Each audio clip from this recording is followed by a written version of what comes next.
Scroll was the first to express gratitude to Roland for his care and support towards all the witches. She mentioned that no words could adequately describe their gratitude, and they hoped to continue serving Roland in the future. Roland breathed a sigh of relief, thinking that the witches were about to bid farewell collectively. Wendy couldn't help but laugh out loud. She explained that this place was the sacred mountain that witches had longed for, and as long as Roland didn't chase them away, they wished to reside there indefinitely. Roland was delighted that the witches felt this way.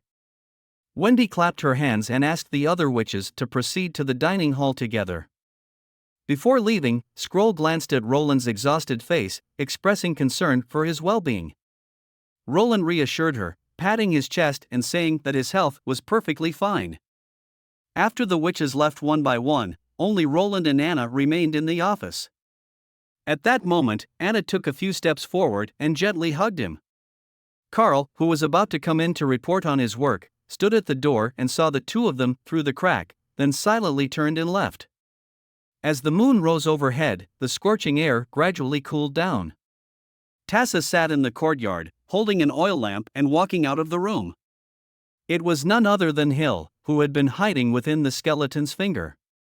The people with him were all his companions, former members of the circus troupe. Each person introduced themselves, and the last one was called Magician, who had infiltrated the largest rat gang.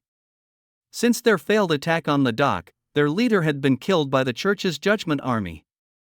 Tassa didn't care about the trivial details, as long as he knew that the biggest rat gang was now non-existent. Undoubtedly, it was good news. He could perhaps seize this opportunity to recruit a group of rats with nowhere else to go and expand his sources of information. Tassa tapped the table and spoke solemnly. As Roland's personal guard, he was responsible for collecting information from all corners of the kingdom. However, for the sake of formality, he still asked once again, "Are you willing to serve under His Highness?" Without any hesitation, the 5 individuals shouted, "We are willing." Tassa instructed them on how to meet and what the secret code would be. He also informed them that Timothy would not sit on the throne forever. Afterward, he let them leave. Hill mentioned that Timothy had returned from the eastern region. He had heard rumors that Timothy was recruiting a batch of rats to join his army. Many leaders had already gone to the palace. Tacit quickly realized that Timothy wanted these rats as cannon fodder, just like during the previous attack on the Changji stronghold and the border town.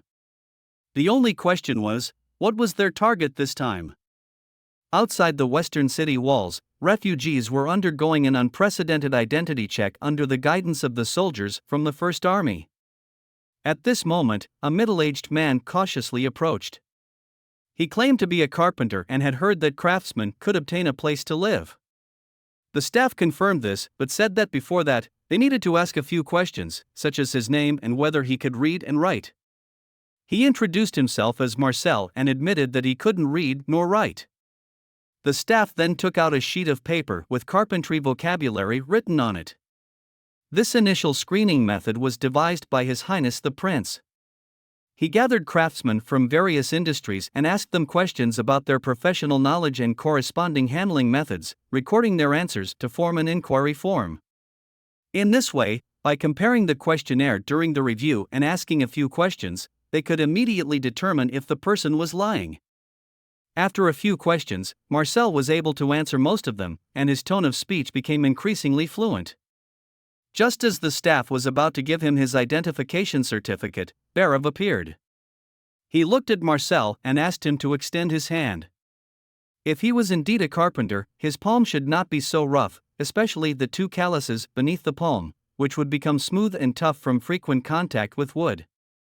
Additionally, carpenters often use black ink to draw outlines, so their palms would be stained with a large amount of indelible black ink, making them dark, not yellow.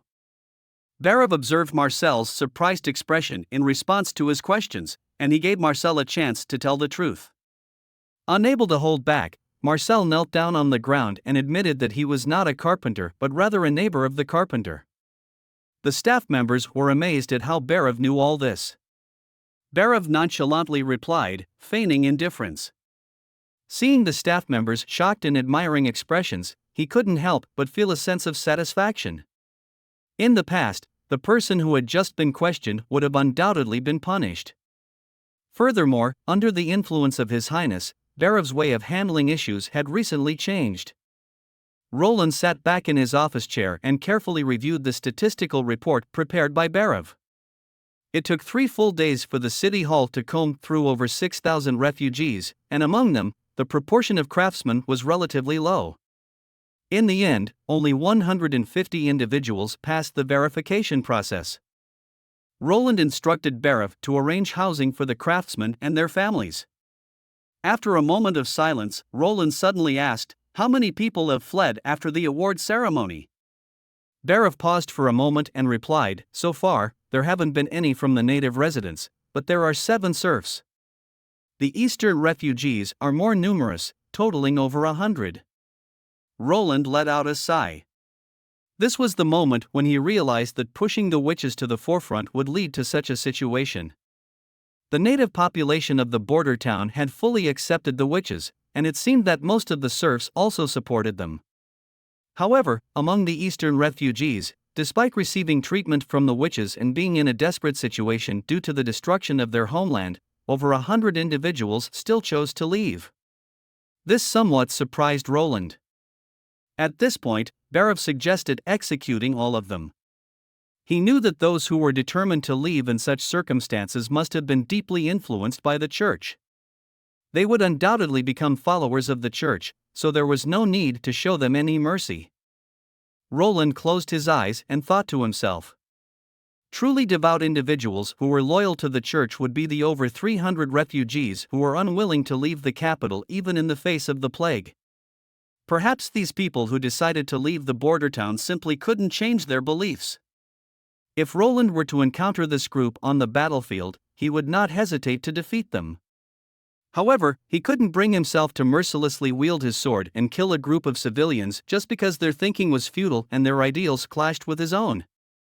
After a moment of hesitation, he decided to let Nightingale interrogate these refugees. If there were any spies or infiltrators among them, they would be captured, but the others would be allowed to leave. Roland stood up and asked Berov to join him in taking a few photos to relax their minds.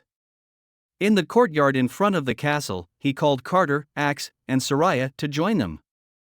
In one corner of the garden, several boards measuring 4 to 5 meters in length and width were laid out, with a canvas covering the ground. Although the border town was not large at present, its future scale would be several times its current size. Roland planned to promote this means of transportation in the town, a simple and affordable device that could replace a horse. Roland lifted the canvas, and Carter was immediately fascinated by the novel contraption before him. With 2 wheels and an iron frame, everyone had different questions about it. Roland smiled and explained that it was a bicycle.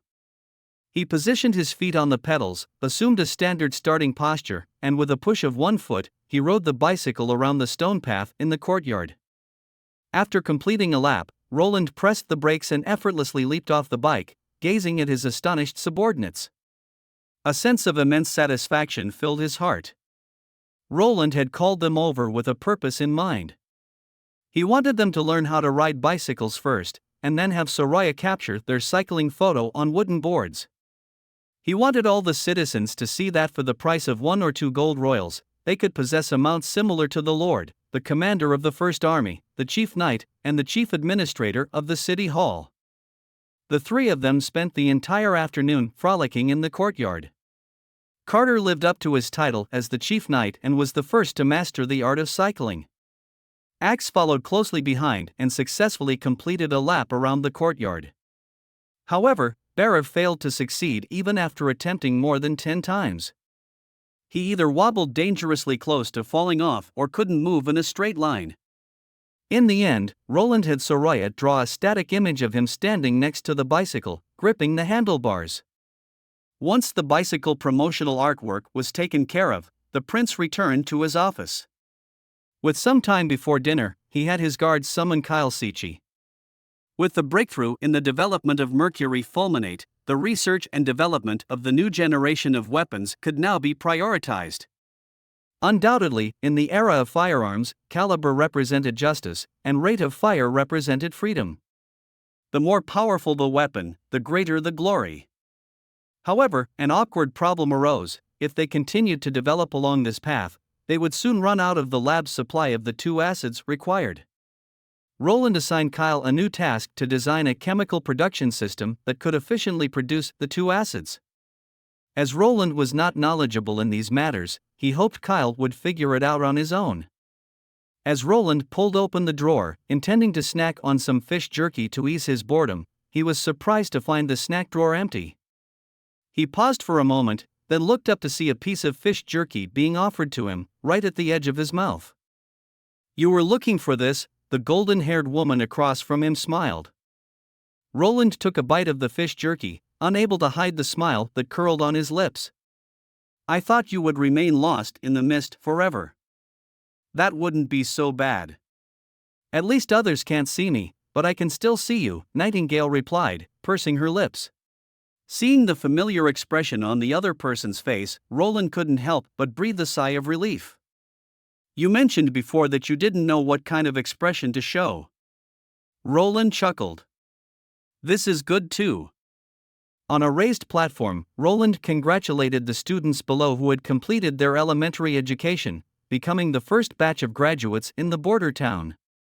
The young girl among the audience brightened her eyes. It was her first time seeing Prince Roland. Roland hoped they wouldn't become arrogant and complacent. There were still many knowledge waiting for them to explore, to discover. Nonetheless, he wanted to express his congratulations. "Long live His Highness!" Someone shouted out, and soon everyone excitedly joined in, "Long live His Highness!" The young girl in the audience turned to her friend and said that she wanted to work at the bicycle factory in the future. The pay was good, and she could even get a new bike. When the cheers subsided, Roland smiled and informed the students below that he would begin awarding the graduation certificates. The first name called was Pip. Pip felt his whole body tremble as he looked at the prince. He opened his mouth, but didn't know what to say. Stiffly, he walked out of the line, feeling the frantic thumping of his heart. Ever since he attended the award ceremony, he had a place he wanted to go. He couldn't become a military leader like Axe, nor possess the incredible abilities of a witch, but he had another path to take. Roland patted Pip's shoulder, congratulating him on his successful graduation. Pip looked at his graduation certificate. He was going to apply to the chemistry laboratory, aspiring to become a sage like Mr. Kylesichi. Despite being in the summer season, the ice and snow on the Hermes had hardly melted. Mean stood atop the tow, gazing into the distance while holding a report. It was surprising to learn that the witches could cure the current plague, and there seemed to be a powerful long-range weapon in Border Town. Tevrin slammed his fist on the table. He couldn't believe that Idiot had dispatched the Faceless to attack. If Heather were to return, she would surely be furious. Witches who could grow into pure ones were rare and extremely difficult to cultivate. Mean spoke slowly. Whether it's the Punishment Army or the witches, their ultimate goal is to eliminate the enemy. Some losses are unavoidable in the process. After reading the entire letter, Taefun couldn't believe that Timothy had launched a surprise attack on Changji's stronghold and completely wiped out the envoy group. The contents of the second letter came from two sources, a report from Petrov from the stronghold and intelligence from local spy. Combining the information, it appeared that a militia group from beyond the western border had indeed launched a surprise attack on the stronghold and plundered the church. They not only consumed the church's pills themselves, but also targeted the medicine stored in the church. As for the latter point, Neen found it somewhat peculiar. According to the report from Petrov, after setting fire to the church, the attackers immediately withdrew from the stronghold and disappeared without a trace. So how did they manage to ambush and kill members of the envoy group? The diplomatic envoy should have already arrived in Border Town, and the two should never have crossed paths. Taefun quickly realized this as well. Could it be? Could Roland Wimbledon have orchestrated the elimination of the envoy group and pinned it all on his brother, Timothy Wimbledon? Regardless, these witches heading towards the western border deserved their attention and thorough investigation. Min didn't respond but pointed to the third letter instead. You should read the final letter before we discuss further, he said. Taefun glanced at him with confusion and unfolded the letter. Soon, his hands began to tremble, and he could barely hold onto the thin sheet of paper. The letter revealed that a large number of witches had appeared in the fjord and destroyed all the churches. Min knew that those witches were far across the sea, and it seemed that Prince Roland Wimbledon of Greycastle posed the greatest obstacle to their plans.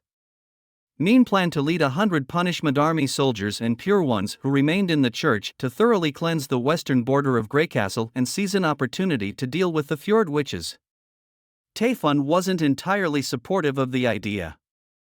Suddenly, a flustered clergyman rushed into the room, carrying an urgent message. A massive fleet had landed on the coast of the Kingdom of Eternal Winter, and hordes of enemies were besieging the capital city. The situation was dire.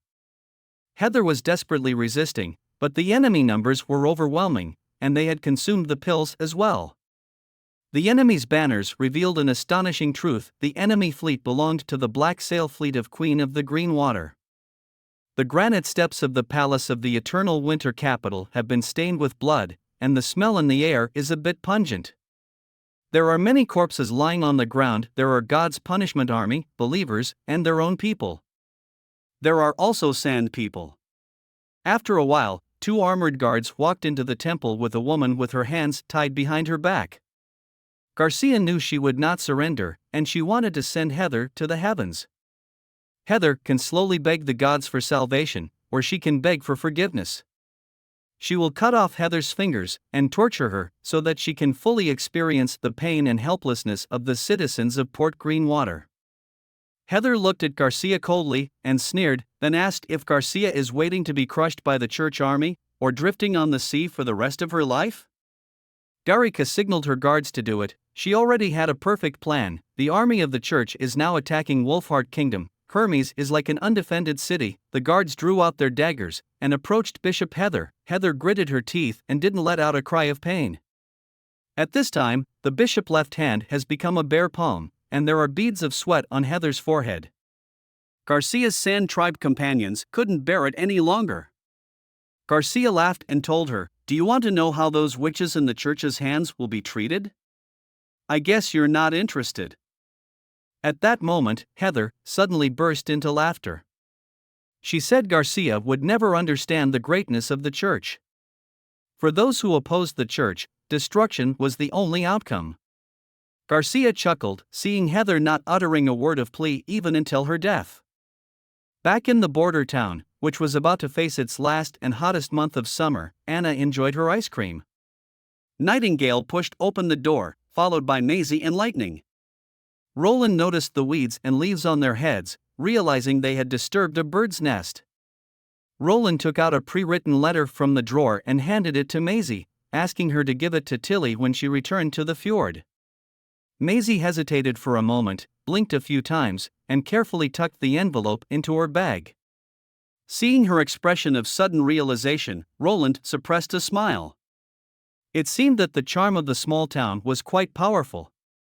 Lightning also had a task. He opened the map and pointed to a southern region. He wanted Lightning to take Maisie for a flight and place 2 flags at the junction of the shallows and the mountains, marking it on the map. If Tilly agreed to send the witches, they would guide the sailboat to this location and be greeted by a hot air balloon. As everyone heard the news of possible new witches coming to the border town, they became excited.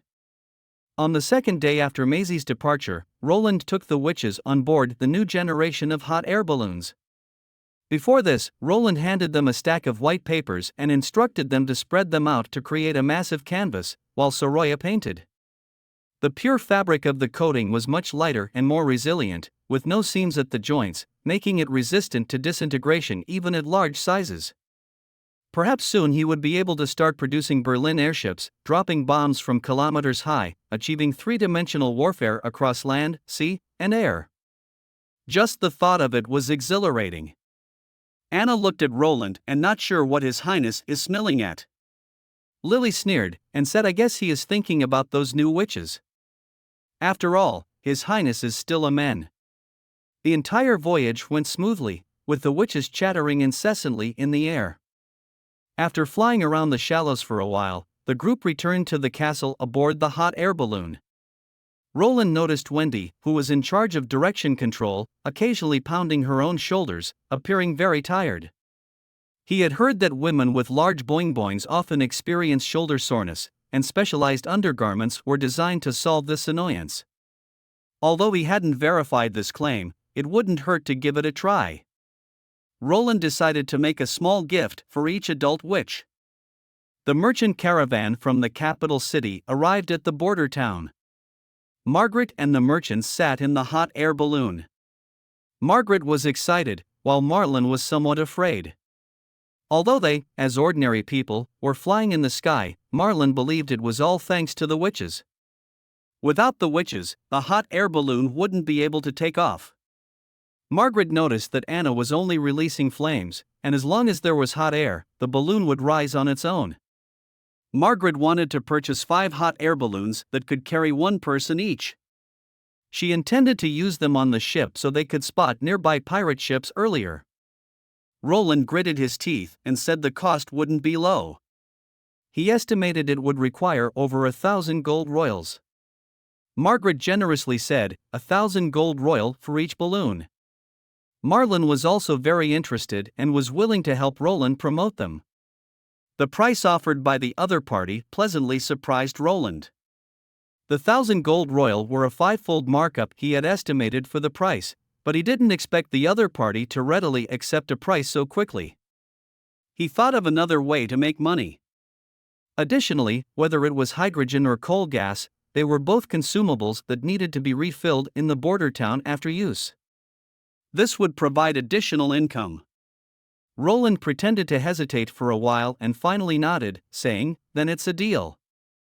In the slumbering isle, Ashes frowned as she looked at the letter brought by Maisie. She couldn't help but be surprised. She didn't expect Roland to choose Sylvie. Doesn't he care about having his identity exposed? Tilly was also unsure. Perhaps her ability annotation was written too vaguely, or maybe Roland doesn't mind revealing his identity in front of them to show his sincerity and cooperation. There's also another possibility, Ashes said. Roland might truly be Tilly's brother, so he doesn't care about Sylvie's abilities. Tilly smiled. She knew her brother better than anyone else. Throughout their lives, he excelled at evading and run away from all trouble, and it was impossible for him to wage war against the church to protect the witches. Ashes also saw the other witches that Roland needed, one of whom was Lien. She was one of the most important witches on Slumbering Isle. If she were gone, no one could repair the houses once they were damaged, and no one could alter the topography of the island. The same went for Honey, who could command animals to help everyone catch fish. It was thanks to her that they enjoyed various delicious seafood every day. As for the other 2 witches, Ashes didn't have much objection. Tilly's expression became serious, and she opposed Ash's words. What is useful and what is useless? When she sent them to the border town, it was with the hope of forging an alliance, not abandoning them. Regardless of their abilities, all the sisters who chose to come to this isolated island are witches. How can they select them based on the usefulness of their abilities if they want to build Slumbering Isle as a home for witches? Ashes understood that this was Tilly's genuine expression of anger. She knelt down on one knee and apologized. Tilly sighed and slowly spoke. Roland selected these 5 witches from over 100. Among them are the ones you mentioned, Candle and Evelyn, whom you think have little impact. Are they truly useless? Perhaps through this contact, we will be able to understand whether his selection of these 2 was a coincidence or if he saw aspects that we haven't realized. I don't want you to speak such words. All the witches are partners in our shared goal, not mere tools. The departure was scheduled for the next day, and the ship responsible for taking them to Grey Castle was a warship from the border town. Sylvie leaned against the railing of the ship and took out a piece of beef jerky from her bag. She raised it above her head and waved it. A massive seagull descended from the sky with a cry and snatched the jerky in one bite. Captain Jack One-Eye knew that seagulls would never get lost at sea, and they could sense the approach of storms in advance. Jack looked at the plump seagull in the sky. Although it looked similar to an ordinary seagull, it was much fatter. This journey was entrusted to Sylvie by Princess Tilly to establish connections and provide mutual assistance with another gathering place for witches. In addition to the chosen 5 renowned witches on board, there were Ashes and Molly. However, they won't stay. Their presence was only to ensure a smooth and safe voyage. Sylvie, on the other hand, had another responsibility: to uncover Roland Wimbledon's true identity. But honestly, Sylvie felt that this task wouldn't be so easy to accomplish.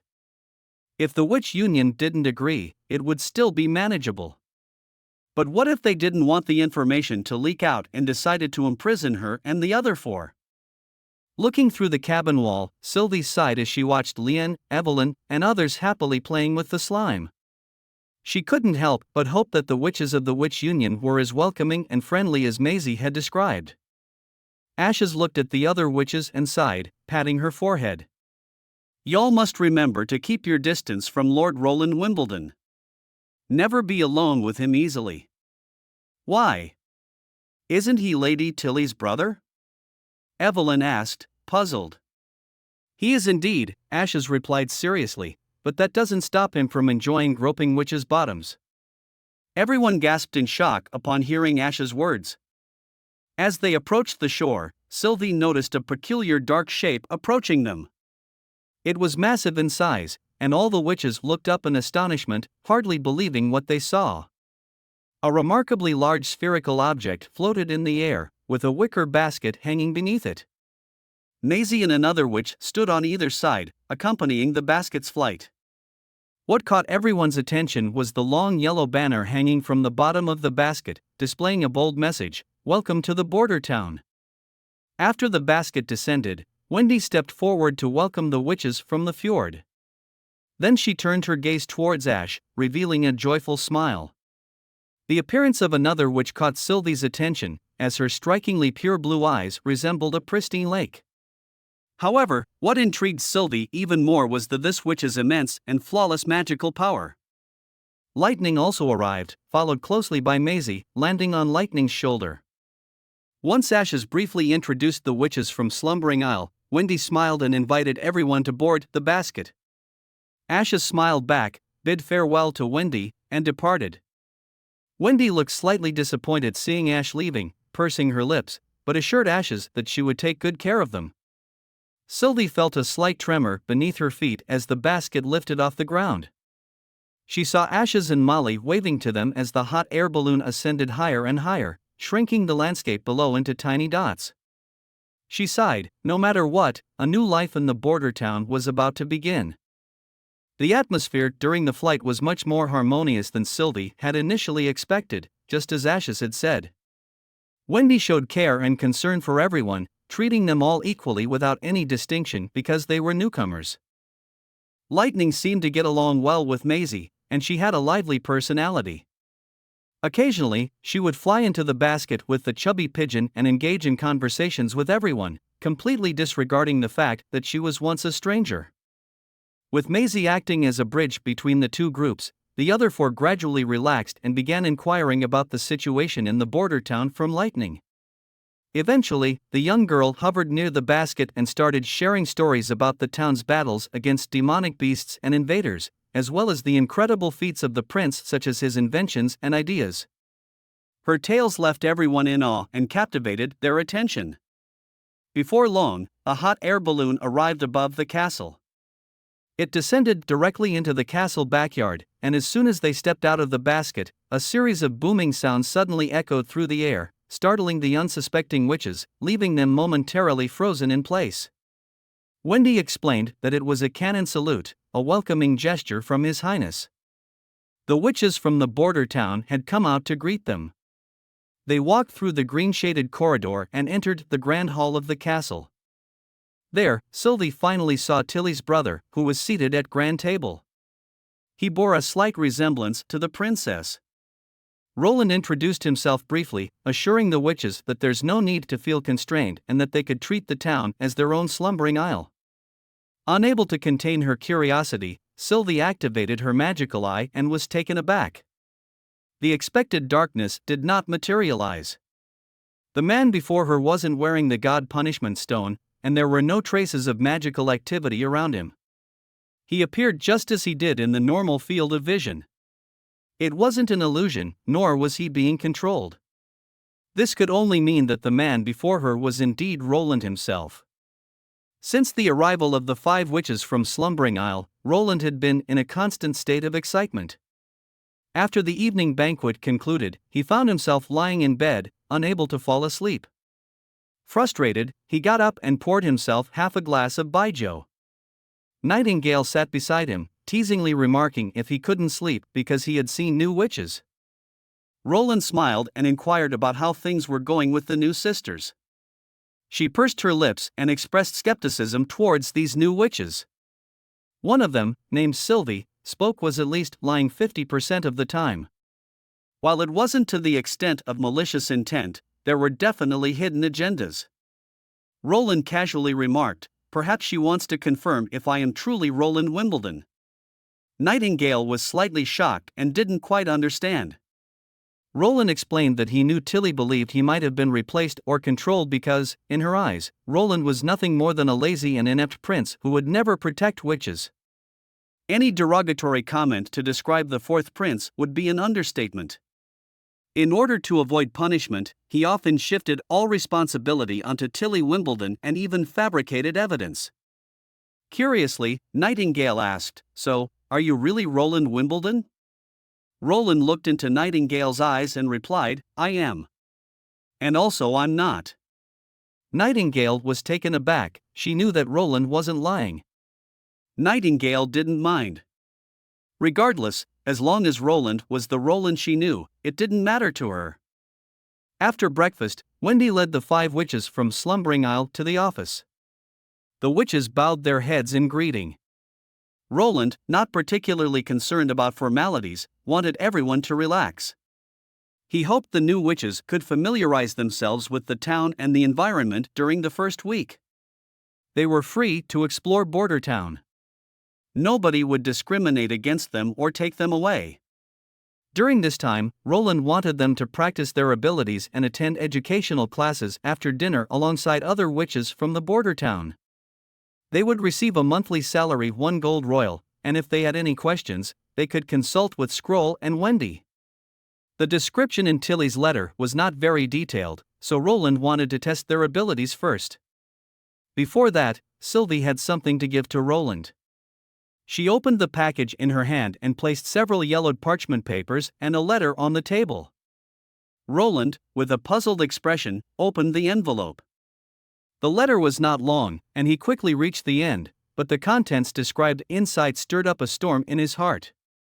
It was an ancient document that Tilly and the others had found in a ruin. Roland and Scroll immediately recognized that the writing on the parchment was identical to the ancient books Hakara had previously obtained from the ruins in the eastern forest. If it was the church that had constructed all of this, why did they abandon it all? Moreover, not only were these grand structures left behind, but even the records from 450 years ago were completely wiped out. What were they trying to hide? The scorching summer sun couldn't bring any warmth to Roland. He could only feel a chilling sensation rising from the depths of his feet, eerie and frigid. What about the ruin lightning found in the hidden forest somehow connected to these ruins? And what about the demonic beasts, devils, and the city of Takara? What kind of catastrophe had occurred 450 years ago? Roland felt a strong sense of unease welling up within him. He decided to inform Tilly about the devils and the holy city of Takara in his response letter and included a picture of a devil as well. After equipping the entire army with the new generation of firearms, Roland will then make preparations to venture into the forest alongside the witches to confront the potential threat of the demons. He understood deeply that peace was not permanent, and it was essential to rapidly strengthen his own power. When the inevitable war arrived, he wanted to have the strength to fight back. The testing location was chosen to be the grassy land outside the town walls. The first to undergo testing was Liane, a petite girl with short, black curls. Her ability allowed her to effortlessly manipulate the terrain within a 5-meter range. During the test, Lian caused the earth beside her to rise vertically, forming a towering pillar that reached a height of 7 to 8 meters. The second participant was Honey, a girl nicknamed Honey due to her sweet personality. She was even shorter than Lian and had just turned 18 the previous winter. Honey possessed the primary ability of beast language, which allowed her to communicate with and influence animals within her range. Various animals under the influence of her magic would carry out her commands. In addition, Honey had an interesting secondary ability, animal messengers. She could use messenger animals to deliver her commands to target animals, recruiting more powerful creatures to her cause. However, this ability was currently unstable. The third participant was Evelyn, a woman in her mid-20s. According to Tilly, her ability could transform low-quality beer into other tasty alcoholic beverages with completely different styles and flavors. Roland's initial purpose for her ability is quite apparent: alcohol purification. However, it wouldn't be gentlemanly to give someone alcohol early in the morning. So on to the next one. The fourth witch is Sylvie. Whenever Roland faces her, he can't help but feel a sense of unease. He simply senses that he has an inexplicable vulnerability in her presence. What's worse is that he knows it's not just a figment of his imagination, it's actually her ability. Sylvie possesses a vision that disregards obstacles. As long as she wishes it, his clothes might as well not exist. Roland can't help but sigh inwardly, wondering why he doesn't possess such an ability. Sylvie's long, straight hair falls to her shoulders in a vibrant shade of green. Her ability is quite easy to understand. She can see everything within her surrounding area, including what is behind her. Her vision can penetrate through obstacles. Moreover, she can also see magical energy. The last witch to make her appearance is Candle. Like Anna, she also celebrated her coming-of-age day during the previous month of demons. She now has the ability to maintain the original properties of objects she touches for a certain period of time. For example, if she uses her power on an ice block, it won't melt even when exposed to sunlight and will continue to emit a chilling aura. However, after several rounds of testing, Roland realizes that her ability is not as perfect as he had imagined. Candle needs direct contact with the target object, which makes it difficult for her to solidify objects with high temperatures. His plan to obtain a drop of steel that would forever remain in a white-hot state, providing a continuous heat source for the blast furnace, has fallen through. Aside from Anna, no one dares to touch something that reaches thousands of degrees with their bare hands. However, even so, this seemingly introverted girl remained Roland's greatest acquisition. In the realm of industrial production, the solidification of material states can truly be deemed priceless. Subjected to factors such as heating, cooling, friction, and external forces, metals experience structures deform. If a crucial component of a machine can maintain a constant state, it signifies that it can consistently operate at maximum efficiency and precision. In other words, the application of intense heat can effectively enhance the mechanical strength of inferior metals. Emerging from the mist, Nightingale inquired, "Do you have a favorite among these 5 witches?" Roland casually replied, "They are all excellent."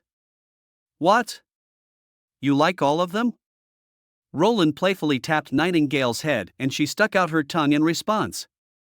Then, together, Roland and Nightingale returned to the castle. In the reception hall on the ground floor, the long rectangular table was already filled with various dishes.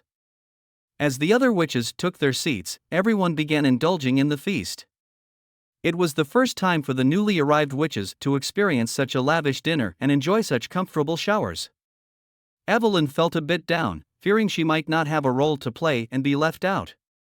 Scroll reassured her, mentioning how His Highness had never treated any witch differently in the border town. Hummingbird joined the conversation. Many of them had nothing else to do besides their work, but His Highness had provided them with ample leisure playtime and a lot of freedom. As the dinner approached its end, the prince suddenly clapped his hands, drawing everyone's attention. The first item to be served was baijiu, which had a richer flavor than beer or fruit wine and was more intoxicating. Therefore, underage witches were not allowed to partake.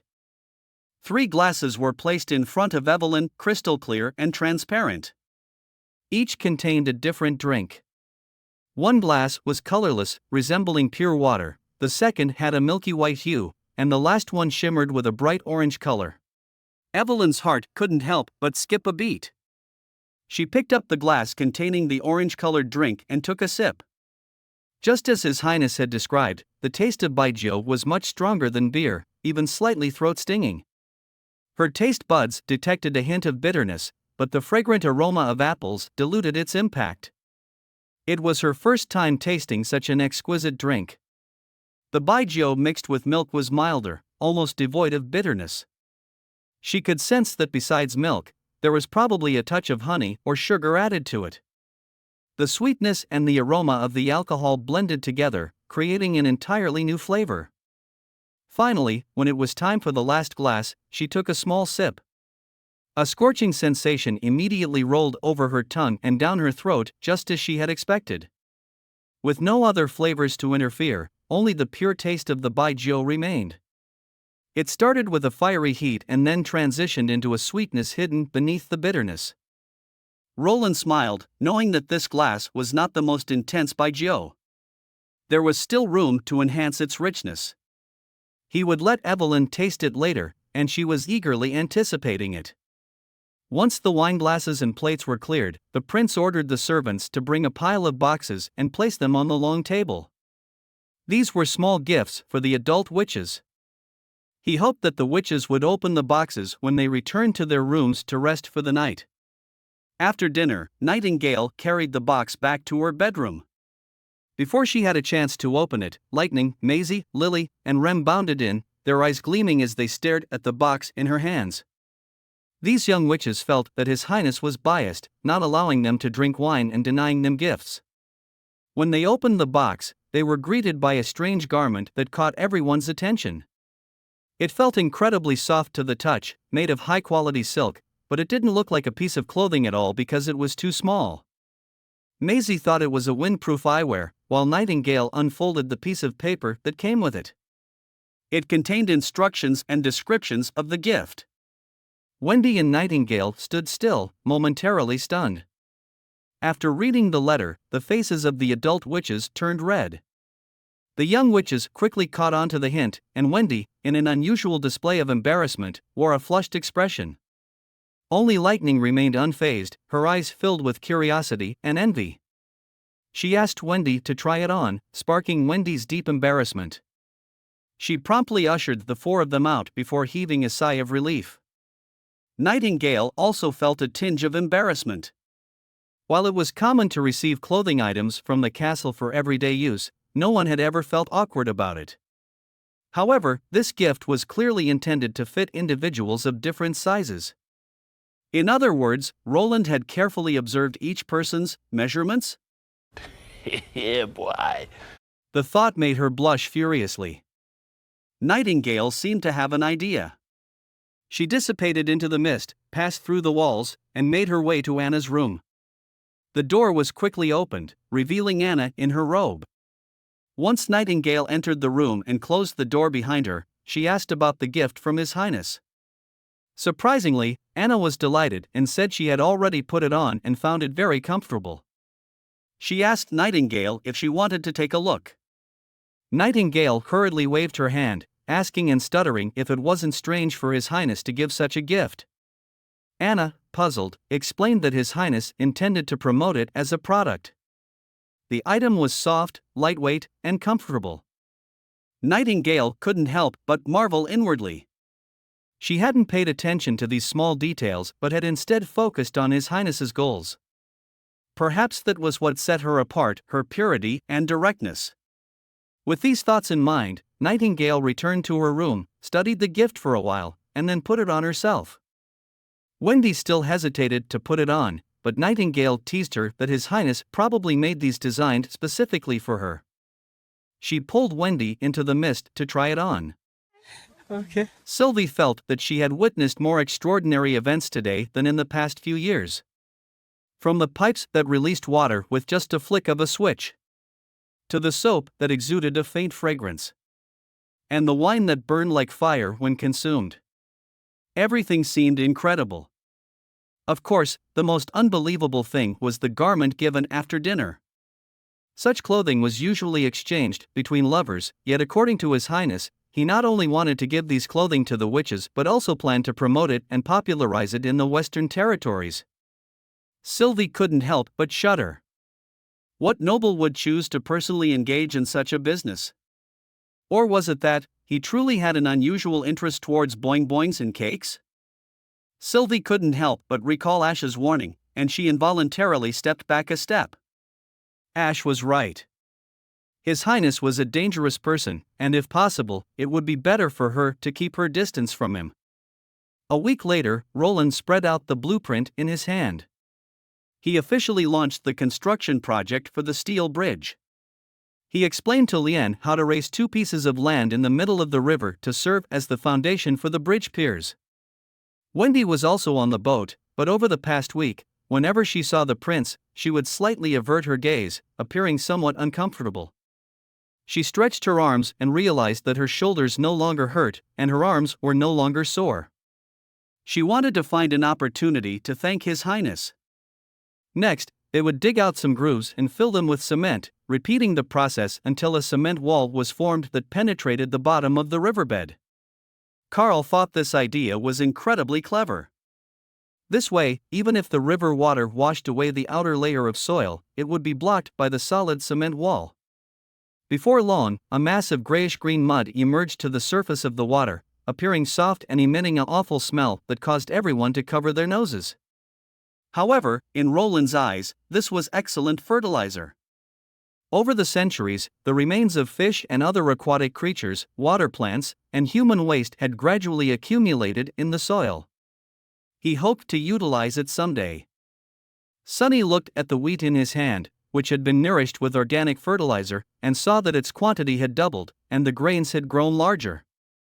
He had initially become a knight to escape his peasant identity, but within a few months, he had turned from a knight to a prisoner and then inexplicably ended up working in the town hall.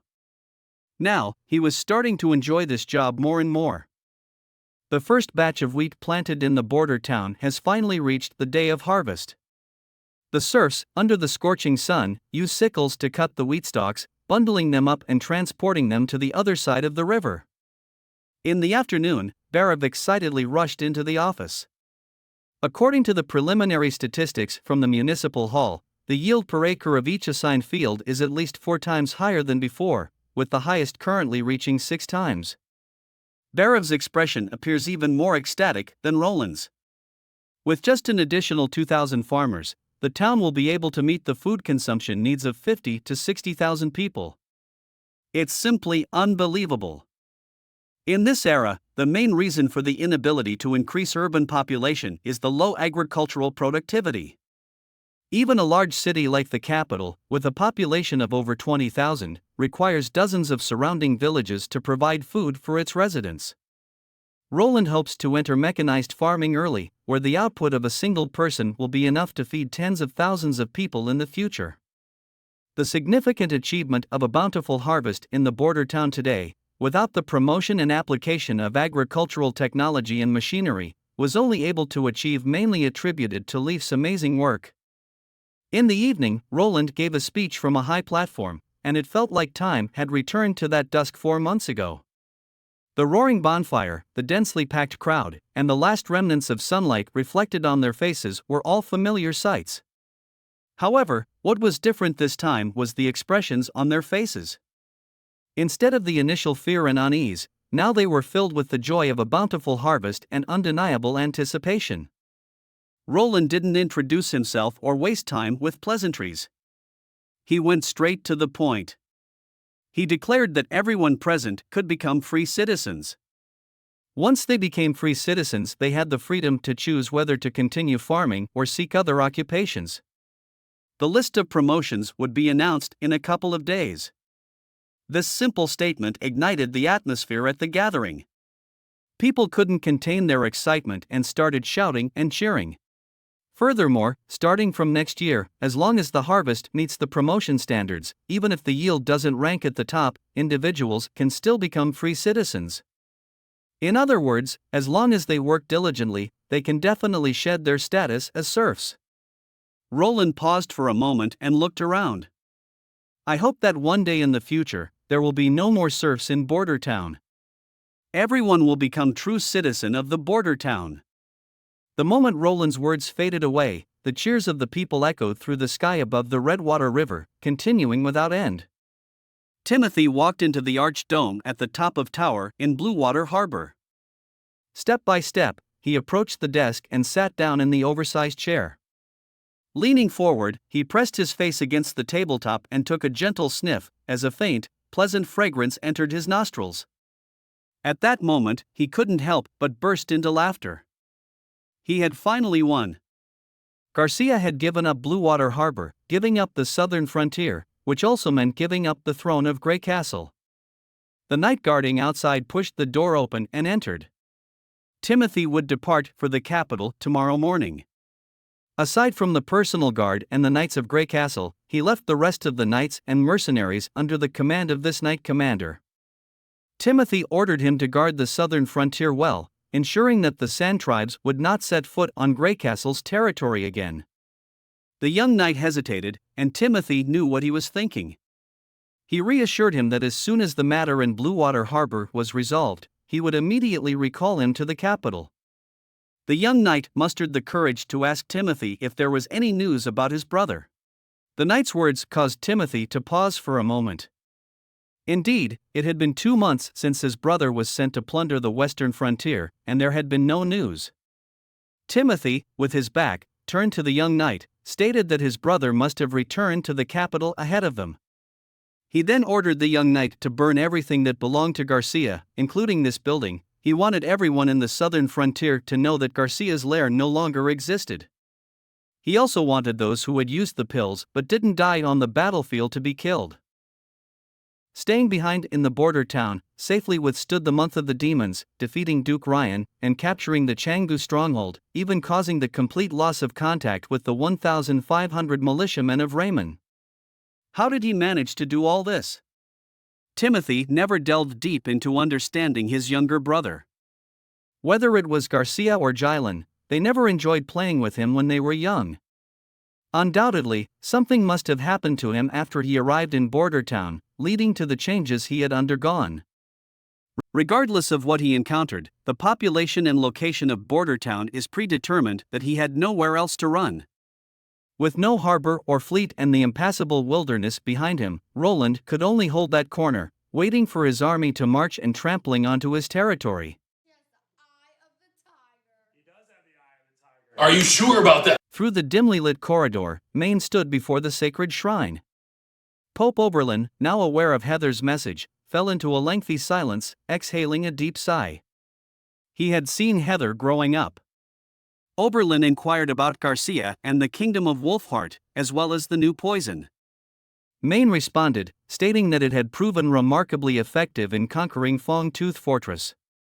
The defending forces held out for a month before perishing, and the Judgment Army swiftly breached the city walls. The residential areas were devoid of life, but when it came to the assault on Wolfheart City, the poison seemed to have lost its effect. Presently, the enemy's resistance remained stubbornly resilient. Oberlin quickly identified 2 mistakes made by Maine. Firstly, he should have launched the attack during the initial peak of the plague, seizing the opportunity to swiftly treat the afflicted residents with medication, thus significantly reducing their animosity and gain more church followers. Attacking a month later might have minimized casualties, but it also provided the enemy with ample time to react and discover a way to counteract the spread of the plague. Secondly, Maine should not have been overly concerned about the losses suffered by the Judgment Army and the God Punishment Army. Maine lowered his head in deep sorrow. Oberlin gently tapped his shoulder with his scepter and then offered him some words of comfort. He informed Maine that Garcia and the king of the Wolfheart Kingdom had gathered in one place, presenting an opportunity for the church. It was a chance to capture them all at once. Oberlin stood up and motioned for Maine to follow him. Guided by the guards, Maine walked alongside the Pope, slowly making their way deeper into the dungeon.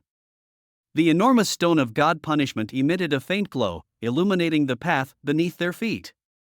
The guards ignited their torches, casting flickering light, revealing several towering iron frames standing alongside the stone pathway. Among the dusty air, a canvas covered in dust came into view. It rose high, clearly concealing a colossal object beneath it. Originally meant to be revealed in the final 2 years, the ultimate weapon now needed to be activated ahead of schedule. Maine could hardly believe his eyes. It was a massive, grotesque four-wheeled iron carriage, with a single wheel taller than his own stature. It lacked a carriage compartment, instead featuring terrifying metal ramming horns and skeletal frames. At the center of the frame, a spiky bone shield was mounted, as large as 3 or 4 door panels combined. 2 straight iron rods, one on each side, protruded from the shield's openings, pointing forward like poised arrows. This weapon could only be activated through the use of magic and required the presence of 3 or 4 witches to operate it properly. The following words from Oberlin nearly caused Maine to stumble and fall to the ground. It originated from the church's enemy, the demons from hell. Oberlin cautioned that this weapon must never be seen by the common folk. To assist him, Oberlin would dispatch 2 pure ones. Oberlin assured Maine that no one could escape from their hands. Pure ones under the Pope's command.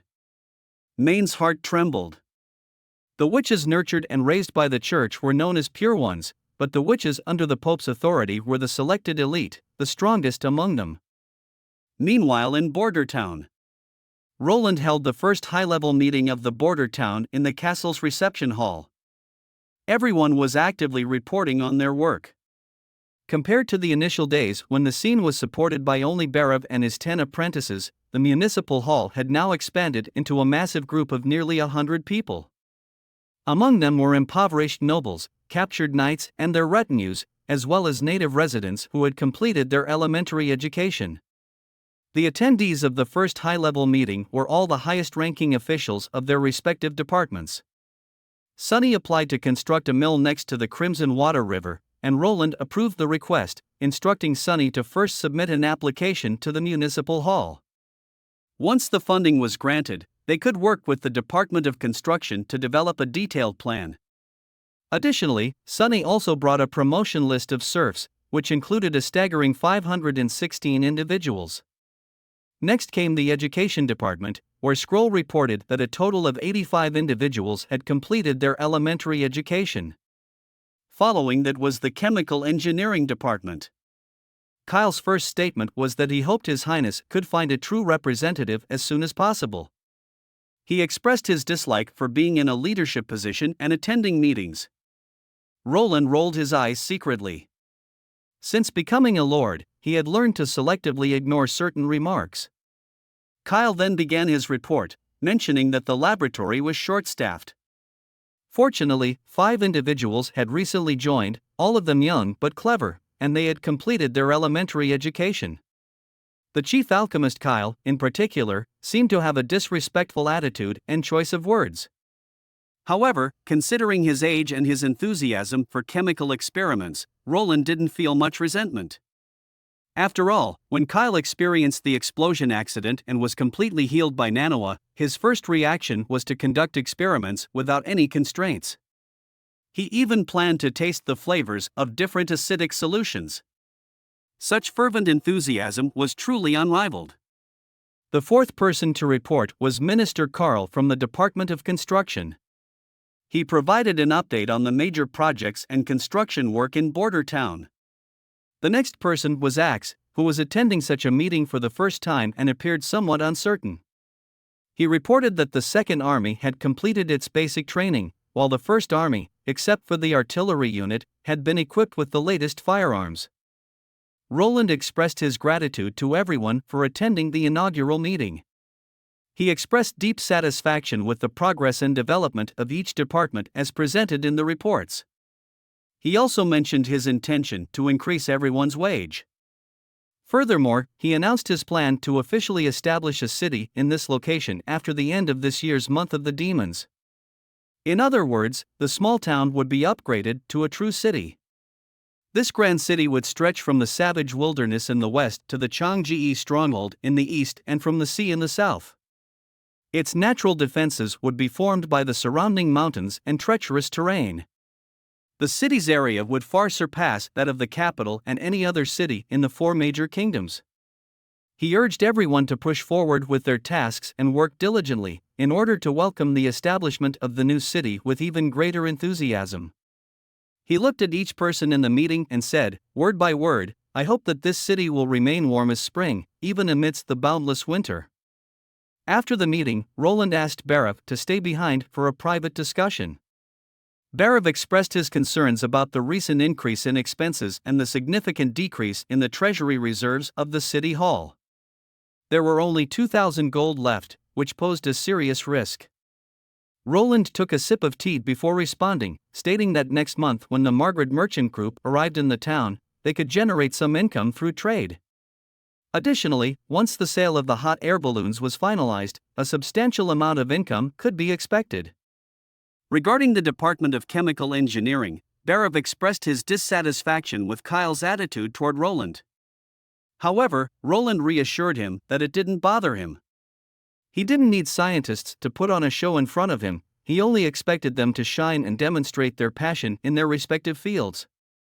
After finishing his experiments for the day, Kyle returned home and took out a book, flipping directly to the last page.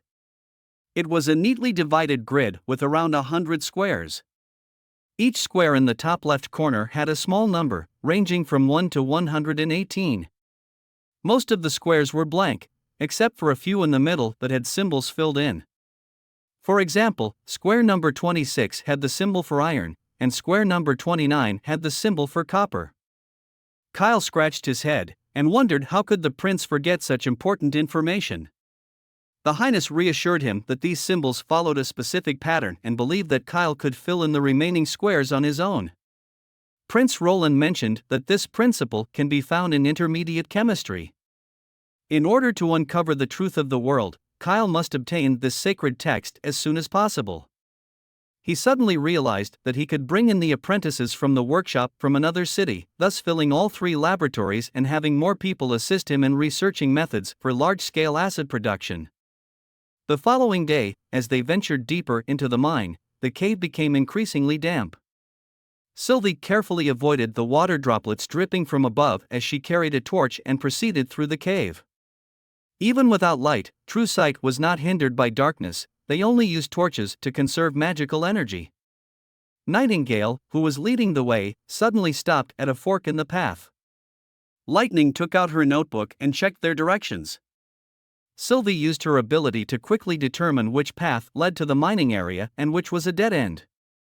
Once the task was completed, Nightingale circled back to the front of the group, leading them back the way they came. Sylvie noticed that Nightingale's ability seemed to be more than just invisibility. She could faintly sense the magic fluctuations caused by Nightingale's transformations but couldn't capture her form or movements. According to Lightning's description, Nightingale was the most powerful combat-oriented witch in the Witch Union. Perhaps that's why Prince Roland insisted on Nightingale joining the expedition. There are rumors that this mine used to be the lair of an ancient monster.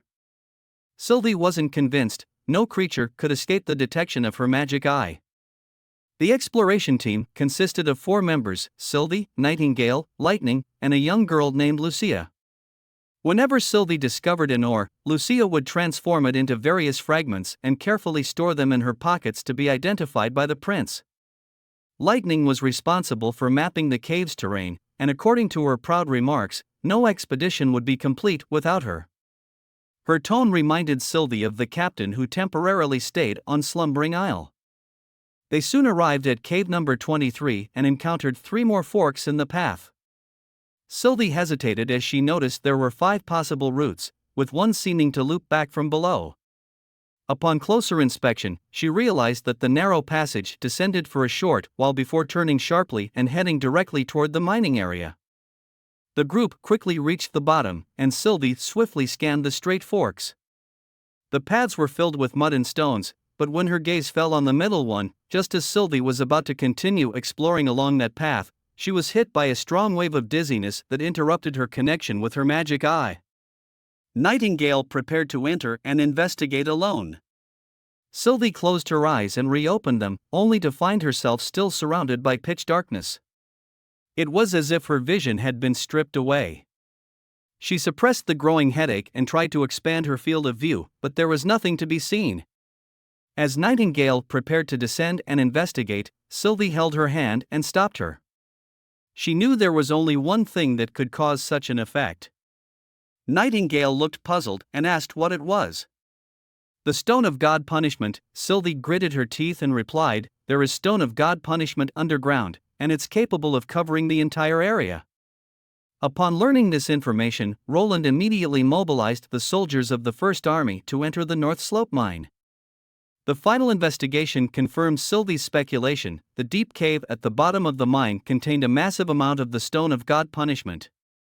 Once it was determined that there was no danger, Roland, accompanied by Carter, Anna, Nightingale and Lightning, entered cave number 23. He wanted to witness firsthand of the stone of God punishment. The entire cave was illuminated by the light emanating from these crystal-like stones. They rose from the ground, each with a height ranging from 20 to 30 meters, resembling towering neon towers that stood proudly before Roland's eyes. The staircase was not carved out by the soldiers, as Carter explained. He speculated that the staircase had existed for decades, while Anna said it's likely to be here for more than hundreds of years. Roland, accompanied by the knights and witches, walked straight to the edge of the stone of God punishment. It was only when standing at the base of the stone pillar that one could truly grasp the enormity of the stones. Roland also noticed that although the stone had the common crystal and prism shape, its surface lacked any crystalline patterns. Instead, it was smooth like a flat glass panel. Lightning was curious about the stone of God punishment, while Nightingale was repulsed by it. How she wished that such stones didn't exist in the world. Lightning asked Roland if she could take some as a trophy. Roland nodded, and Lightning swung the stone in her hand, forcefully striking one corner of the prism. However, it remained intact and undamaged. She then took out a dagger, but it couldn't even produce a single fragment. Nightingale tested it with her pistol, causing a few sparks to fly upon hitting the stone. After the smoke cleared, the group approached, only to see that the bullet had left a shallow mark on the surface of the stone of God punishment. It was perplexing, as normally applying force would reduce it to powder. Anna, who had remained silent, suddenly spoke up, "Your Highness, do you remember the treasure map drawn by Ferlin?" Roland pondered for a moment. Anna explained it did not point to the North Slope mine, but rather to this place, this underground cave harboring a vast amount of the stone of God punishment. After returning to his office, Roland called for scroll and reproduced Ferlin's drawing on the Book of Enchantments.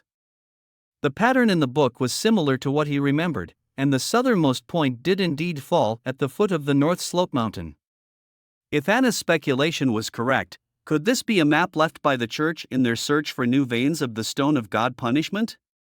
But why did they abandon everything after going through the effort of carving a direct path to the bottom of the cave with the stone staircase? If the church had established a border chapel 450 years ago, the border town would be completely different today. Judging by the value and uses of the stone of God punishment, this mine doesn't seem like a resource that can be easily abandoned. Now that the Takira holy city was an inaccessible forbidden zone, perhaps these answers could only be found by going to the stone tower, or maybe they would never be known. As night fell, Professor Scroll would hold lectures in the hall, unlike the noble academies in the big cities. The students who came to listen were all witches of the Witch Union. When it came to the recent tasks assigned by Prince Roland, Evelyn's eyes dimmed. The prince had yet to give her any real tasks, he would only occasionally ask her to taste his newly concocted baijiu. Evelyn rested her chin on the table, feeling disheartened. And, His Highness's baijiu is becoming more and more undrinkable.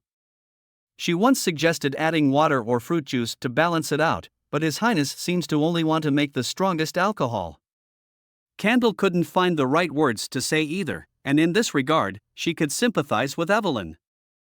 As she recalls, after arriving at Slumberal, most of their time was spent on mundane tasks.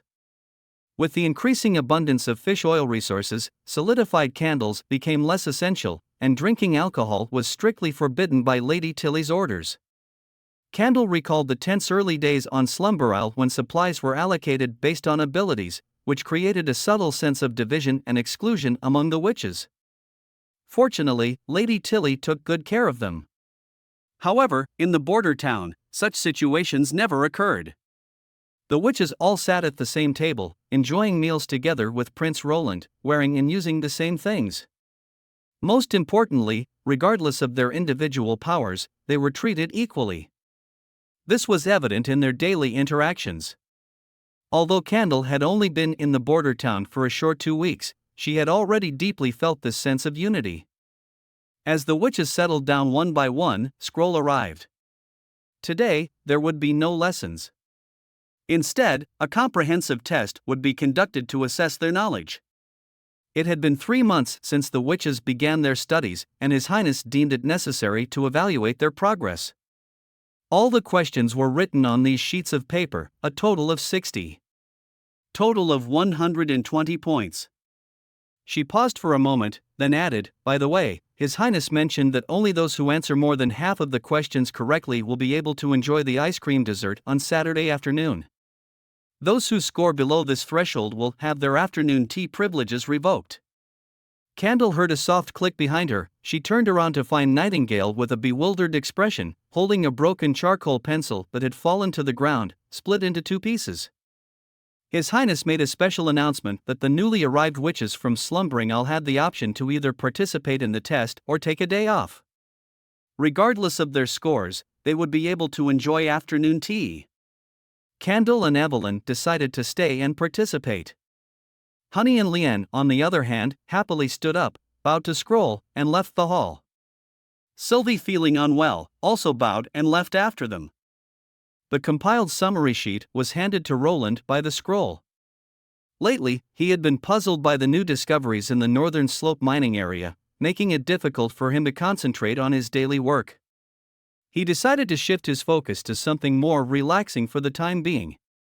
"Oh, Nightingale actually passed the test?" Roland exclaimed in surprise. Scroll smiled and replied, "Nightingale's score is among the top, and she even got a perfect score in the language section." Roland clicked his tongue and said, "I thought this test would make her cut down on sweets." Before he could finish his sentence, he felt a sharp pinch on his shoulder. This time, all the members of the Witch Union scored above 60, which made him very pleased. Roland noticed that 2 witches from Slumbering Isle also participated in the test.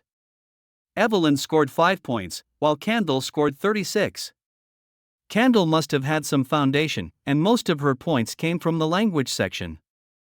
The individual qualities of the witches are truly astonishing, living up to the continuous enhancement brought by magic, both internally and externally. Witches from the border town are equally remarkable. Within just 3 months, individuals like Lily, Hummingbird, and Rem have gone from being illiterate to mastering the basics of reading and writing. This alone surpasses the abilities of most ordinary people. If everyone could completely set aside their biases and work together with the witches, pushing for social and cultural development, what kind of future would await them? Roland's heart was filled with curiosity. Lucia carefully took out the minerals from her bag, preparing to practice her abilities. Curiosity got the better of Ling, and she peeked her head out from the bed and interrupted Lucia. With a trembling hand, Lucia dropped the bag onto the floor. She turned around and lightly tapped her sister's head, urging her not to disturb and to focus on reading. Pouting, Ling complained that she didn't understand most of the words in the books. Lucia told her that's why she needed to read more, as literacy itself is a process that requires understanding and familiarity. The door creaked open suddenly, and Nightingale walked in. Ling happily ran over upon seeing Nightingale, while Lucia let out a sigh and collected all the metallic debris from the floor into her pouch. She realized that she might not be able to practice this afternoon. A strawberry-scented ice cream was handed to her by Nightingale. Nightingale proudly patted her chest, revealing that it was a reward she specifically requested from the prince. She also handed the ice cream to Ling. When Lucia found out that she only scored 68 points, she felt a bit down. Out of a total of 120 points, she had only answered a little over half correctly. Seeing Lucia's expression, Nightingale comforted her, saying that Lucia had only recently arrived to the border town and her scores already very impressive, and that she could always ask her if she didn't understand something. Ling raised both hands and said she wanted to join too, mentioning her desire to work. Nightingale smiled and replied, "The minimum age to start working in the border town is 16 years old and above. Since Ling is only 10 years old, she can't work yet." Ling expressed her aspiration to work in a chemistry laboratory in the future and become a great alchemist. Nightingale shook her head and advised against Ling working in a laboratory, as it was too dangerous. She mentioned that the prince had warned that explosions could happen at any time. Nightingale recounted the incident involving Kyle's accident, which sent shivers down the sisters' spines. Lucia hugged Ling tightly, making up her mind that she would never let her sister work in such a terrifying place. Nightingale suggested that Ling consider working in the city hall. The term civil servant was also coined by the prince. Suddenly, Ling broke free from Lucia's arms and curiously asked, "Sister Nightingale, do you like the prince?" Ling recalled that her mother said if a name is mentioned by a girl many times, it means that person is very important to that girl. Lucia's face stiffened at her sister's question. Goodness, how could she ask such a thing directly? It was incredibly impolite. In a panic, Lucia hurriedly covered Ling's mouth, intended to apologize. However, she was taken aback when Nightingale candidly replied, "Yes, I like the prince." Lucia brought the minerals to meet the prince, still echoing Nightingale's words in her ears. She couldn't help but be amazed by Nightingale's open attitude. It seemed impossible for a witch and a prince to be together. The lord of the border town appeared just as usual, with a slightly sleepy look, indicating that he had recently awakened from a nap. Leaning back in his chair, he seemed relaxed, his tone amiable, completely unlike other nobles who were usually stern. The prince frowned and carefully examined the minerals in his palm, one by one. He didn't recognize these minerals and planned to have Kyle identify them. He instructed Lucia to continue practicing her abilities in the backyard. However, just as Lucia was about to leave, Roland called her back. He praised Lucia for her performance on the test and expressed his hope that Ling would also participate with everyone next time. Lucia excitedly responded and bowed before leaving. As Roland watched the little girl depart with joy, he sighed while looking at the metallic particles on the table. He had been too naive, thinking that he could use Lucia's abilities to uncover the hidden mineral in the northern slope mine. However, reality made him realize the vast gap between mechanical engineering and geology. In terms of color and shape, they were nearly indistinguishable. For example, metals like iron, aluminum, magnesium, and potassium appeared as silver-white metals in their high-purity state, making it extremely difficult to discern them with the naked eye. It seemed he would have to rely on Kyle to solve this problem. Just then, a guard pushed the door open and walked in, carrying a confidential letter from the capital city. Roland set aside his quill and opened the envelope. The letter had no signature, and the handwriting was unfamiliar, but a single sentence indicated that it was undoubtedly from Tassa. It stated that a force of approximately 1,000 people had left the capital today and was heading towards the western frontier. At the Changji Stronghold Theater, as the audience's continuous whistles and applause echoed, the curtain slowly descended. May wiped the sweat off her forehead and looked at Eileen, who was filled with excitement. May nodded slightly in response. As soon as the curtain fell, Eileen couldn't help but rush forward and tightly hugged May. Her acting had received May's approval. May believed that the other young girl's acting was not up to par: stiff expressions, slow movements, lacking emotions. She pointed out all the mistakes, making the little girl teary-eyed. A backstage crew member chuckled and remarked that May was indeed strict. May shook her head, noting that most of the audience today were commoners. If they were nobles, they would nitpick endlessly. Suddenly, a group of people surrounded them. These people were all actors from the theater, and May recognized the leading woman. Bella sneered, calling May and the group all inept actors from the countryside, continuing to mock and taunt them. Her words prompted laughter from the crowd behind her. Eileen retorted, mentioning the enthusiastic cheers from the audience. Bella, with disdain, mocked, referring the audience as people who deals with mud and shovels every day cannot be called an audience.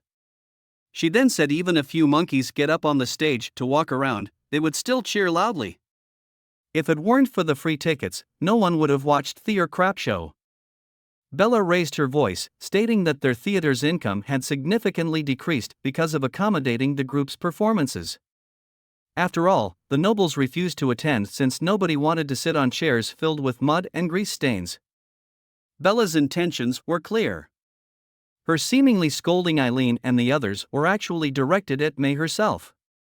May turned around casually and said, "The decrease in theater income is not solely due to free admission. The theater management has undoubtedly reached an agreement with His Royal Highness and Lord Petrov. The necessary funds will naturally be supplemented by the border town municipal hall. This is a business contract, not child's play." She find it ironic that Bella is a brainless shrew who only knows how to shout and scream. Furthermore, the witch's diary was written by His Royal Highness himself. Does Bella want to imply that His Highness's thoughts are low and vulgar? Insulting the royal aristocracy can result in severe punishment, such as the punishment of losing one's voice. Bella gritted her teeth and said, May went to the border town, not to see Eileen, but for Ferlin. Her voice abruptly stopped as a bright red palm mark appeared on her left cheek. Bella couldn't believe it as she touched her face. May took a deep breath. She had acted on impulse. Two male actors behind Bella stepped forward, condemning May's actions while slowly approaching her. May smirked inwardly. Yes, she had acted impulsively, but she saw no reason to apologize. She glared at the two men. She couldn't help but recall what Carter had once said. While men may possess greater strength, they also have many weaknesses.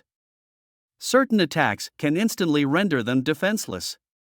Although she wasn't quite sure how the conversation had led to this, she was prepared to strike if these two men came any closer. Just then, the door to the dressing room was violently pushed open, and a knight in armor walked in. Several armed warriors with spears followed closely behind him. As they entered the room, they aimed their spears at the crowd. May couldn't help but freeze, blinking her eyes, thinking that what she was witnessing was an illusion. However, nothing changed. She even saw a smile sneakily appear on the knight's face. The knight was none other than Carter. The conflict quickly came to an end. Upon seeing the intimidating knight, no one dared to say another word. In the evening, when they returned to May's residence, she poured a glass of wine for Carter. Carter was surprised to see that the home of the most popular actor in the western region was so ordinary. May explained that she had used all her savings to purchase this small, old house located in a deep alley of the inner city. Although the house was small and worn out, moving away from the outer city would at least protect her from harassment and prying eyes of ill intentions. Carter awkwardly apologized, but May smiled and reassured him that it was fine. She poured herself a small glass of wine and asked Carter if he had come to sort out the theater's order and resolve the disputes among the actors. Carter shook his head and replied that it was Timothy causing trouble again, and the main forces were on their way. He had come ahead to make preparations and also really wanted to see May's performance. May froze for a moment, then shook her head. These things shouldn't have been told to her.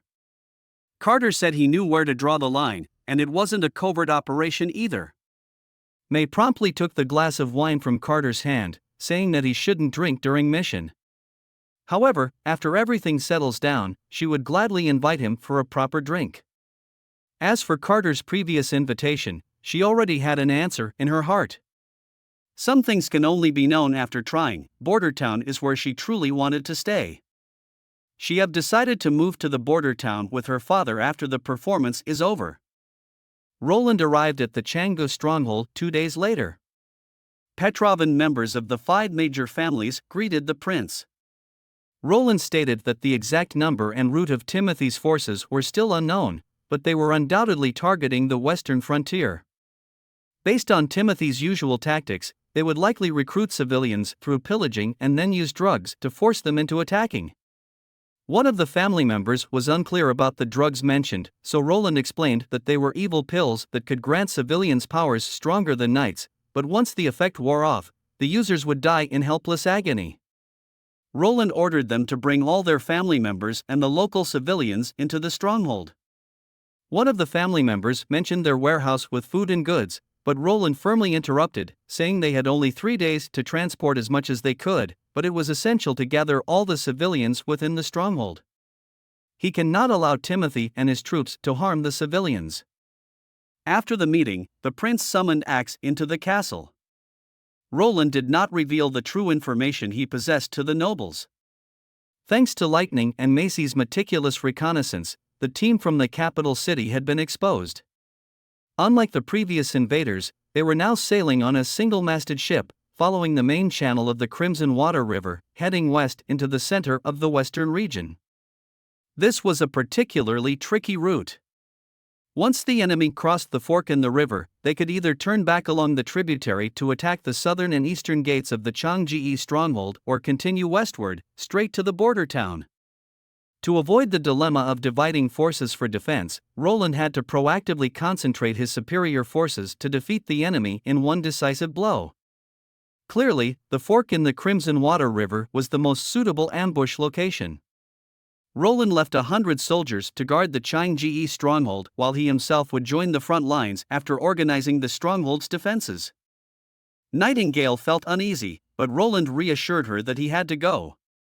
He needed to utilize the abilities of the witches.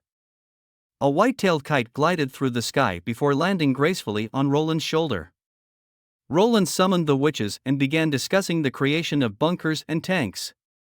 The concept of bunkers was already familiar to them, but they had never heard of tanks before. Roland sketched a simple design, explaining that it was a carriage with a cannon mounted on it.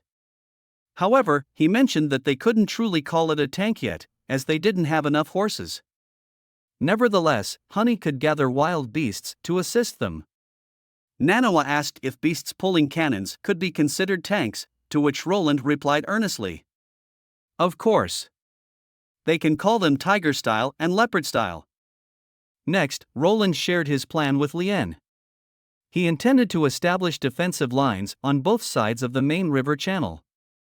He used sticks to create a rough diagram, but Lien didn't fully understand. While it would allow the soldiers to hide effectively, she doubted it would prevent Timothy's fleet from passing through. Roland didn't offer much explanation, simply stating that there's no way for them to be able to get through. Then he turned to Leaf and tasked her with concealing the fortifications. He instructed her to use weeds and vines, making the bunkers appear more natural and blend in with the surroundings. Leaf assured Lien that they should trust the prince. In Roland's mind, he imagined how, once the cannons were pushed into the well-disguised fortifications, each compartment would fire rounds after rounds. The 16-field cannons would maintain their accuracy despite the rough terrain. In fact, at such a close range, they could hit the sailing ships in the middle of the river even with their eyes closed. The enemy would find themselves in a disadvantageous formation. The enemy fleet arrived at the fork in the Crimson Water River half a day later than anticipated. Upon receiving the news, Vaynor gave the preparedness order to the artillery crews and then returned to his own position. Each compartment had a shooting window and a hole near the top of the wall. Climbing 2 steps of the earthen tower allowed for a convenient view of the situation on the river. The soldiers chatted and laughed, happily wiping the cannonballs. Vaynor sighed inwardly. These guys had lost their sense of tension. They no longer trembled like they did on the battlefield several months ago. He couldn't say whether this change was good or bad, as he felt they were underestimating their opponents. However, he couldn't harshly reprimand his subordinates either, because he himself wasn't any better. Since becoming soldiers under the prince, their understanding of combat had undergone a dramatic transformation. Bloody and brutal fighting seemed unrelated to strength, skill, or bravery. They simply repeated the memorized steps from their training, prepare and fire towards the enemy according to training to achieve victory. Alongside the assistance of the witches, they hadn't lost a single battle. One soldier even thought that it would be great if he got injured so he could see the angel Nanawa. Vainer punched him on the head, telling him to pay attention to the enemy situation. Just as Vainer was lost in his thoughts, the warning from the scouts brought him back.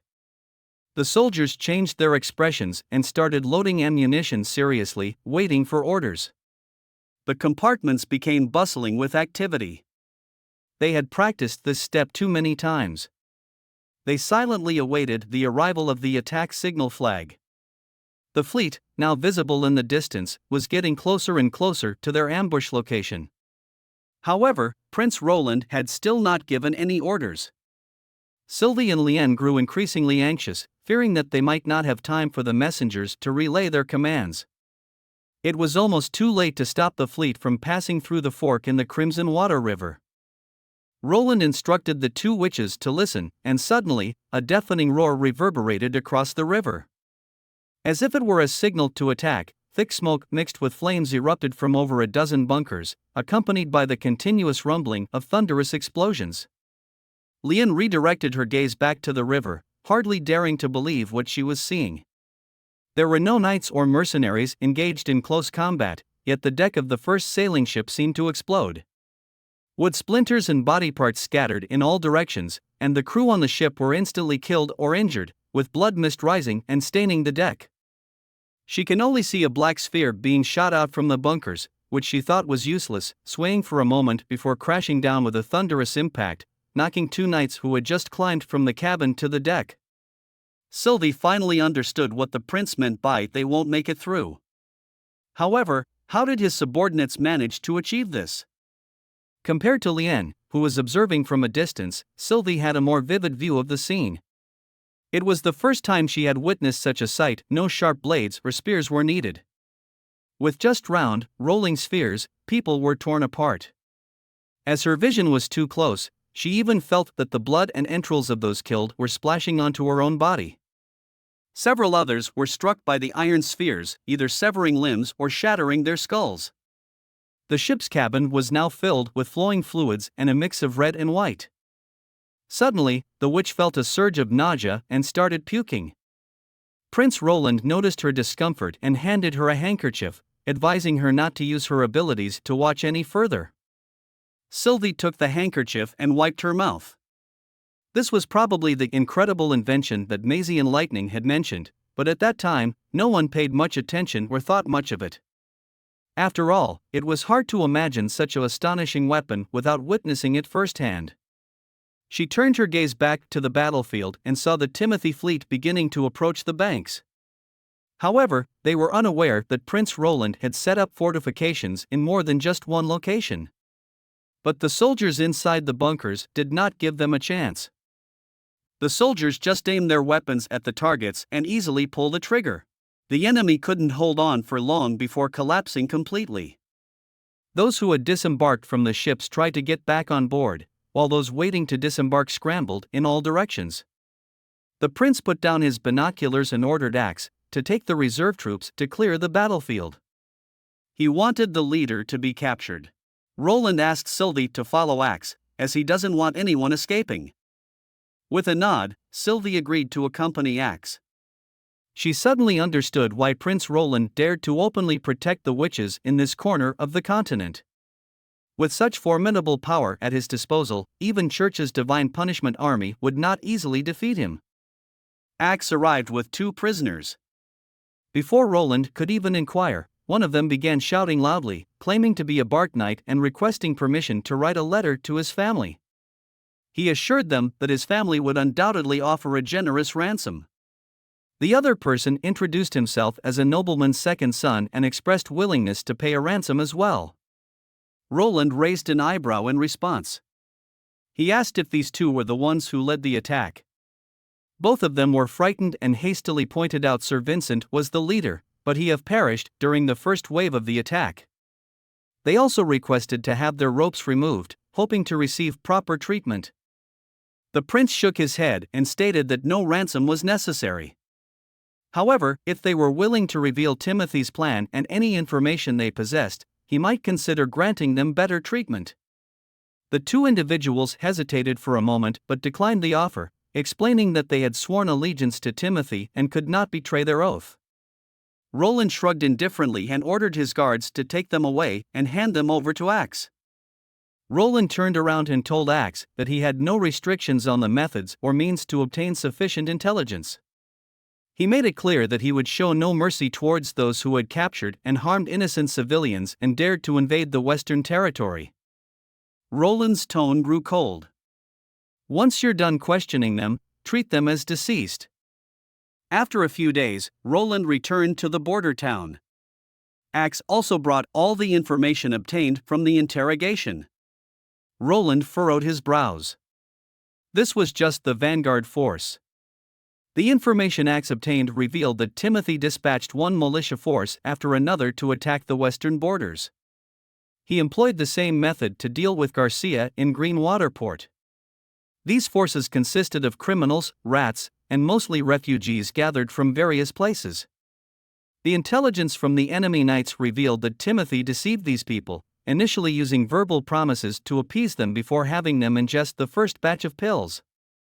Consequently, they were then under the control of Timothy, as they sought more pills to alleviate their pain and cravings.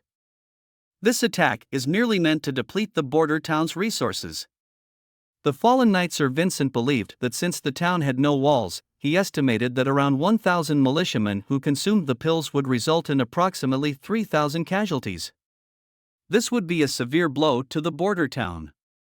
Meanwhile, he could observe Roland's response and the effectiveness of his tactics. Roland couldn't help but feel a burning hatred and frustration. Timothy was using wave after wave of cannon fodder. Even if Roland managed to emerge victorious without a scratch, it would still be a Pyrrhic victory. Compared to repelling Timothy's invasion, his primary concern was putting an end to this meaningless war. Otherwise, how long would it take for the population to flourish again once Grey Castle was unified? Roland knew that the month of the demons was approaching, and soon the entire western border would be covered in heavy snow, making it impossible for land travel. Timothy undoubtedly intended to act before the winter snow arrived. Roland closed his eyes, pondered for a moment, and continued, expressing his desire to stall this war. Sending envoys or diplomatic communications would be ineffective. Roland was determined to prevent Timothy from seizing the population. He planned to evacuate the people before Timothy could reach them. Additionally, he aimed to instill fear in Timothy regarding the western borders. For instance, allowing some prisoners to escape back to the capital city, spreading fear in the capital city. Despite the risk of exposing their tactics and weapons. However, since there's no way of them obtaining the manufacturing method, Roland wasn't concerned. Lastly, Roland intended to write a warning letter, foretelling the day of the attack in advance, and then launch an assault on the exact day. Roland had decided to attack from the sky. He was no longer the weak and insignificant newcomer who needed to hide himself under disguise. It was time to reveal his true power, step by step, and take Timothy's place on the political stage of Grey Castle. He wanted the kingdom's people to take notice of his presence. It had nothing to do with vanity but rather a form of promotion for his territory and influence. A kingdom filled with corpses and ruins would be of no use to him. Through this demonstration, he hoped to encourage more people to venture to the western borders and stand by his side. As promised, the Margaret Trading Company arrived at the border town. While enjoying a delicious feast, they discussed Garcia's black sail fleet. It was said that after plundering several cities, they sailed north along the coastline, and nobody knew where they had gone. Margaret inquired about the hot air balloon, so Roland led them to the backyard and taught them how to operate it, demonstrating its safety. Once inflated, the balloon remained unaffected by rain, impacts, fire, or even the pecking of birds. Margaret quickly grasped the key points and asked how many gas canisters were needed. Roland replied that it required around 5 or 6 canisters for a single hot air balloon. Margaret thought such alchemical technology would be quite expensive. Roland cleared his throat and employed excellent sales tactics, offering the first inflation of the balloon for free and even including a complimentary camouflage outfit. After the caravan departed, Roland let out a long sigh of relief. The treasury was once again filled, and he could finally begin expanding the population. He looked up at the sky, envisioning the construction of the city next year. The banks of the Crimson Water River would undoubtedly be dotted with residential houses. Roland decided to go and visit Anna in the backyard on the northern slope. Upon entering, the first thing that caught his eye was the floor covered in metal blocks. Roland was astonished to see that they had already reached over 2,000 in number. Anna mentioned that block 1057 was particularly sturdy, while 2284 excelled in both hardness and toughness. Lucia held a small notebook and reported that block 2284 contained 0.8% carbon and 15.2% unknown elements. The test conducted by Anna and Lucia were of great significance. Roland instructed Lucia to break down the ores into various raw materials, and then Anna would blend them with pure iron in different mass ratios, melt them together, and create test blocks to assess their performance. Although Roland knew that steel was essentially an iron-carbon alloy, with higher carbon content resulting in pig iron and no carbon resulting in pure iron, he was aware that carbon content within a specific range could be classified as steel. Furthermore, even the slightest fluctuation in carbon content could significantly alter the properties of the metal. Therefore, the first thing to be determined was the extent of this range. After a few encouraging words to the two witches, Roland sat back and quietly watched the two girls working. Although the autumn sun still shone brightly, it no longer carried the scorching heat of the summer. He felt a warm sensation throughout his body, accompanied by a long-lost sense of tranquility. He lost track of time as the courtyard gradually grew quiet. Suddenly, he felt a soft hand resting on his forehead. Lucia was nowhere in sight, but Anna stood before him. Roland was startled, and Anna warned him, saying, "Your Highness, be careful not to catch a cold." Anna looked into Roland's eyes and knew that he had something to tell her. Roland hesitated for a moment, then reluctantly shook his head. He held Anna's hand, feeling somewhat perplexed, and roughly explained the plan to expand the population. He mentioned the initial freedom of choice, but now, to save time, he had resorted to some half-enticing, half-coercive methods. Although he did this to prevent the civilians from being forcefully conscripted by Timothy and ultimately succumbing to the ravages of the pills, upon reflection, Roland realized that his actions were not so different from Timothy's. The only distinction lay in their respective goals. Anna covered the prince's mouth, understanding that Roland was concerned that others might not appreciate his actions, and he himself couldn't guarantee that all of his future goals were correct. Roland was unsure whether the means or the desired outcomes were more important. Before he could respond, Anna had already moved closer, holding his hands and whispered softly in his ear, assuring him that she would watch over him carefully. The environment on Slumbering Isle was improving day by day. Once airborne, Tilly could see the bustling crowds and lively markets below. It was no longer the secluded place where only around 300 witches resided in isolation. Through negotiations and agreements, they had established commercial connections with the surrounding islands. Tilly had even brought in a group of ordinary residents from some overcrowded village islands. Although they currently lived on the outskirts of the island, far from the witches, Tilly believed that one day Slumbering Isle would become a city where everyone would live together harmoniously. Tilly could temporarily fly using magic stones, but she hadn't figured out the underlying principles yet. Just as she was conversing with Ashes, a massive white bird descended from the sky. Due to its rapid descent, it crashed onto the ground, raising a cloud of dust. It was Maisie, who couldn't believe that Tilly was actually flying in the sky. Tilly playfully rubbed her cheek and asked Maisie how the witches from Slumbering Isle were doing in the border town.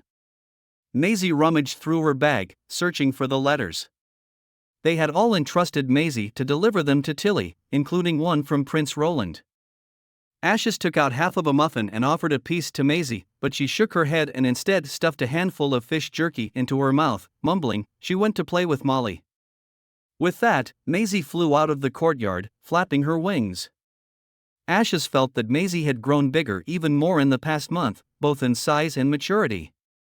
Tilly smiled and said she felt the same, perhaps because life in the border town was truly wonderful. Returning to the room, Tilly tore open the letter sent by Roland and found that apart from a letter filled with content, the remaining dozen or so pages were actually vivid illustrations, laying out the pages of drawings one by one. The contents were somewhat unbelievable and terrifying. The background depicted a desolate wasteland at dusk, with two monstrous creatures engaged in a fierce battle against a group of witches. The witches were clearly at a disadvantage, as their abilities seemed to have lost their effectiveness. Neither snakes nor fireballs could stop the enemy's advance. By the final drawing, several witches lay lifeless in pools of blood. Tilly anxiously grabbed the letter and quickly skimmed through its contents. Soon, she felt her heart tighten as a recurring word in the letter made her hands tremble slightly: demons. The letter described how Hakura obtained an ancient book and led the witches across the Desolation Mountains in search of the Holy Mountain. However, they did not find the Holy Mountain but encountered terrifying monsters instead. These creatures possessed astonishing strength, swift movements, and the ability to command demonic beasts. One of them could even release lightning from its hands. After contemplating for a while and finding no answers, Tilly decided to set aside all of those things and took out Sylvie's letter. She intended to know the results of investigating the Lord of the border town. However, the first sentence of the letter left her stunned, even more so than when she had seen the word demons. Lady Tilly, I have found no traces of disguise or magical influence on Roland Wimbledon. Apart from the Witch Union, there are no other factions of witches hidden in the town.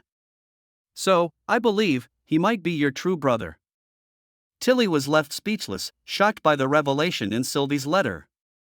A real brother. How could that be possible? Tilly held the letter in her hands, but her mind couldn't focus. Thoughts swirled in her head like a tidal wave. Among the 5 children of Wimbledon III, the eldest 3 were born close in age and played together. By the time Roland was born, the youngest, Garcia, was already 6 years old, and naturally, they didn't include him in their group. Logically, Tilly should have formed another circle with Roland, but it wasn't the case in reality. Roland longed to be accepted by his 2 older brothers, striving to fit into their circle, but often ended up being the one who was getting bullied. This twisted and volatile treatment caused Roland's character to become distorted and easily angered. Of course, he didn't dare to direct his anger towards the 3 elder siblings, so started bullying Tilly. Ever since Tilly fought back, Roland hadn't provoked her again, and Tilly had chosen to ignore her brother. Even in adulthood, Roland had shown no signs of change. In fact, he had worsened over time. She couldn't believe it. How could someone like him stand with the witches, sheltering them, and even dare to oppose the church? Tilly was perplexed and conflicted. It seemed contradictory to her that someone with Roland's history of bullying and twisted character could now align himself with the very beings he had once despised. The fact that he was willing to go against the church, an institution that held immense power and influence, further intensified her confusion and disbelief. Tilly didn't know what to say for a moment. Ashes nudged her several times before Tilly mentioned that the letter stated that Roland hadn't been controlled or replaced by the witches. When she mentioned the incident with the butt grabbing, Ashes coughed a couple of times. After contemplating for a moment, she remarked that even though they hadn't seen him for just a year, he seemed like a completely different person. Tilly asked Ashes to elaborate further. Ashes thought for a moment and said, Roland feels clean. Although he doesn't have a preference for extravagant jewelry or clothing like nobles do, his attire is very clean. Overall, Roland now gave a favorable impression. Tilly smiled, surprised that Ashes would speak well of him. She let out a sigh of relief, realizing that her brother had indeed undergone significant changes. But what had prompted his transformation? Perhaps the true reason could only be discovered by meeting him in person. Regaining her focus, Tilly shifted her attention back to the letter. The second half of the letter detailed Sylvie's observations and experiences in the border town, including her daily work and discoveries. As Tilly continued reading, another piece of information caught her attention. It described a weapon capable of launching iron balls and crossbow bolts from iron tubes, with immense power. Although Maisie and Ashes had mentioned such a weapon before, This was the first time Tilly had encountered such a detailed description, complete with hand-drawn illustrations.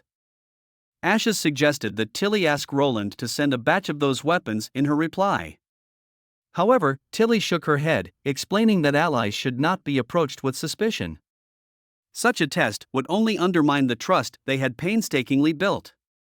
Besides, they were planning to visit the border town this winter, and it would be better to discuss it in person. Ashes shrugged in response, and Tilly smiled, continuing to read the letter. As her eyes reached the end of the letter, Tilly couldn't help but freeze. Roland had actually invented a type of undergarment designed for women's boing-boings and had gifted it to every adult female member of the Witch Union as a present? It was simply absurd. Wait a minute, Tilly suddenly remembered that when Roland was in the capital, he had also given some noble ladies tight-fitting corsets. Some of them had even been thrown back at his face. This was wildly spread among the nobles. This was definitely something he would do. Tilly felt conflicted. On one hand, it aligned with her memories of him, but on the other hand, she felt that it would be better if he didn't align with those memories. Should she go to the border town to see him this winter or not? Upon returning to the border town, as soon as they entered, Kyle mentioned that he had come up with a feasible plan for large-scale production of sulfuric acid. However, it required a significant amount of lead and skilled craftsmen, and he hoped to seek the assistance of the witches. Roland asked Kyle to provide him with the detailed plan.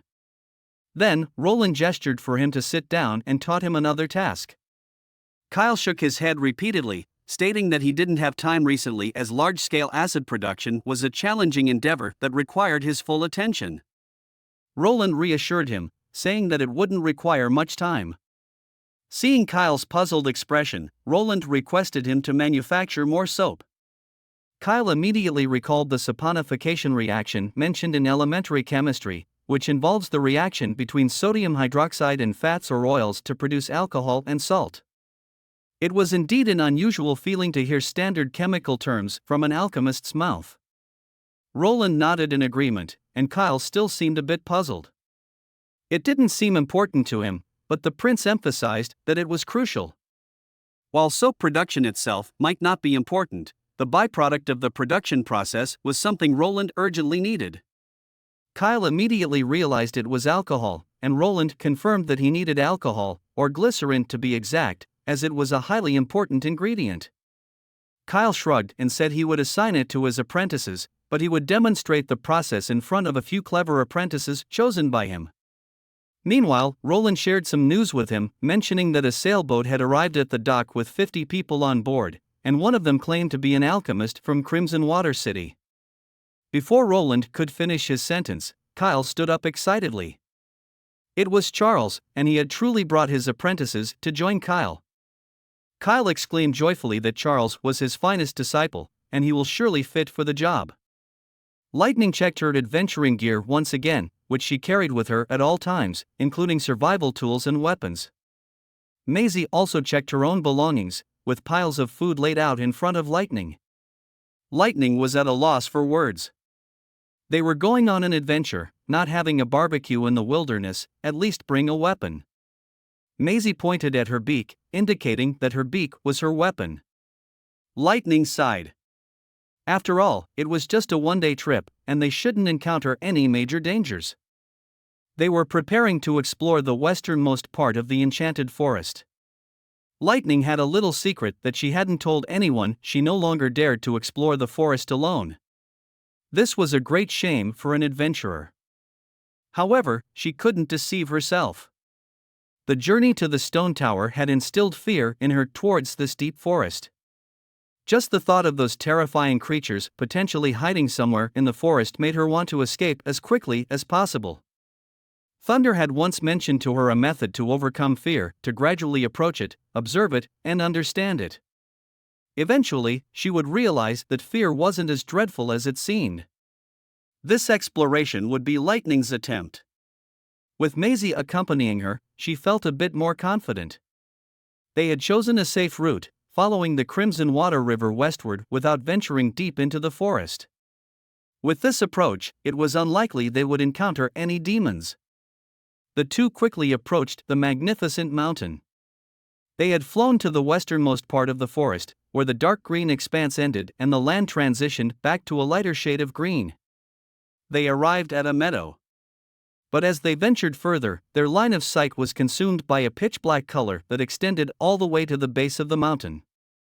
They descended towards the dark land. Soon, they realized it was a ground made up of black stones.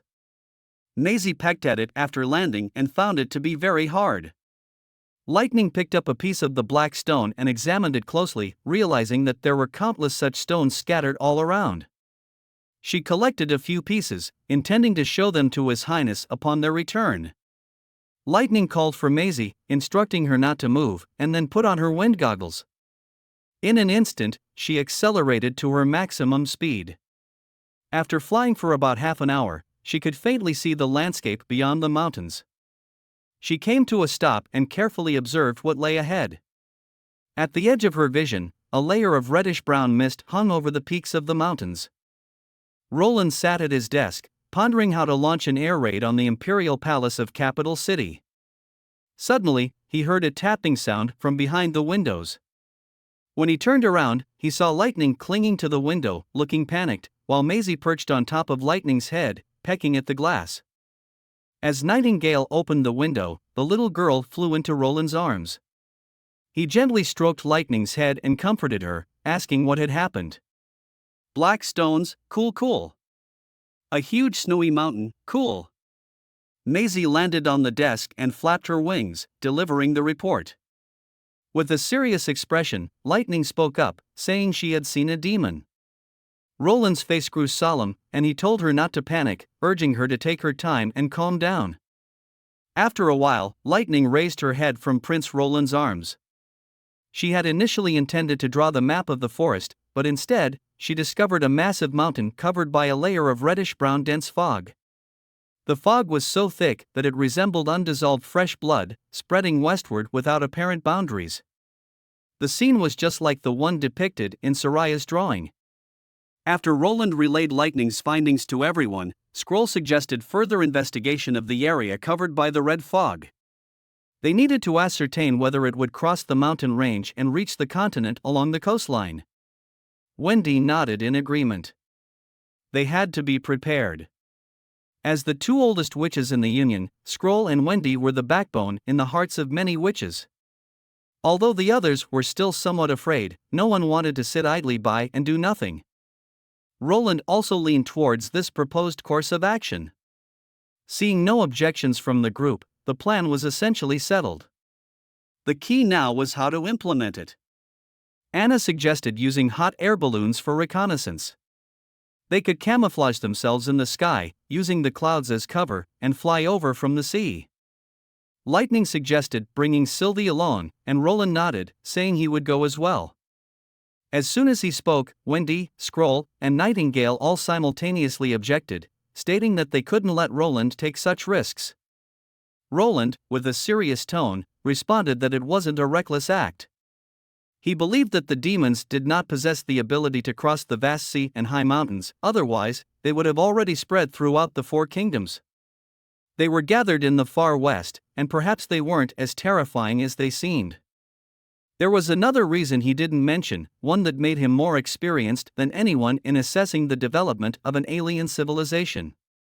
If he could witness the demons and their cities with his own eyes, it would greatly help in formulating future development directions and counter-strategies. The witches still hesitated. Roland smiled and said that staying in the hot air balloon would definitely be safe. If there was any danger, he wouldn't have let the witches go in the first place. Seeing that their persuasion was ineffective, Nightingale was the first to change her stance. Roland could go, but he had to take Nightingale with him and couldn't leave her side. As he looked into her earnest eyes, Roland knew he couldn't refuse her.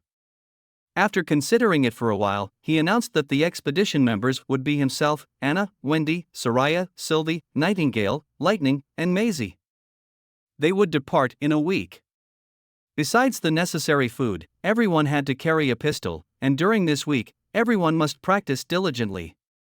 After making the announcement, Roland finally had the time to examine the black mineral Lightning had brought back. He held it in his hand and waited, feeling a slight jump in his heart. In terms of weight, it was much lighter than ordinary stones, making it unlikely to be a metallic ore. It had a hard and lightweight exterior that reflected a metallic luster, and it was exposed on the surface. Could it be coal? Roland asked Anna to release flames, and under the scorching black fire, the stone quickly turned bright red and translucent. Roland immediately realized that it was high-quality anthracite coal. This unexpected discovery filled him with joy. Coal was not rare in Greycastle and was mainly used for kilns and heating. However, its applications were extremely wide-ranging. Before the prevalence of internal combustion engines, the blazing burning of coal fueled everything of steam power. After coking coal, it could replace charcoal for iron and steel smelting, making it much more environmentally friendly than excessive deforestation. Even in the age of electricity, coal could be used to produce coal gas, hydrogen gas, and asphalt, as well as for power generation. It could be considered an excellent and cost-effective fuel. Holding an open-pit coal mine in his hand was very important. The only question was how to develop it effectively. After thinking for a moment, Roland realized that they needed to construct more steamships and fully develop the mining fields in the area. By increasing the number of steamships, they could transport the mined coal more efficiently and expand their capabilities. This would not only meet the local demand for coal but also provide an opportunity for trade and economic growth. The development of the mining fields would require infrastructure, such as railways and processing facilities, to optimize the extraction and utilization of the coal resources. With this unexpected discovery, Roland saw the potential for significant advancements in their industrial development and energy supply. The coal mine would serve as a valuable resource, contributing to the prosperity and progress of their kingdom. In the palace of Greycastle, there was a loud bang as a copper bowl was turned upside down. This was something newly developed by the Alchemist Association of the capital. If used in larger quantities, its power could tear through armor. Timothy was delighted and rewarded the inventor with 25 gold, instructing him to start mass production of it. After the chief alchemist left, a knight remarked that while this invention appeared intimidating, it would be impossible to defeat knights with it. It required ignition to activate, and its effective range was only about half a step. Other knights voiced their agreement, and Timothy felt a twinge of anger. If it weren't for Garcia luring away the alchemist responsible for developing this item at the Alchemist Association, he would have already conquered Greycastle. At that moment, footsteps suddenly echoed outside the door. An anxious guard entered the palace hall and knelt down on one knee. He informed Timothy that the militia force sent by Greycastle to the western border seemed to have suffered heavy losses. The defeated soldiers had returned to the capital, and they had brought with them a letter of inquiry from Roland Wimbledon. Now, many people were aware of the situation and what was written on the letter. The letter stated that Timothy's foolish actions, attacking the western border, were a mistake, and he would pay the price for it. Roland declared that he would launch an attack on the capital in the early second month of autumn, and by then, everyone would witness Timothy's shaky hold on the throne. The training location for revolver shooting was arranged in the courtyard of the castle. Including Sylvie, all the witches selected for the reconnaissance team were given a revolver. After spending 2 days familiarizing everyone with the proper shooting stance, Roland proceeded to the live ammunition shooting phase of the training. The witches performed decently during the gun handling exercises, but the shooting exercise didn't go as expected. Especially when the deafening sound of gunfire echoed and the recoil, everyone's first instinct was to cover their ears, leaving Roland with a vacant expression. He then shifted his gaze towards Anna. There, she held the gun in both hands without moving a muscle, continuously pushing the trigger, completely disregarding the recoil and gunpowder smoke. Setting aside accuracy for a moment, just this action alone was executed perfectly. Roland was secretly amazed. Even though it was a large-caliber revolver, which had a strong recoil, how could her arms remain motionless during continuous shooting? Curiosity drove him to approach her from behind, and he saw that 2 clusters of black flames were tightly adhering to the grip, firmly holding it in the air, while Anna merely made a gesture of grasping, not even touching the handgun. Roland could only laugh wryly and loudly declare, "No one is allowed to use their abilities to assist in practice. If they were to encounter enemies with God's punishment stones, they will be in a frenzy."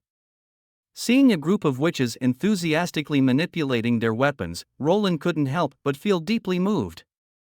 Until now, he still remembered the appearance of each witch when he first met them. Anna used to be as thin as a bamboo pole, with lifeless eyes and a perpetually expressionless face. Nightingale always had a trace of gloom between her eyebrows, and her smile had nothing to do with her emotions.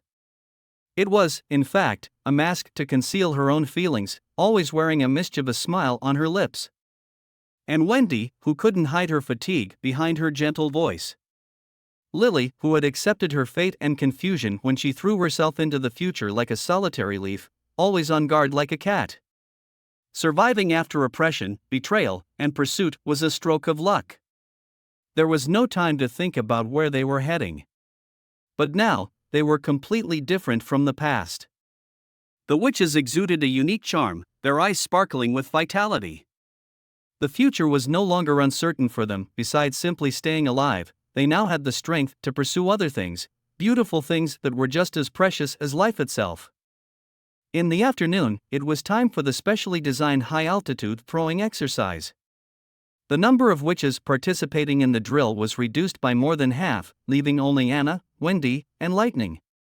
In order to fulfill his promise, Roland planned to drop a 250-kilogram bomb directly above the Grey Castle Royal Palace. As the altitude increased, the border town quickly shrank to the size of a fingernail, and the Crimson Water River turned into a gleaming silver ribbon. However, the drop distance of over 1,000 meters meant that hitting the target will be unlikely. To achieve precise targeting, the bomb had to be equipped with a guidance system. And the young girl, Lightning, would be responsible for this task. "Drop the bomb," Roland ordered. Wendy pulled the valve and released the bomb. Anna sealed the release hole with the prepared cover plate and tightened the fixing bracket. These procedures had been practiced repeatedly on land, and the two of them worked together seamlessly. During the descent of the bomb, Lightning fell at the same speed and applied horizontal thrust to it, allowing the bomb to freely change its trajectory, transforming it into a guided missile. When it was close to the target, Lightning pulled the rear mechanism, separating the deceleration parachute from the bomb. The bomb would gain sufficient kinetic energy in the final few hundred meters and penetrate through the roof of the palace. In this way, the substantial drop distance became a guarantee for precise control of the impact point. The remaining task was to continue practicing this process. A week quickly passed, and Roland called Barav, Carter, and Axe to the castle to inform them that he would be leaving the town for 2 days. He instructed them to continue implementing the town's affairs according to the usual plans. However, his words were met with unanimous opposition from the three. Carter hoped to fulfill his duty as the chief knight and guard the prince. Axe requested to form a 100-person squad for protection. Barav argued that according to the municipal government's decree, any order must be reviewed and stamped by the Lord before it could take effect, urging Roland to stay in the castle. Finally, Roland demanded that everyone follow his command. Barav still didn't understand why Roland had to personally take action. After a moment of silence, Roland spoke up, mentioning that it might be about the survival of the Western Territory or even the entire kingdom. When the three asked for specific reasons, Roland shook his head. He reiterated that this trip was a confidential operation and they were not to disclose the information to anyone. In his mind, Roland considered that the headquarters of the demons might be stationed over 200 kilometers away from the Western Territory, and these demons had once destroyed the holy city of Takira. Revealing such information would be too shocking. As a person who had seen countless doomsday movies, Roland isn't too shocked, but for them, accepting such a reality would be difficult. If the news were to leak, it would cause even more trouble. If it triggered panic among the people, it could lead to a mass exodus from the Western Territory. Therefore, it was not the appropriate time to announce. After attending to the municipal matters, Roland and the witches boarded a hot air balloon and ascended from the castle courtyard, flying towards the direction of the mountains. Since learning about the existence of demons, Sylvie had been burdened with heavy thoughts. She wanted to know if the church, which had fought against the demons 400 years ago, was truly good or bad. Before Roland could speak, Nightingale preemptively responded, stating that the church was definitely bad. Kind-hearted people wouldn't arbitrarily hunt down witches. However, Sylvie continued to stare directly at Roland, as if wanting to hear his answer. Roland contemplated for a moment and said that it was still uncertain whether the church was truly fighting against the demons. If they had made such significant sacrifices, why would they conceal the information and destroy all past records? Spreading this matter widely would be the best way to expand their followers. They still didn't have a complete understanding of many pieces of information, and the distinction between good and bad wasn't so simple. Roland was well aware that Sylvie was actually asking whether he would stand with the church in order to fight against the demons. Sylvie opened her mouth, but didn't deny anything. Roland spoke seriously, stating that the authority of the church and the monarchy were inherently incompatible. Even without the witches, he would not stand on the side of the church. Moreover, now he had everyone by his side. Nightingale smiled proudly. The other witches also expressed their trust in Roland, saying that he was reliable. Sylvie nodded gently, and the heaviness between her eyebrows seemed to fade slightly. And so, as dusk descended, the group could vaguely see the outline of the snow-capped mountains. They selected a camping site on a mountain ridge closer to the sea, allowing them to easily observe their surroundings. It was also far away from the forest, ensuring that wild beasts couldn't easily approach the camp. Everyone began setting up their tents, but due to the limited payload capacity of the hot air balloon, they could only bring one large tent. Therefore, Roland displayed a gentleman's spirit and let the witches sleep in the tent while he slept in the basket. Although Wendy and Soraya suggested that they should go to the basket and let Prince Roland sleep in the tent, he refused each one of them. Only Sylvie kept looking at Roland with a vigilant gaze which left him feeling both amused and exasperated. After assigning the night watch, everyone entered the tent. It was at this moment that faint footsteps could be heard from behind. Roland turned around and found that the person approaching was none other than Anna. Anna approached to accompany Roland. She mentioned that although Sylvie didn't express her gratitude, her mood had become much lighter. Anna herself was also pleased with her own choice. She kissed Roland on the cheek and then went back to sleep. Watching her return to the tent, Roland stretched contentedly and yawned. He intended to go back to the basket to sleep. However, as he was about to do so, an invisible pair of hands cupped his face. There was nothing in front of him, yet he could feel the soft touch on his face once again, but this time, it was from the other side. In the early morning hours, everyone packed up their camping gear and set off once again. Roland also noticed a detail: even when sleeping in the wilderness, the witches' appearances remained flawless, while he clearly couldn't achieve the same.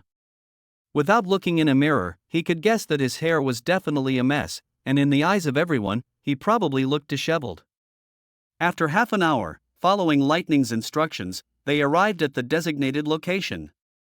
As Lightning had described, a red mist shrouded the area behind the mountains. The mist pressed down heavily, and the closer they got to the ground, the more intense the red it became. Sylvie couldn't see much due to the distance. As the hot air balloon slowly approached the ground, Sylvie finally began to report what she saw. About 10 miles from the seaside, she had discovered a collection of buildings made of black stones, forming a triangular shape resembling spires. Most of the spires were empty, but some appeared to be filled with liquid. Sylvie froze for a moment. She saw hundreds of pairs of eyes suddenly opened. Sylvie shouted, "The demons have spotted us!" Upon hearing this, Roland gave the order, "Wendy, retreat at full speed." Strong winds quickly blew, and the sudden movement of the hot air balloon caused the basket to tilt.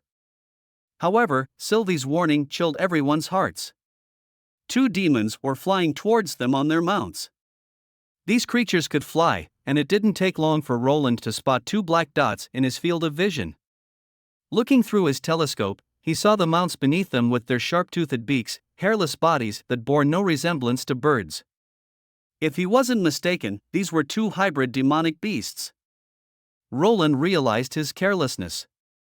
He hadn't expected the demons to have flying mounts, and the situation with lightning was dire. She wouldn't be able to engage in combat like this. If they were shot down from this height, they would undoubtedly meet their demise. The demons were getting closer to the hot air balloon, and Roland could already see the two demons approaching. One demon raised its spear. Just as Sylvie issued a warning, Anna had already extended her hands, controlling the black flames to unfold into a thin curtain, shielding the basket. She successfully blocked the incoming attack. The previous block had consumed a considerable amount of her magic. The two demons surrounded the hot air balloon from the left and right, and Anna alone defended against one of them. The other witches immediately picked up their pistols and started counterattacking. The witches quickly drew their pistols and retaliated. However, with the basket constantly swaying, it was nearly impossible to hit a fast-moving enemy. After 2 rounds of bullets, none hit their targets. At that moment, the arms of the demons raised once again, and this time they chose to attack from both sides. Anna didn't even have time to observe the enemy behind her when she summoned a thin layer of black flames to shield the basket. She could only cover one side, and Roland clearly saw the demon swing its right arm towards Anna, but he couldn't see the trajectory of the spear. Almost instinctively, he pushed Anna away, who was facing away from him.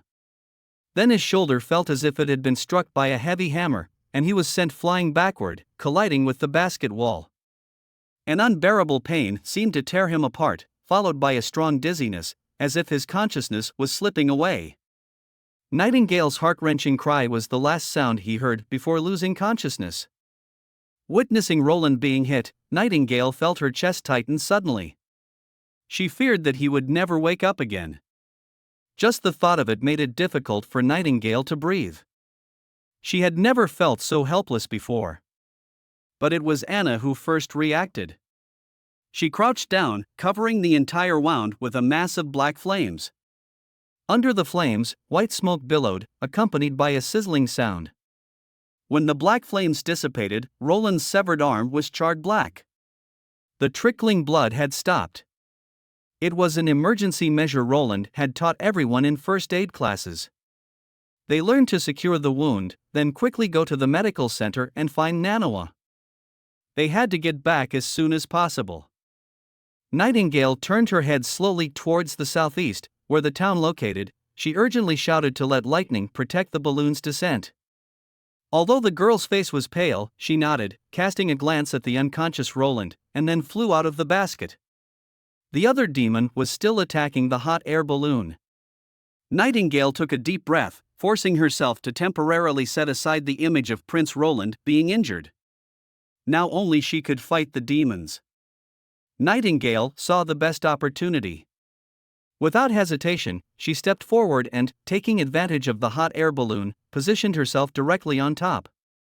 The demon was charging straight at them at that moment. Nightingale was surprised to discover that there was a vortex of magic energy slowly rotating within the demon's body, and a shining stone embedded in its arm. Just as the demon was about to collide with the hot air balloon, Nightingale leaped out of the mist and appeared behind the demon. The monstrous winged demonic beast suddenly sank under the increased weight on its back. The demon seemed to realize something and abruptly turned around. But it was greeted by the thunderous roar of a 12mm caliber revolver. The bullet tore through the shroud of flames and smoke and blasted a fist-sized hole in the demon's head. Sticky blood splattered everywhere, and a pungent smell of blood filled the air. The enemies convulsed and fell to the ground, while the demonic beast changed its direction, gliding past the hot air balloon from the side.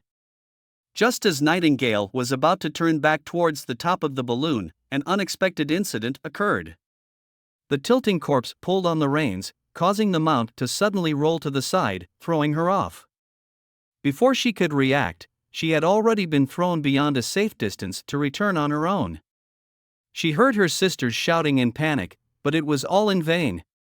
Lightning was engaged in a battle with the demons, and even if Maisie transformed into an eagle, she couldn't lift herself up. Nightingale was well aware of the imminent outcome she was about to face. Wendy struggled to control the wind direction but was powerless to stop it. Nightingale closed her eyes, and the scene of her encounter with Roland replayed in her mind. She sat on the edge of the bed, toying with the dagger in her hand, waiting for the prince to enter through the door. Everything started to fade away, leaving only the smiling face of the prince. Nightingale had only one regret, perhaps, was that she couldn't accompany him until the end. Suddenly, a series of high-pitched chirps reached her ears. Nightingale opened her eyes and saw a white figure diving straight towards her, landing on her chest. It was Maisie. She was about to say something when a dazzling white light burst forth from the bird's body. Its form instantly expanded, revealing enormous and formidable flesh wings unfurling from its back. Feathers scattered, and the bird's head transformed into a terrifying and fearsome visage, resembling a flying demonic beast. Maisie let out a deafening roar as her claws grabbed Nightingale and threw her upwards. When Maisie carried Nightingale into the battle, the situation instantly reversed. The demons let out an angry roar and was forced to abandon the pursuit of Lightning. Instead, it fiercely hurled a spear towards Maisie. Nightingale tapped Maisie twice, and Maisie's body rapidly shrank, transforming back into a bird. The spear whistled past them, plunging into the sea. In the next instant, Nightingale emerged from the mist and returned to Maisie's back, seamlessly evading the attack. Just as they were about to collide, Maisie suddenly descended, brushing past the enemy's shoulder. Once she regained her balance, Nightingale had disappeared from Maisie's back. She reappeared behind the demons like a phantom. With anger in her eyes, she pulled the trigger, and the gunshots resounded continuously. The demon fell into the ocean. The demonic beast, now without its master, was also struck down by lightning with her pistol, falling into the sea and quickly disappearing. A hot air balloon descended slowly. Everyone anxiously looked at Roland. Wendy mentioned that they had been delayed for so long, and the hot air balloon would take a while to reach the town. They now had to proceed with Lightning and Maisie leading the way for His Highness. Maisie's enormous head opened its jaws wide, reassuring everyone that she was fine. Lightning seemed a bit downcast, probably feeling that as an adventurer, she was afraid of fighting the enemy, which led them all into this predicament. She quietly said she was fine as well. Before setting off, Nightingale gently patted her head, telling her that it wasn't her fault. The witches had bound the unconscious prince to Maisie's back, while Lightning carried the severed hand. The two quickly took off, soaring along the Crimson Water River towards the town.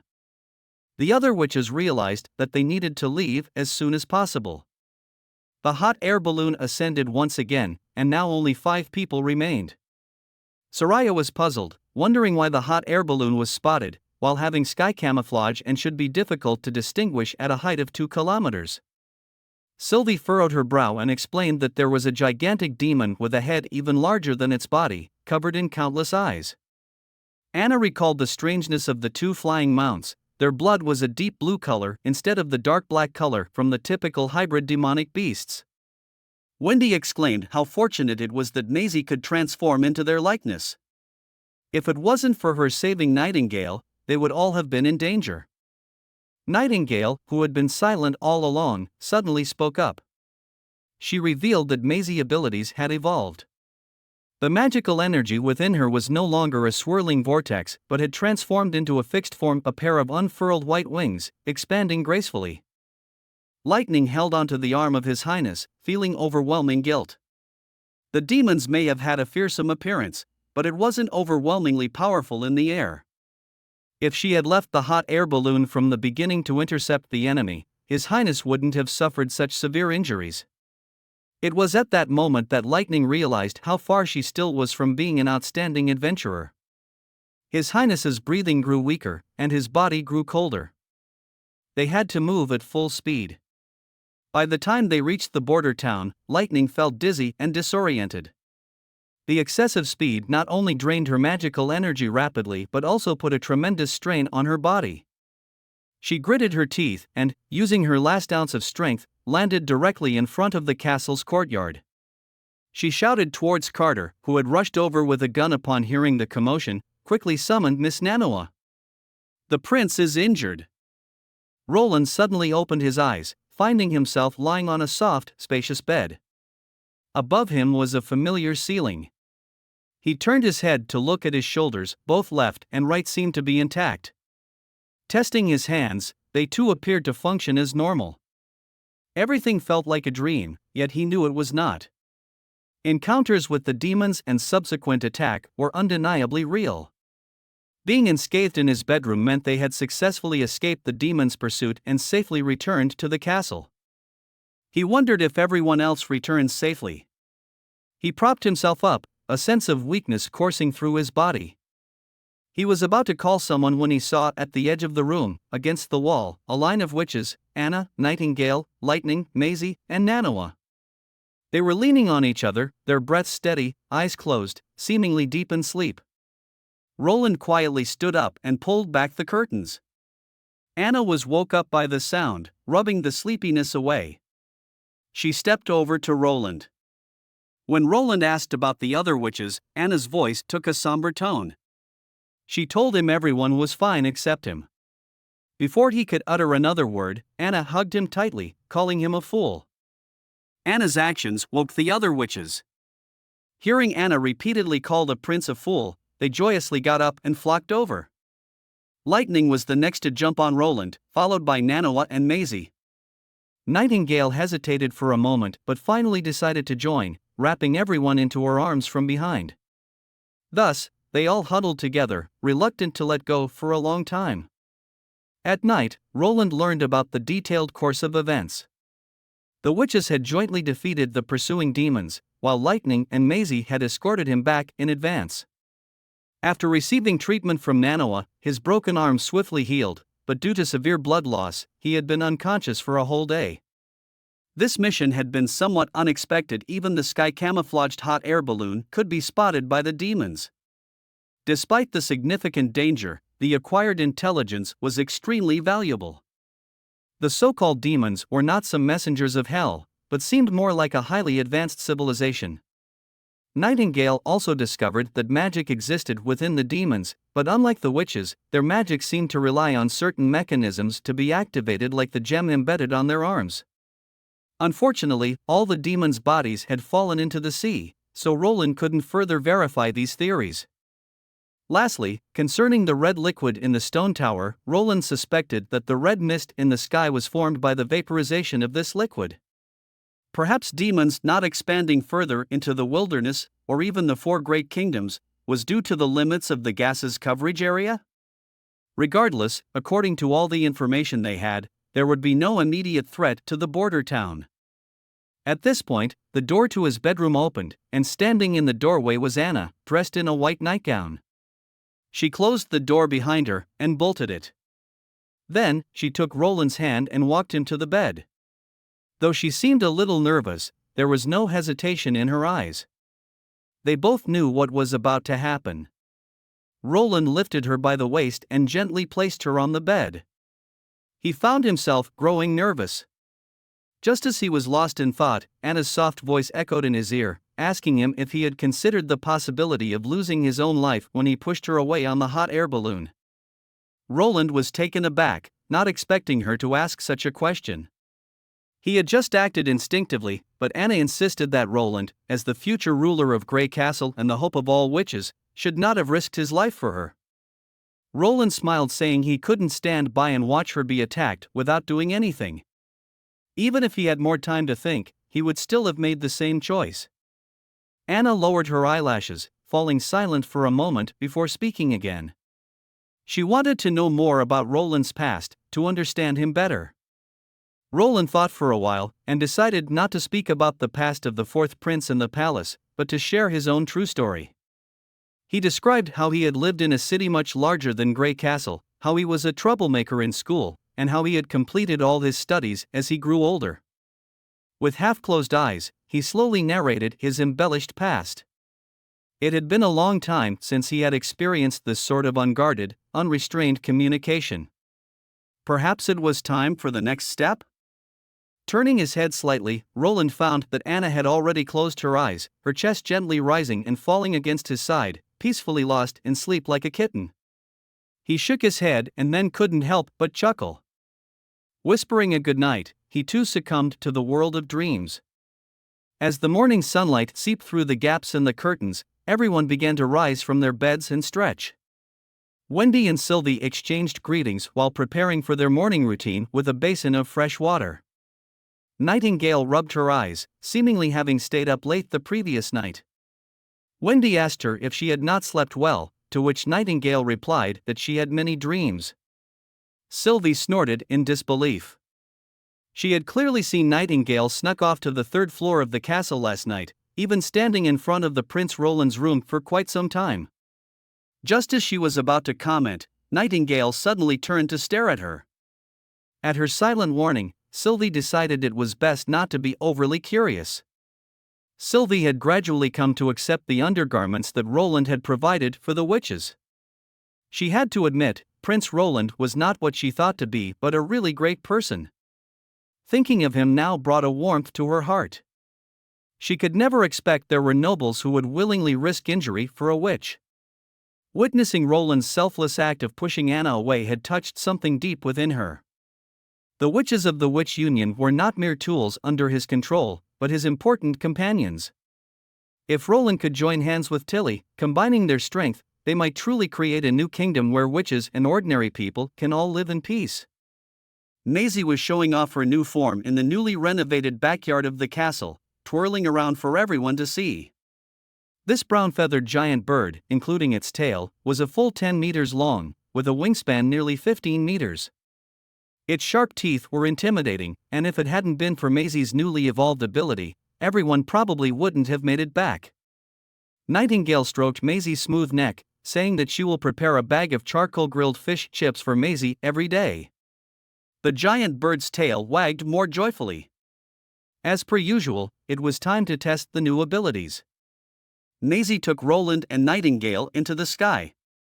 The brown-feathered giant bird she had transformed into was even larger than the original version ridden by the demons, and her flight speed was about 80 kilometers per hour, although still much slower compared to lightning, but she can now carry people on her back. Now, the magic power contained within Maisie had greatly increased. Roland extended his arms, experiencing the sensation of riding a dragon. Moreover, through Maisie, Roland confirmed his previous theory: a witch's evolution depends on her understanding of her own abilities. Whether this understanding is acquired through learning or sudden enlightenment, it can both prompt changes in abilities. They soon landed at the new apartment building. After nearly 4 months of construction and renovation, the building was finally ready for use. Each witch had her own private bedroom. Evelyn thought back to the cement that had placed a few months ago during initial phase of the construction. Mixed with stone, it really could form various shapes. Moving into her new room, Evelyn felt a bit anxious. It had been a month since she came to the border town, and aside from tasting wines for His Highness, she hadn't done anything else. In the last test, she ranked last among the witches, scoring only 5 points. Even so, His Highness showed no signs of treating her any differently. Candle, excited, pushed open the bedroom door, inviting Evelyn to see the kitchen. Candle paused, then squatted down to touch her forehead and asked her if everything was all right. After a moment of silence, Evelyn spoke softly. It had been a month since they arrived, everyone had their own tasks. Lien's construction of the new city walls was almost complete. Honey had trained a large number of flying messengers for His Highness, and Sylvie had accompanied His Highness to investigate those terrifying creatures. Yet she still had nothing to do. She didn't understand why His Highness had chosen her. Candle pondered for a while and suggested Evelyn ask His Highness herself. Evelyn was startled, but Candle reassured her, saying that Prince Roland was a good person. Even Sylvie had changed her previous stance of keeping her distance and being wary of the prince, and began to praise Prince Roland. After some consideration, Evelyn decided to do as Candle suggested, in order not to continue suffering from this insecurity. Roland summoned Berev to his office.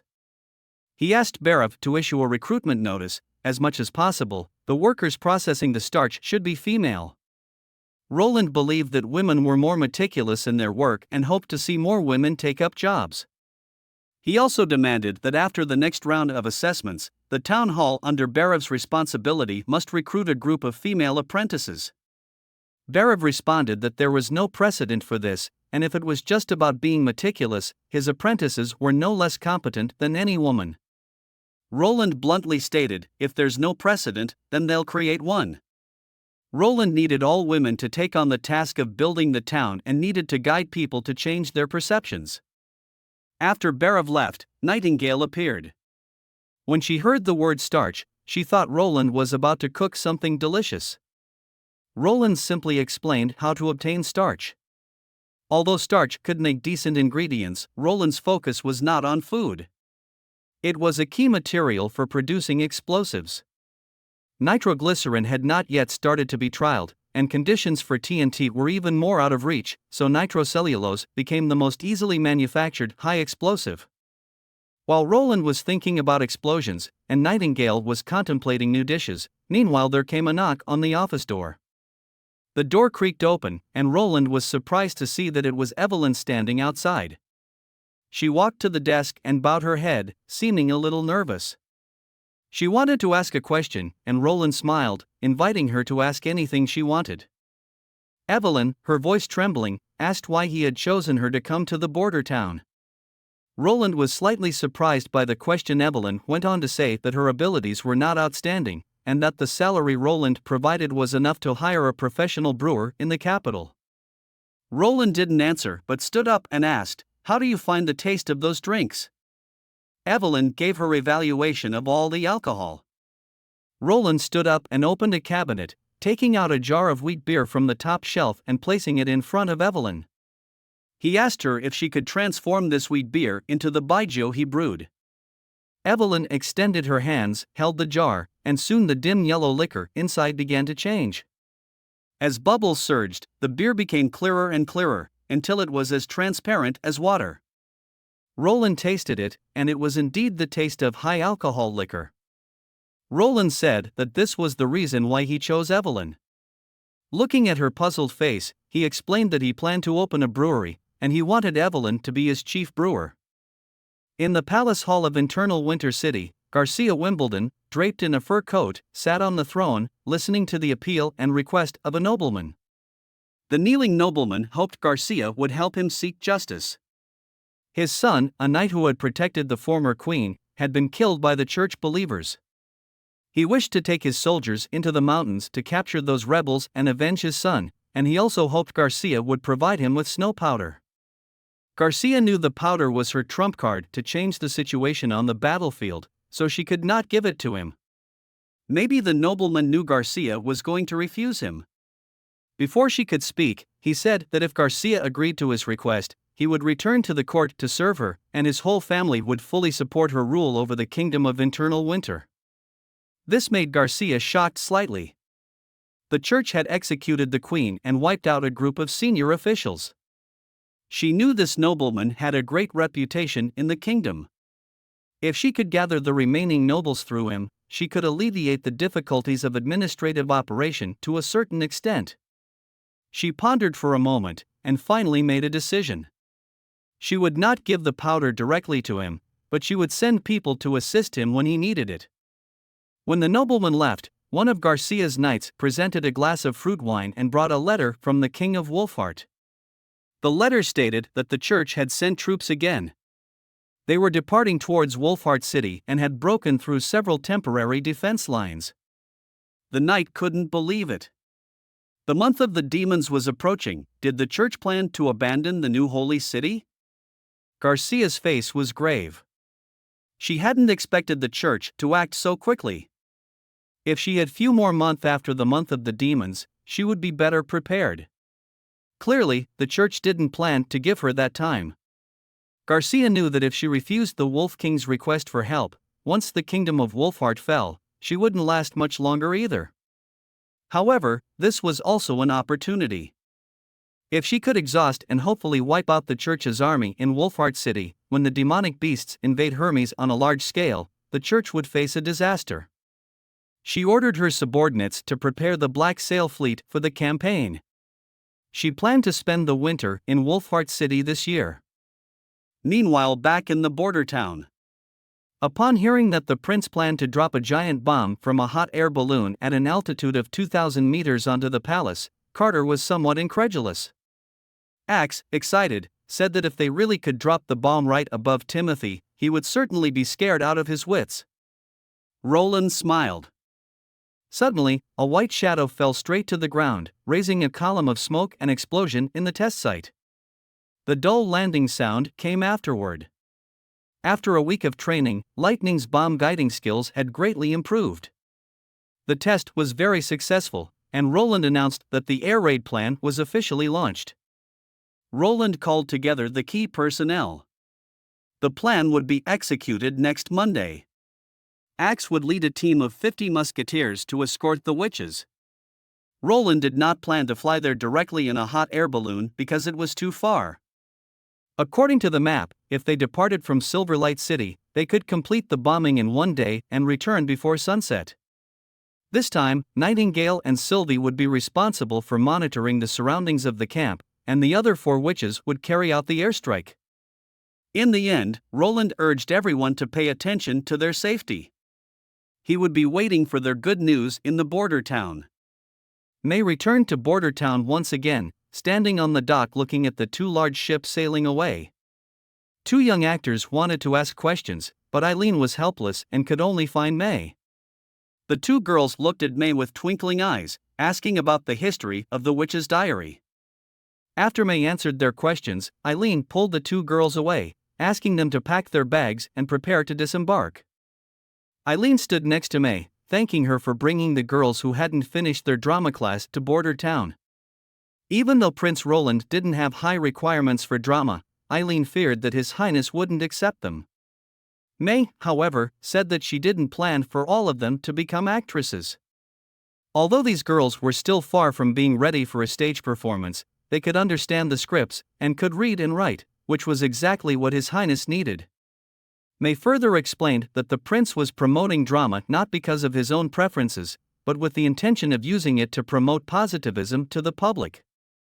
Excited, Eileen flung herself into May's arms, looking at her with admiration. Soon they arrived at the dock of border town. Eileen jumped off the ship and hugged Ferlin tightly. Ferlin thanked May for protecting Eileen during the theater conflict. Seeing the 2 of them acting sweetly with each other, May pursed her lips, shouldered her luggage alone, and headed for the residential area. The familiar figure she was expecting did not appear, even though he had solemnly promised in the letter to give her a surprise. Although the luggage was not heavy, she felt somewhat disappointed. Back home, May put down her package. She knew that the man she was thinking of was an important figure next to His Highness, and could not move around as freely as ordinary people. A long-lost sense of relaxation hit her. She let out a long sigh and took out some wine from the cabinet, just about to have a drink when there was a knock at the door. Standing outside was none other than Carter. He wiped the sweat off his forehead, having not expected the boat to arrive an hour early. When he heard that she had arrived, he had rushed over from the military camp. He apologized for his tardiness. Oddly enough, despite not seeing him at the dock and despite him not being there to greet her, seeing Carter now, May's mood instantly lifted. May invited Carter to have a drink, but he politely declined because he still had tasks to complete. The chief knight took out a small red wooden box from his pocket and handed it to her. May thought it was a new product from the market and opened the lid, only to see a golden ring standing quietly at the bottom of the box. At the top of it was a sparkling clear gemstone. Carter knelt on one knee and asked May, "Will you marry me?" The witches in the First Army had been on the road for 4 days now. According to the plan, they should arrive at the outskirts of Silver Light City by tomorrow afternoon. With the help of the flying messengers, controlled by Honey, Roland could receive letters from the team every day. In the absence of Nightingale, Chief Knight Carter took over the responsibility of guarding the castle and the prince. However, what puzzled Roland was that Carter seemed to be in a very good mood these days, as if he had encountered something particularly happy. Was it that delightful to return to his original job of guarding him personally? Seeing the rapid progress of Border Town's construction projects in recent months, Roland was delighted. Suddenly, Kyle rushed into the office, excitedly declaring that he had successfully developed the large-scale acid-making method. Roland stood up in excitement, asking Kyle to take him to see. They arrived at the laboratory by the Crimson Water River, where a very young-looking man bowed to Roland. Roland recognized him as Charles, whom Kyle often mentioned. Charles led Roland to several gray and white tanks and a furnace. Each tank was about 4 meters high, with pipes connected at the top. Kyle explained the operation and results, and Roland excitedly patted the lead tank, asking about the production output. Charles picked up his notebook and said that the daily output was about the same as a week's amount from the laboratory's distillation method, and it could be further increased with larger tanks. Roland was delighted, instructing Charles and Kyle to construct larger-scale devices in a few days. If there wasn't enough lead, they could substitute it with iron. Psoriasis coating could protect the iron from acid corrosion. Kyle nodded in agreement, but his next words froze Roland's smile on his face. Now that there were significant results with the large-scale acid-making method, and the 5 laboratories were all filled with apprentices, could he finally receive the promised intermediate chemistry book from His Highness? Scroll was tidying up the books on Roland's shelf, the autumn sun shining on Roland's back through the window. The prince would occasionally jot down a few lines on paper, then began to ponder with his hand on his forehead, while saying some words incomprehensible. Scroll sighed softly, regretting that she couldn't help him. Among the witches, perhaps only Anna could assist him in this regard. The prince had written several pages earlier, and Scroll had committed them all to memory, but that was all she could do. This knowledge was far more advanced than the mathematics and other subjects she had encountered before. Seeing the prince's headache, Scroll suggested he should rest for the day. Roland dropped the pen as if surrendering, leaning back in his chair and exhaling. He envied Scroll's perfect memory. Scroll smiled and said that it wasn't always good to remember everything. For example, bad experiences, sadness, and sorrow were better forgotten for one's happiness. Recalling Scroll's past, Roland probably guessed what she was thinking and showed a sorry smile while saying she is right. This sent a warm sensation through Scroll's heart. Rarely did anyone care about a witch's feelings, let alone when that person was a member of the royal family. Prince Roland was completely different from all the other nobles she had ever met. He had profound knowledge, yet he spent his days trying to teach it to others. He was of noble status but did not display an exclusive attitude. He had the admiration of the people and could do whatever he wanted. But not only did he not do so, he took care of others' feelings. Now, Scroll found her thoughts were gradually changing. In the past, she didn't agree with the prince marrying a witch, but at this moment, she felt that no matter who the prince marries, nothing would stop him from ascends to the throne of Grey Castle. He relied not on the conventional, power-hungry nobles, but on the people who supported him because he brought them a better life. Roland rubbed his head. This was the last page. He planned to hand it over to Kyle like this, along with a physics textbook. That should be enough for him to study for a while. Roland pulled out a new piece of paper and quickly wrote down a few words. After all, it's a book from the ancient times, missing a large part is quite normal, right? Scroll stepped out of the office, her attention drawn by the splendid view of the back garden. Leaf, using her ability, had filled the backyard with a variety of plants. The garden was filled with plants that Leaf had improved, various fruit trees and crops, as well as dozens of bird nests where the messenger birds raised by honey slept. Scroll had always thought that Leaf could be the first witch with an evolved ability. Leaf recalled the prince saying that evolution originated from understanding one's own abilities. She could sense that evolution was not far from her. Her eyes sparkled with a bright light. Animals are life, plants are also life, even the cells that make them up are life. Looking at this garden, she felt that she had found her direction forward. Under the watchful eye of Sylvie, the team moved in such a way to avoid all scrutiny, not attracting anyone's attention from start to finish. Once the camp was set up, the following day, the hot air balloon was slowly ascending, commencing its mission of the airstrike. Anna leaned over the edge of the basket and asked Lightning if she was tired. Lightning shook her head, saying she could fly for an entire day. Wendy also moved closer, telling her to not feel too tense. Lightning saying she had practiced many times and the palace was so big that she couldn't possibly miss. Wendy smiled, advising Lightning not to overdo it and reminding her that His Highness had emphasized that her safety was most important. Wendy gently told Lightning that what happened during the scout wasn't her fault. Everyone could see Lightning's dejection over the past few days. Not everyone was adept at fighting. Anna also consoled her, asking her to rest for a while. Seeing both of them say so, Lightning gave a soft hum through her nose and flew into the basket with her head drooping. After a morning's flight, Maisie flapped her wings back to the hot air balloon, reporting to the three that the inner city of the royal capital was already in sight. The royal capital was not unfamiliar to the witches of the Witch Union, who had once hidden in the slums of this city for several months.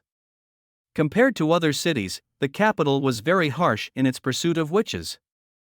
Almost every month, witches were executed in the tiered plaza of the outer city district.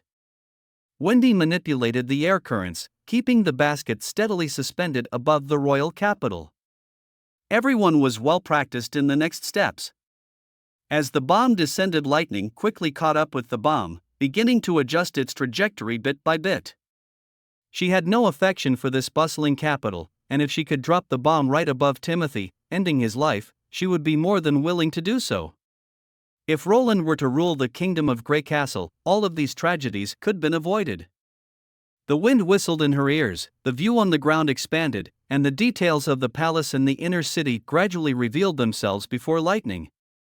As the altitude plummeted, the parachute quickly reached its release point. Lightning pulled the mechanism, allowing the parachute to detach from the bomb, while at the same time, she embraced it and climbed upward rapidly.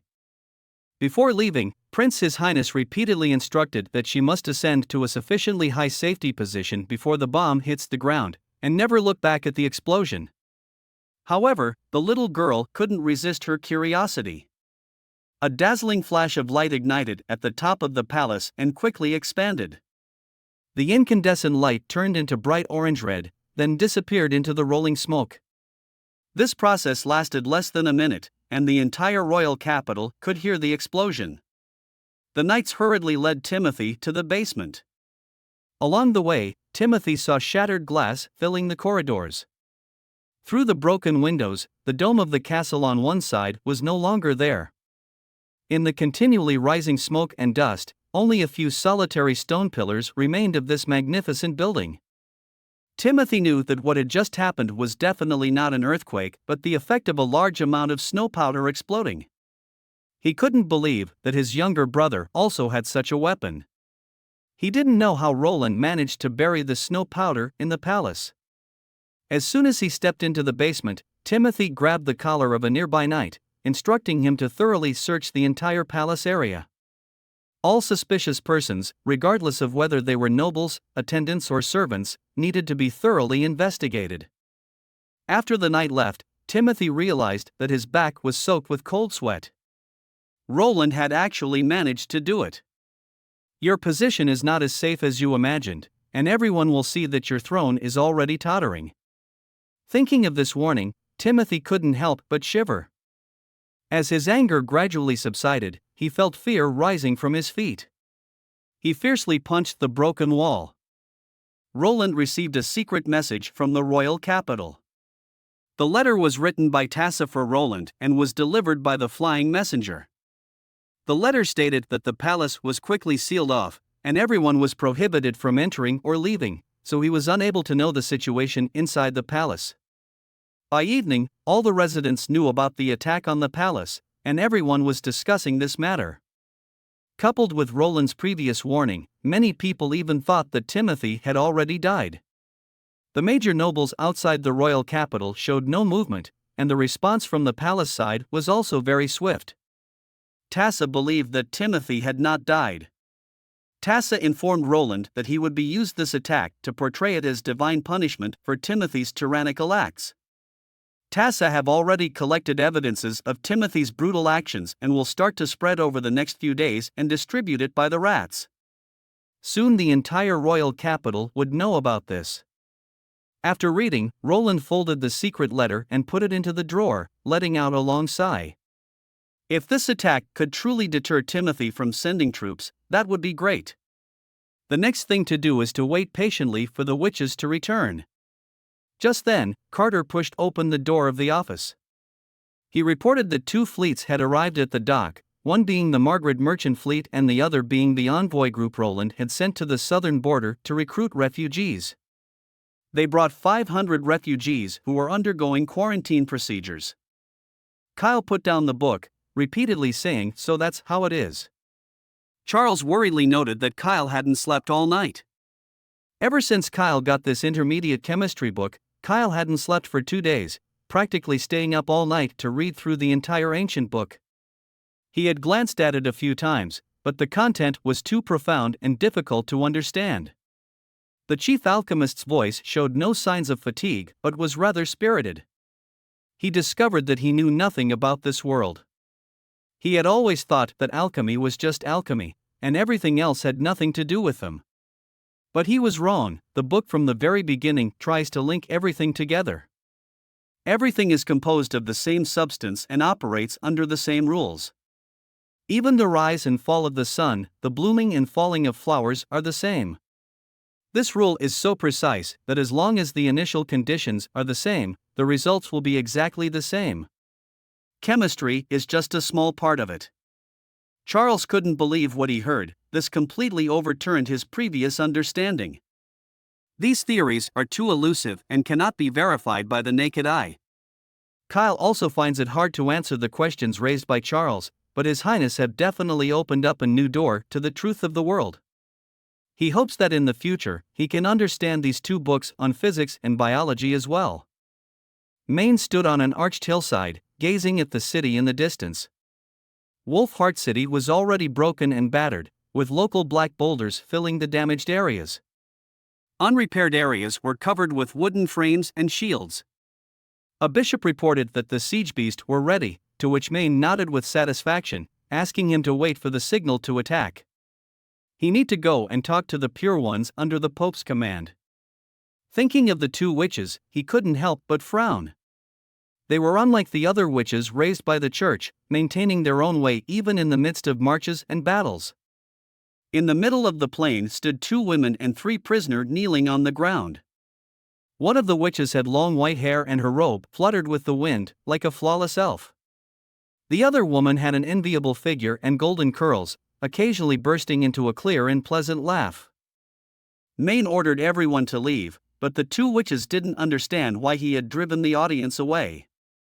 Maine explained that they would soon launch a full-scale attack on Wolf Heart City, and that interrogating the prisoner at this time was pointless. He hoped that they would quickly move to the front line as well. Isabella shrugged and said she couldn't stop Zero, who enjoyed playing the judgment game the most, and wanted Maine to be a spectator for once. Maine maintained a poker face, but he was secretly annoyed. Calling it a judgment game was a euphemism. It was more like a cat-mouse game. The prisoner had to escape from the area set by the witches or defeat them to stand a chance of survival. A long sword and a light crossbow were placed in front of the prisoner. He picked up the crossbow from the ground and shot at Zero. Regardless of whether he hit her or not, his other hand had already grabbed the long sword, and he swung it forward. But the blade didn't hit anything. When he looked up, he was stunned. The bolt from his crossbow was caught in Zero's mouth. The prisoner's eyes widened, and his hands trembled slightly. In the next second, those seemingly delicate hands grabbed the prisoner's head. With a gentle pull that used his forward momentum against him, a light crack was heard. Then the prisoner fell to the ground. She turned her head, looking at the remaining 2. Seeing this, one of the other prisoners turned and ran, which seemed to disappoint Zero. She turned into a wisp of ghostly light and rushed into the prisoner's body. He immediately stopped in his tracks, his eyes rolling back, and his body underwent a strange transformation. A dim light burst from within him, his body contorted and deformed. Zero then returned to the last prisoner. He was the youngest of the spies caught, his somewhat immature eyes full of shock and fear, seemingly unable to believe what had just happened.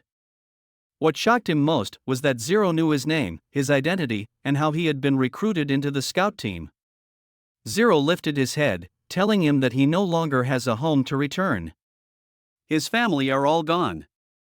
The boy opened his mouth, but he couldn't say a word. Zero continued to speak, telling him his father had fallen to death while repairing the city wall and his mother had been punished by whips when she tried to condemn the overseers. The young boy couldn't help but widen his eyes, his face showing an uncontrollable sadness. He fell to his knees, sobbing, asking her what he should do. "Follow your heart, only the gods can judge," Zero gently said. The boy knelt down, saying he was willing to tell them everything he knew, as long as they could save his mother.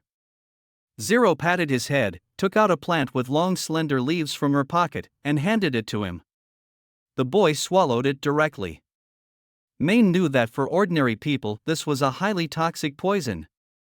Not long after the boy swallowed it, his face turned a sickly pallor. He clutched at his throat, making rasping sounds. His nails quickly tore through his skin, splattering blood on his neck. After a few minutes of suffering, his body gradually softened, and he stopped breathing. Maine asked in a deep voice why she had tricked him into taking the poison. They could have gained a devout church believer. She shrugged her shoulders, revealing that what she had said were all lies. She had no idea of the true situation of his family. Maine, growing impatient, turned his head and told them to prepare for the attack. Both witches were very confident. The Wolf King and Garcia were sure to die. The sound of the attack horn rolled across the sky, and amid the towering dark clouds and autumn wind, the second siege began. The siege beasts, machines designed to launch massive iron spears, burst into a magical glow. When the light was as bright as the sun, the massive iron spear, engulfed with magical flames, exploded in an ear-splitting roar, shooting out at a speed difficult for the naked eye to follow, straight towards the city walls. Just then, a thunderous noise came from behind the walls. The frantic sound of the horn blew again, and the mixed force of the Judgment Army and the Punishment Army began their charge towards the walls.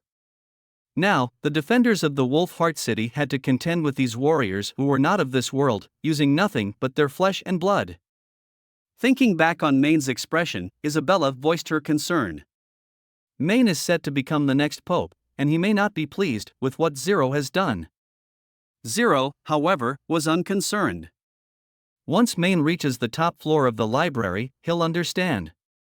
This is the way to please the gods. Isabella didn't quite understand, but Zero continued, the current pope's life is nearing its end. He confided this to her himself, even planning to let Zero consume him before he dies. Isabella protested, but Zero reassured her, she knew what she can and can't do.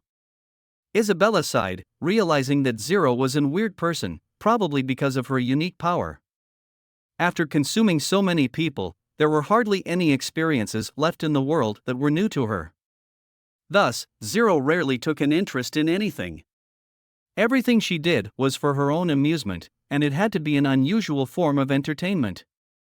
Isabella shifted her gaze back to the battlefield. A fierce fire suddenly burst out beneath the city gate, separating the Judgment Army who had not yet entered the city. Even those who fell and rolled on the ground couldn't extinguish the flames that had caught on them. This was Garcia's alchemical weapon. Zero decided that it was time for her to join the battle. The moment the Wolf King and Garcia stepped onto the deck of their small boat, Zero and Isabella have also arrived. At this moment, there was no need to ask questions to understand that something was amiss. Everyone drew their weapons, leaped off the boat, and charged straight towards the Pure Ones. Isabella then unfolded her power. The stones of God punishment worn by the knights began to vibrate. Zero immediately transformed into a wisp of ghostly light and dove into the body of the Wolf King. Garcia wore an expression of disbelief, unable to fathom how they could use their abilities in front of the stones of God punishment. Zero didn't bother to explain much and rushed towards Garcia. It had been a long time since she had felt such warm sunlight. Garcia stood in the garden, taking a deep breath as the scent of rosemary drifted into her nose with the breeze. This was the Grey Castle. Garcia sat down by the central pond, running her fingers over the stone bricks. Ever since she fell here when she was a child and hit her forehead hard against the edge of the pond, causing her face to be covered in blood, her father had all the bricks removed and replaced with smooth cobblestones. She remembered that Gerald and Timothy were there at the time. Seeing their sister fall, they were all terrified and even imitated her fall one by one, trying to comfort her in order to make her stop crying. Everything seemed to have returned to her childhood. Garcia turned her head and saw a woman in white coming out from behind the flower pond. Zero said she was not a witch, but a pure one. Garcia retorted coldly, saying that all she had was just the ability to create illusions. Suddenly, she picked up a stone and squeezed it hard. The stone did not crumble, instead, the hard edges cut her skin. She could feel the pain. Zero lifted her skirt slightly and bowed, welcoming Garcia into the spiritual battlefield. Garcia was startled, and suddenly felt a heart-wrenching pain coming from her chest. Zero somehow pulled out a long sword from nowhere and stabbed it directly into her chest. Garcia fell to her knees, trembling as she tried to cover the wound. A large amount of blood loss made her consciousness gradually blur. The next moment, she found herself still standing in place, unharmed. Garcia was gasping heavily, not knowing what had happened. The place that had just been pierced still ached faintly.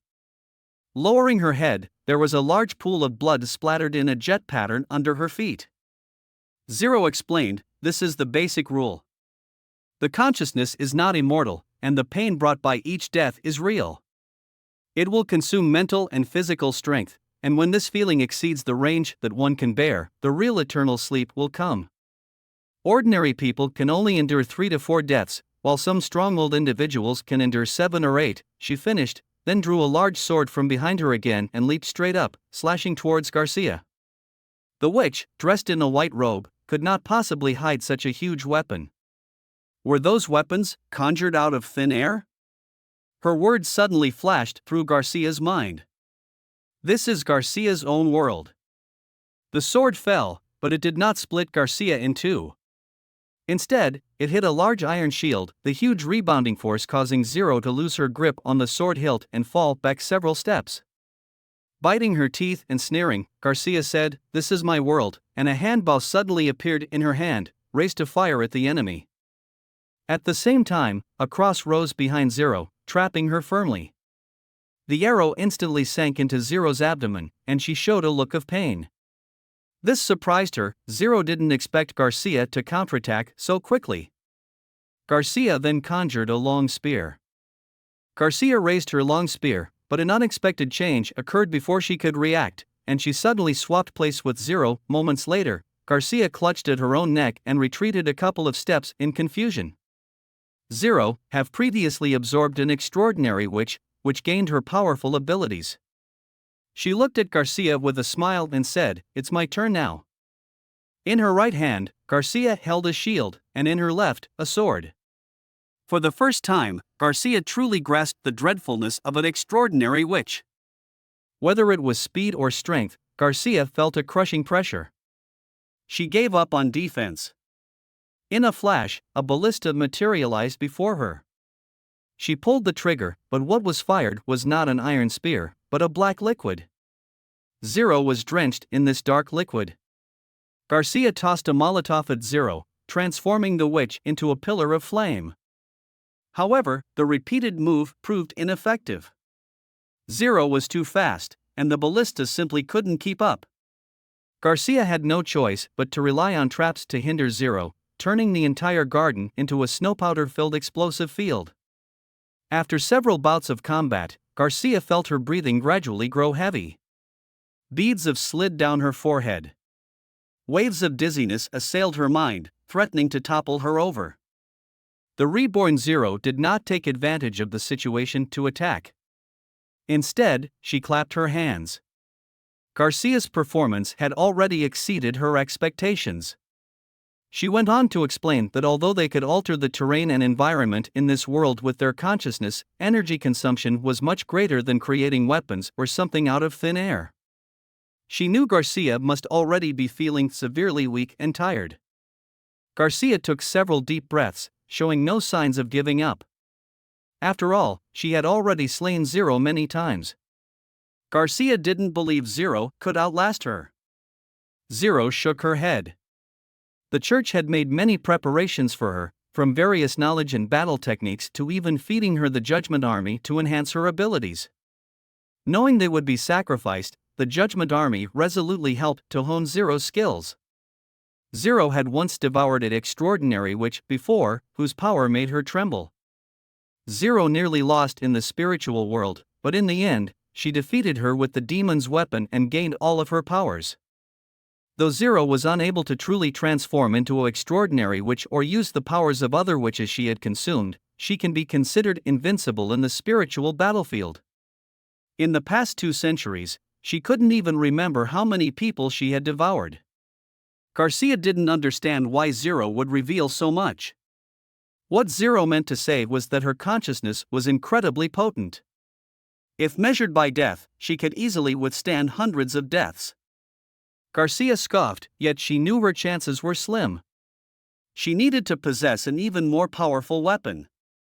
As if seeing through her thoughts, Zero told Garcia that she couldn't make herself invincible. The legendary weapons from the ancient books she had not experienced could not be created. What she saw and her own knowledge was the key to victory. Garcia planned to fill the entire garden with snow powder, intending to perish together with Zero. Zero looked at Garcia with a pitiful gaze, subsequently summoning a ghastly, terrifying chariot. It was the siege beast that they used to breach the city walls, also known as the weapon from the demons.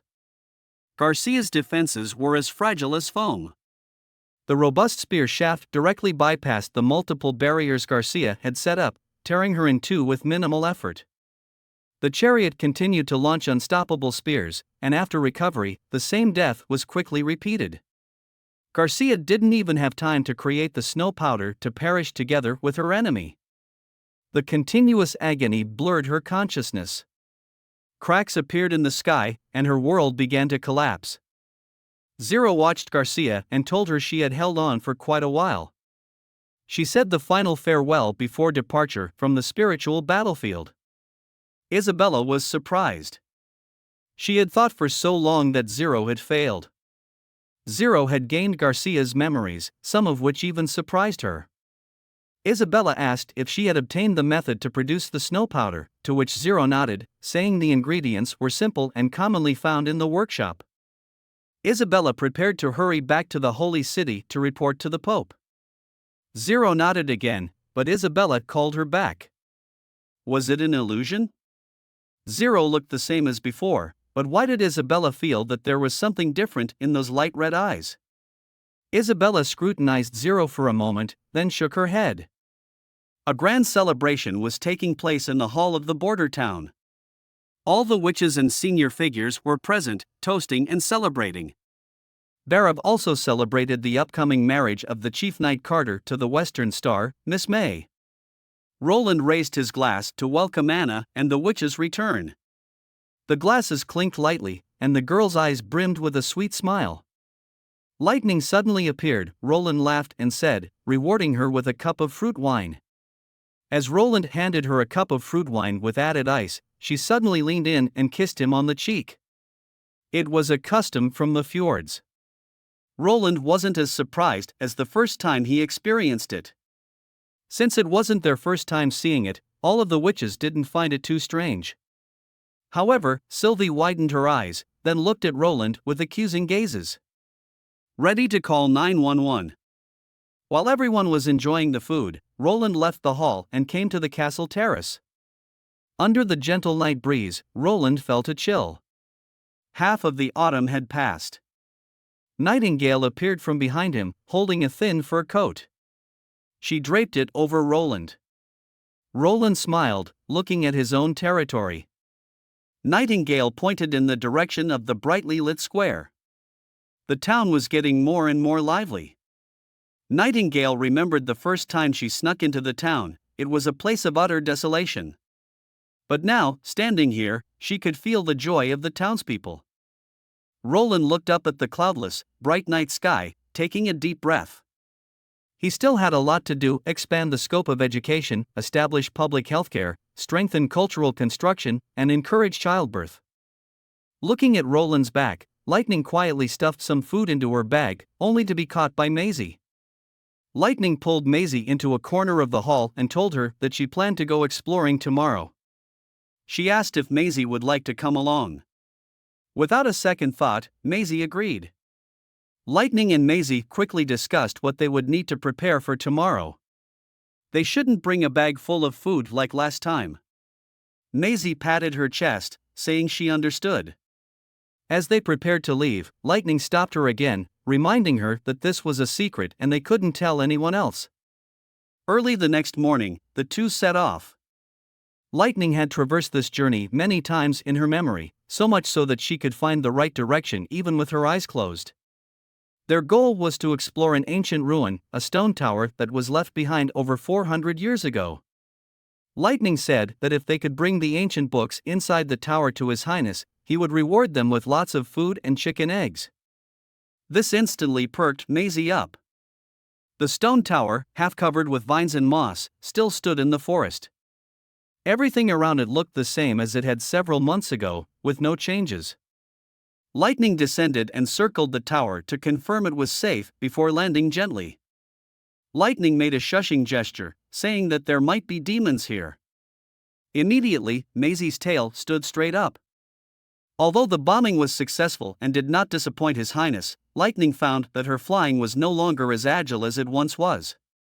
It was as if there was always a demon chasing her from behind. This was an obstacle brought about by fear. Lightning recited her father's teachings to herself in her heart. She had to overcome this, or she feared she might never be able to fly freely again. This was also why she decided to act on her own without informing His Highness Roland.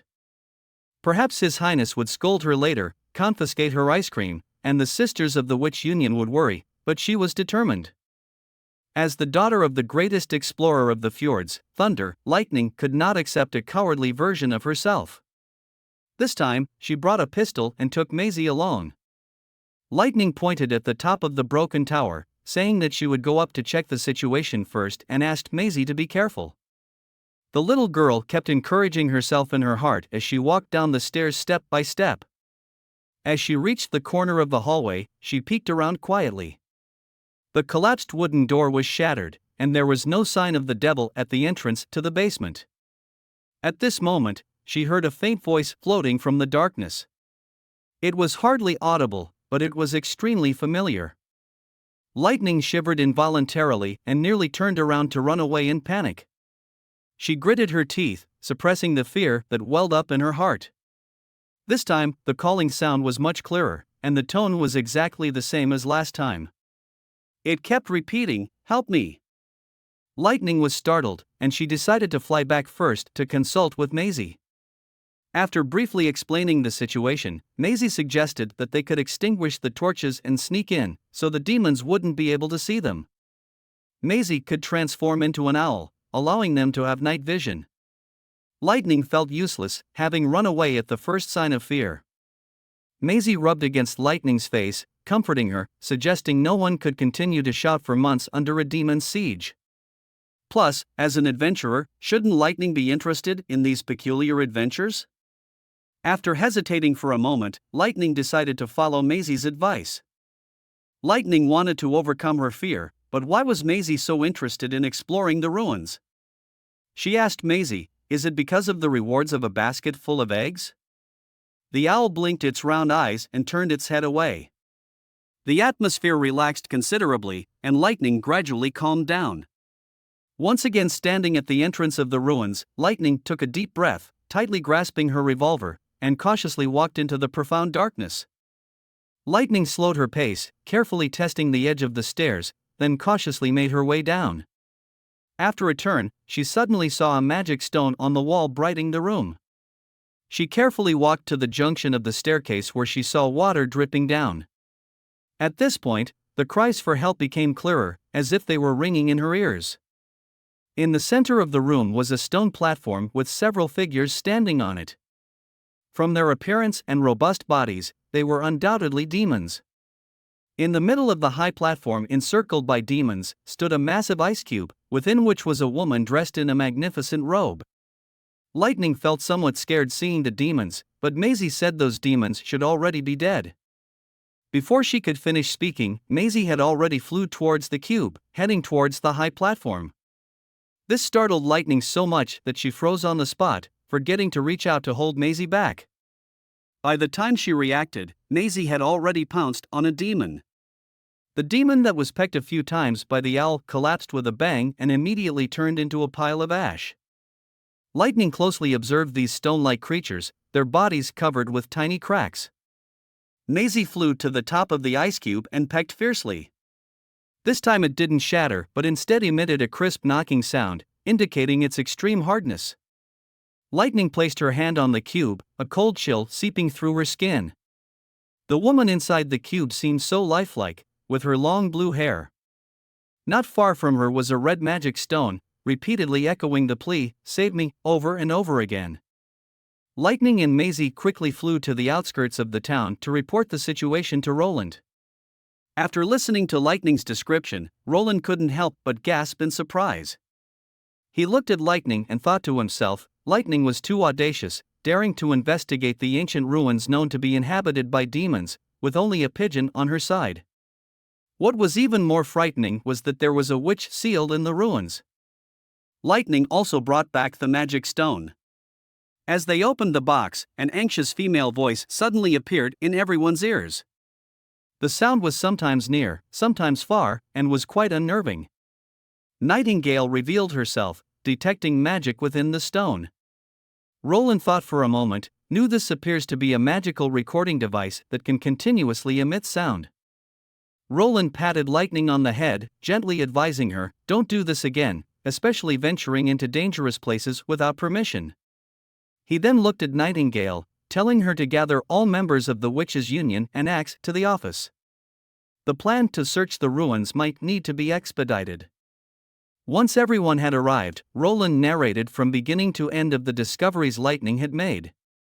Anna understood Roland's implications, the witch might still be alive, and through her, they could learn about events from over 400 years ago. Scroll, however, mentioned that the witch might not belong to that era.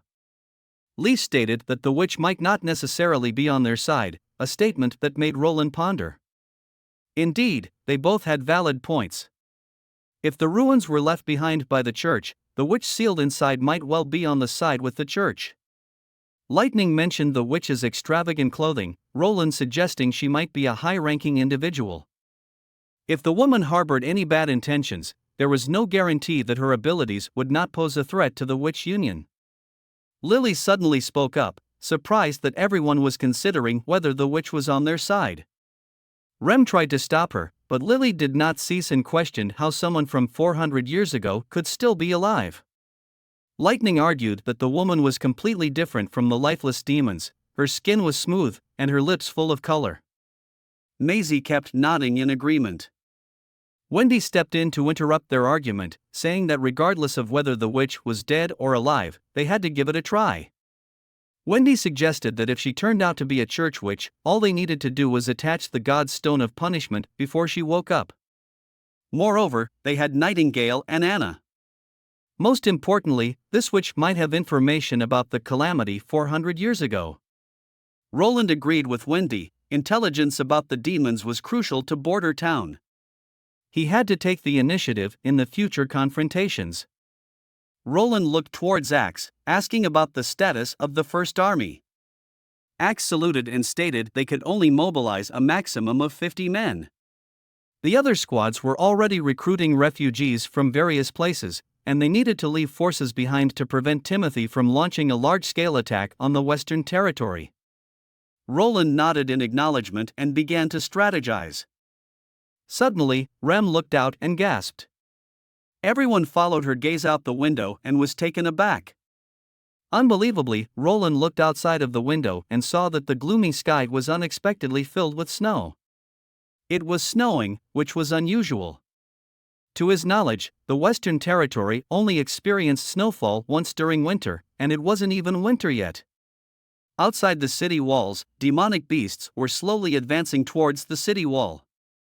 Roland turned towards Axe, inquiring if there was ever snowfall during the last month of fall. Axe turned into a serious expression, stating that he hadn't experienced such an event in his 8 years in the town. Opening the window, Roland pondered. The heavy snowfall implied the coming of the month of demons, and during this time, the entire Western Territory would face the threat of demonic beasts.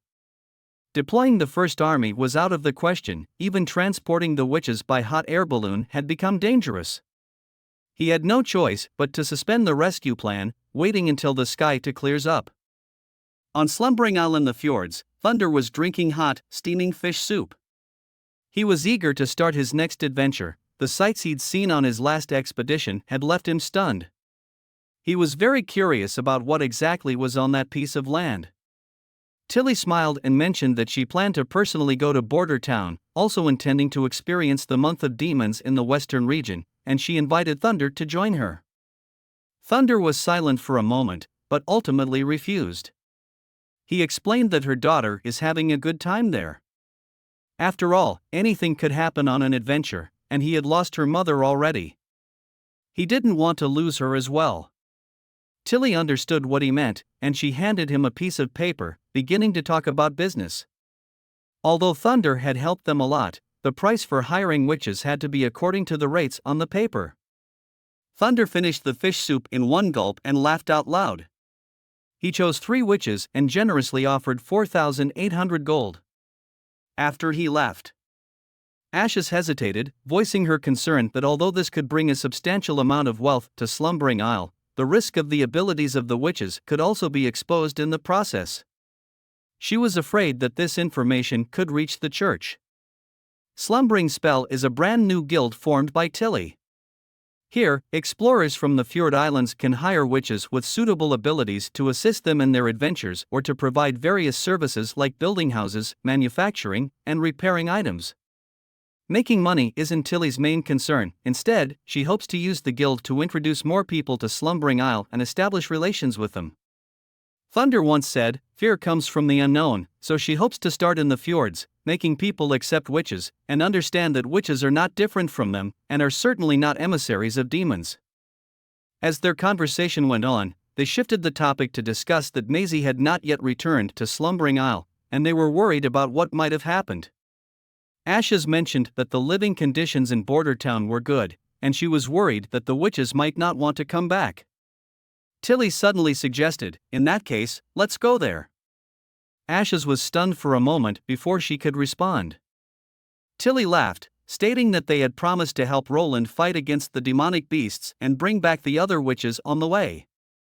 They needed to start selecting the witches to go to Border Town in the morning. Most importantly, she wanted to see what her annoying brother had turned into. Meanwhile, Roland climbed onto the city wall where soldiers equipped with revolving rifles each watched over their posts. The new city wall was much taller than the previous stone wall, preventing demonic beasts from leaping over. As Roland made his way along the wall, the soldiers straightened their backs and saluted him. Their high spirits already marked a stark contrast to the original state of the militia just a year ago. Just then, the sound of a fierce argument came from behind. Roland looked toward the noise source and saw a group of people arguing loudly in the middle of the residential area. One of them, dressed in a black and white uniform, appeared to be a municipal official. Carter charged directly into the crowd, subduing the instigators of the fight. The prince's personal guards ordered everyone to stop, and the situation was quickly brought under control. Seeing Roland, the man who had been beaten fell to his knees. Roland turned to the official, whose face had been bruised, and asked him what had happened. The official claimed that the refugees had initiated the fight. He had been distributing food when he was suddenly attacked by the damn mad dog refugee. The man restrained by Carter immediately shouted in defense that the official was lying. He claimed that these people had colluded with serfs to extort them, charging money for each serving of food. When Roland had taken them in, he clearly stated that the food was to be distributed for free. Roland was slightly taken aback. The Eastern Region refugees had been thoroughly vetted by the city hall, and all craftsmen, literate individuals, or those with special skills had been moved into the inner ring of the town. In theory, those remaining were ordinary civilians. However, the tone and vocabulary of the man didn't match those of a commoner. On the contrary, the city hall member, who was full of derogatory words such as damn and mad dog and constant cussing, was extremely disappointing. Roland knew most likely this official was a knight from Duke Ryan, who later surrendered. Roland affirmed that he did say that housing and food would be provided for free before they officially joined Border Town, and this promise still stood. He reiterated this in front of all the refugees. Upon hearing this, the refugees loudly praised Roland's kindness and shouted, "Long live the prince!" But, as a brawl had occurred, Roland ordered the personal guards to bring all the people involved to the castle. He wanted to personally adjudicate this incident. The official's face suddenly turned pale. Roland then looked at him, asking about the charged porridge and what was really going on. Back in the castle hall, Roland took his seat at the head and looked down at the two men. After everyone had a chance to tell their side of the story, he finally knew what had happened. The official, a man named Koya, resented being stripped of his knighthood and was annoyed by the tedious paperwork of the city hall. His frustration had vented towards the refugees. He took the opportunity of distributing porridge to deliberately charge the refugees and stir up trouble between the two groups. In fact, Koya had been charging for porridge for several days already. Because of his conspicuous city hall uniform, most refugees stayed silent out of fear of reprisal from an official, which only emboldened him. It wasn't until today that someone stood up to protest. Upon understanding the situation, Roland let out a sigh. He hadn't expected corruption and stagnation to have started this early. Roland called Barav to his side and asked in a low voice how such a situation would typically be handled by a lord. Barav responded that if the offender was a noble, he could escape any punishment by handing over a few gold royals. The crime of a commoner attacking a noble could range from amputation to flogging. However, Koya was no longer a noble. Roland pondered for a moment and decided to follow the rules of Greycastle. He stood up and swept his gaze over the entire hall to deliver his judgment. Koya, for neglect of duty and extortion of refugees, was stripped of all his duties in the city hall from this day forth, sentenced to 10 years of labor in the mines, and fined 3 times the amount of his extortionate income. As for Wade, who initiating an attack on a city hall official, was sentenced to 10 strokes of the whip. He reiterated that the distribution of porridge would continue to be free, and all extorted money would be returned. Roland sat in his chair, the incident making him realize that as the number of citizens continued to increase and the authority of the city hall rapidly expanded, it might be time to address the issue of internal regulation. Many modern institutions were not applicable to this era. Legal interpretation and judicial powers were something he needed to keep in his own hands.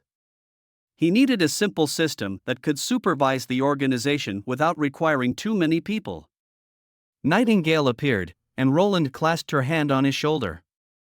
He said he wanted to establish a new department to oversee the city hall and arrest any individuals or groups that could potentially threaten the stability of the Western region. This department would be responsible only to him. Roland tentatively named it the Western Territory Security, and he wanted Nightingale to be the chief. Nightingale had the ability to distinguish between truth and lies. Roland said that if Nightingale was willing, he could provide her with a special afternoon tea with ice cream in winter. Nightingale gently pinched his hand and said that she would agree to anything Roland said and anything Roland wanted to do. Yeah, boy. Such a system would be in line with the checks and balances of power that are common in many modern political systems, while also addressing the specific needs and constraints of Roland's situation. This kind of internal department could help prevent corruption, and could also play a role in maintaining social stability and justice. Wade staggered back to his residence, and the old man immediately greeted him. Seeing the wounds on Wade's back, the old man urgently asked him to lie down. The old man originally wanted to sprinkle ash on the wound, but Wade quickly stopped him, saying that the knight had said that it was fine to leave it open like this, and it would heal in 2 or 3 days. The old man shook his head and said that Wade would have a high fever tonight if left untreated. Wade said his wound wasn't very painful, but rather felt cool and itchy. He knew this was a sign of healing. After the whipping, his back was doused with a bucket of water. The knight told him that this water could eliminate all disease-causing microbes. The old man had never heard of these words. Wade said it must be related to the witches. The old man lowered his head, and after a long time, he said in a deep voice that Wade shouldn't have stood up for him.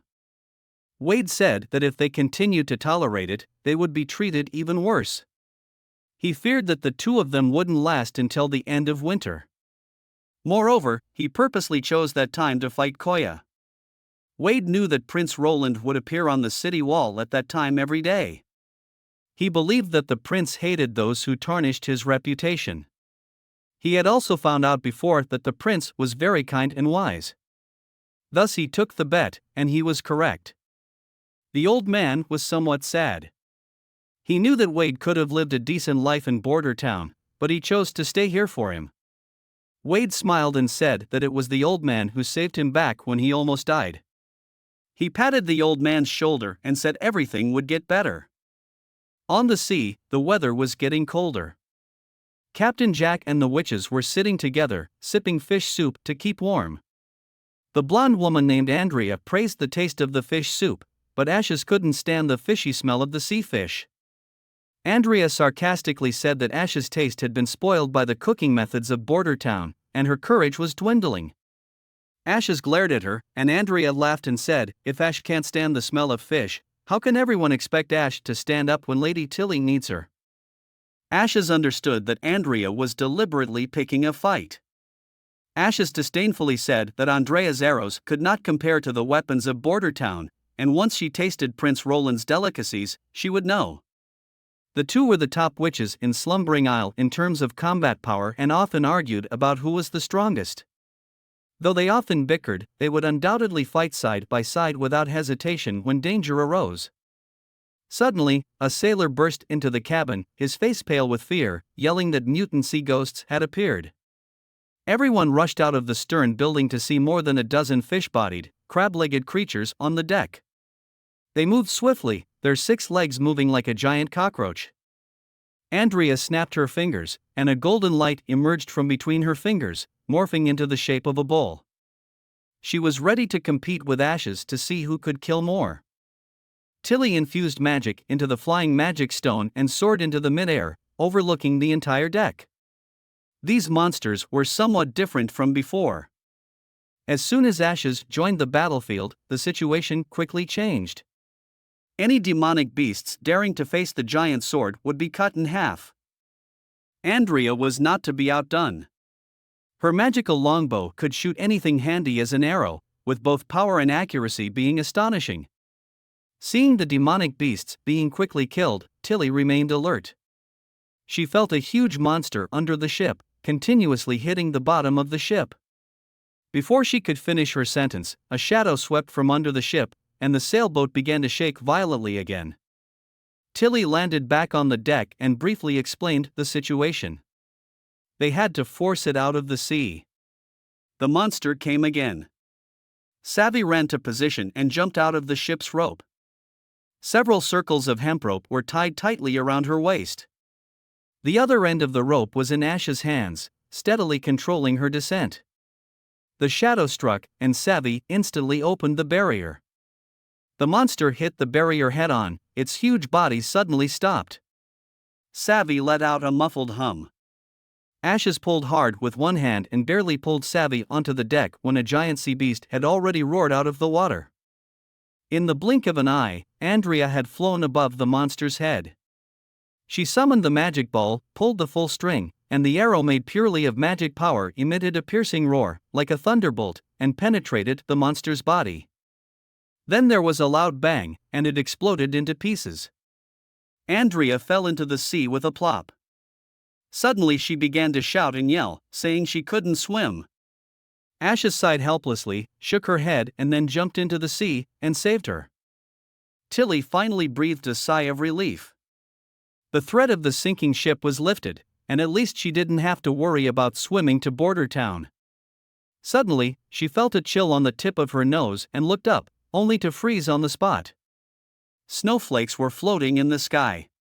Tilly understood that snow represented the beginning of the month of the demons. It was only autumn and it was already snowing, which meant that Border Town must have started being attacked by demonic beasts. A few days later, they arrived at the place where they had picked up the witches from Slumbering Isle last time. Tilly was very interested in the hot air balloon. Before disembarking, she asked Captain Jack to wait here for a few days. Tilly began to ascend and then asked Sabby to summon an invisible barrier to let everyone slowly rise. Before long, they crossed over the mountaintop. Then, under Ash's guidance, it took them half a day to finally arrive at Border Town. The first thing that caught Tilly's eye was a uniquely shaped steel bridge. Ashes thought it was a waste of materials, as a pontoon bridge would solve the transportation issue. Andrea elegantly wagged her finger and said that it had its value. Once the town expanded, a pontoon bridge would obstruct river transportation. Tilly didn't care about their routine dispute but set her eyes on the other side of the river. After crossing the steel bridge, immediately two guards came over and asked what they were doing. One of the guards looked at them carefully and asked if they were witches. This question caught Tilly off guard. Although she already knew that the existence of witches was public in this town, when she personally heard an ordinary person ask this sentence in such a calm tone, it still stirred a wave in her heart. She nodded, and the guard smiled and asked them to wait there. Then he immediately ran towards Border Town. Just as Ashes was about to speak about Tilly's identity, she was interrupted by Tilly. Tilly was curious about how Roland would receive a witch from another city. Not long after, a tall blonde woman dressed in a white robe walked over. It was Nightingale, and Ashes greeted briefly, and Tilly could feel the sharp aura emanating from Nightingale. Without a doubt, this woman was a combat witch, and an incredibly powerful one. Nightingale looked at Ashes first and then swept her gaze over everyone. When her eyes landed on Tilly, she suddenly paused. The sharp feeling disappeared in an instant, replaced by warmth like water. She gently introduced herself first, recognizing Tilly as Roland's sister at first glance. Under Nightingale's guidance, they entered the castle. Sylvie was the first one to come over. She told them that the prince had already sent someone to notify the others. A voice that sounded familiar, yet strangely foreign, echoed from behind Sylvie. Tilly raised her head. A young man was smiling at her. His appearance had not changed much from her memories, but his smile and demeanor were completely different from before. "Welcome to Border Town, my dear sister," he said. Tilly's thoughts surged in her heart. She had many questions bubbling at the edge of her lips, yet her face remained calm. Following Roland Wimbledon into a room, she watched as he poured her a warm cup of red tea. Roland knew Tilly had a lot to discuss with him, so did he, but there was no rush. He glanced out the window at the snowy landscape, remarking, "Winter is still long this year." Grasping the cup, she didn't respond but seated herself by the wooden table, quietly studying Roland. His opening words were unlike anything her brother would say in her memories. This Roland Wimbledon was entirely different. He was attempting to control the conversation. Despite his gentle tone, it was the posture of someone in authority. Roland tilted his head, calling out the name Nightingale, who was worried for Roland's safety. Nightingale finally revealed herself, then left the room reluctantly after Roland reassured her with a smile that this was his sister, and there was no cause for concern. Roland poured Tilly another cup of tea, informing her that only the two of them remained in the room now. Tilly fell silent for a moment before finally asking the question that had been in her mind. Who is the person sitting in front of her right now? She was surprised by the swiftness of his response. Roland said he was her brother, Roland Wimbledon, the fourth prince of Grey Castle. Roland then admitted that he had changed significantly, but he was willing to explain everything slowly to Tilly. Everything started when he saved a witch. The story was not complicated, but it was deeply gripping. After recounting all that had transpired since he was assigned to the border town, in essence, a witch named Anna had deeply moved Roland. Through the saved witch, he had seen the evil of the church and its deception of the people. The subsequent assassination attempt by Garcia further revealed to him the darkness beneath the royal power, and even hiding in the corner couldn't spare him from the shadow of malevolence. He had finally decided to change everything. Tilly took the last sip of the tea.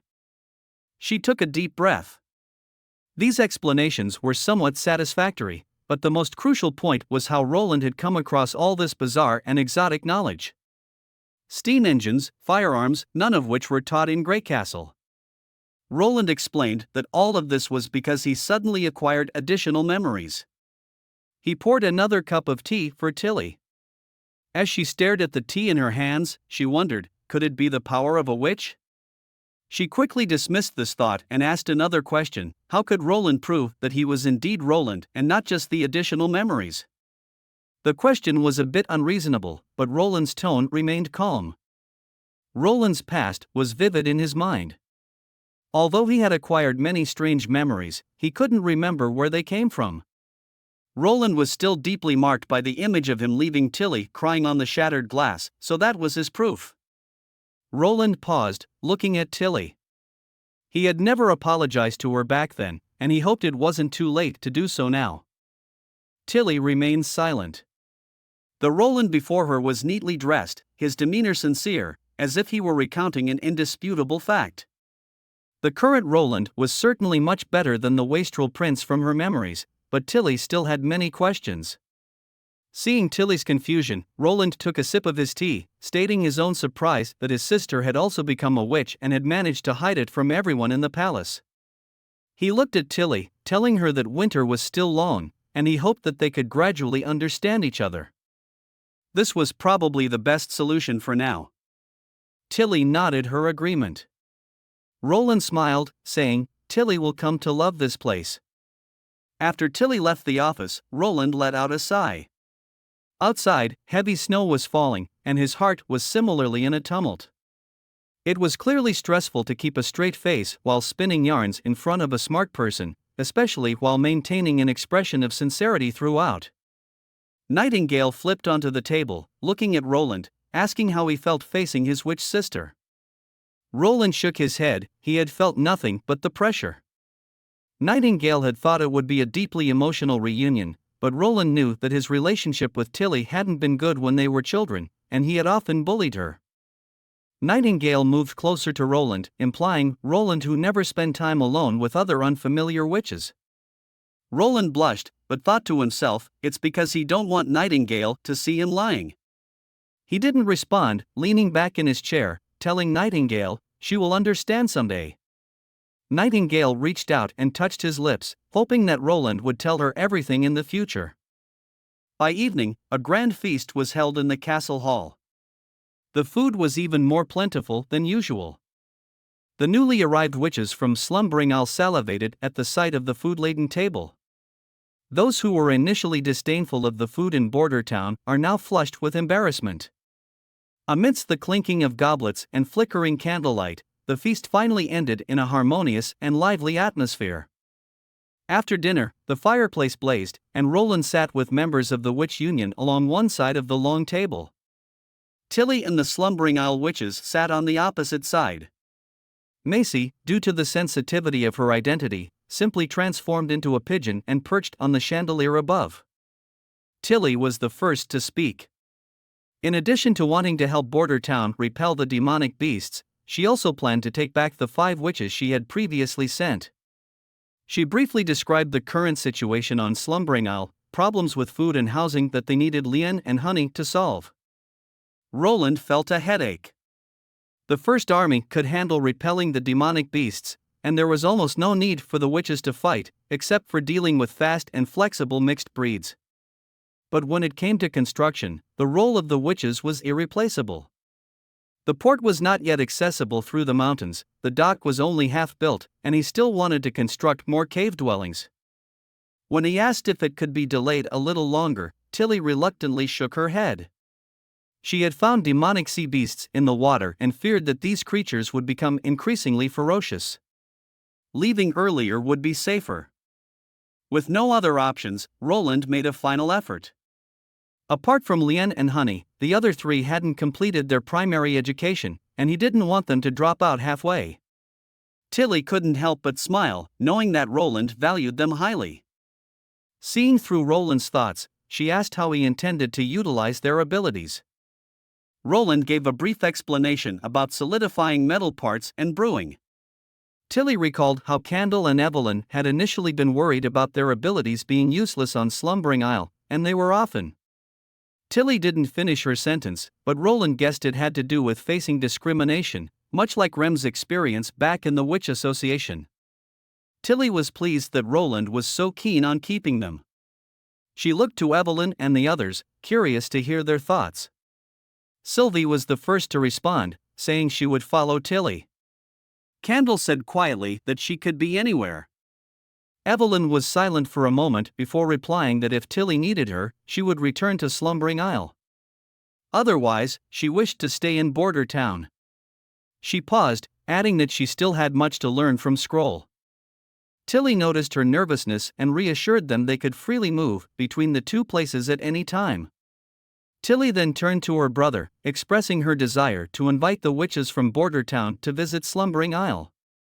She hoped that through their efforts, witches would be able to live freely in the future.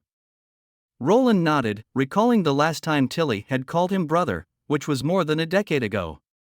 He smiled and said, "That day will come soon." After they finished discussing this matter, Roland cleared his throat and spoke in a serious tone. "Now, let's discuss the demons and the ruins." He informed Tilly of the recent discoveries in the snowy mountains behind Border Town and in the hidden forest. The early arrival of heavy snow had disrupted his plans to explore the ruins and rescue the witch.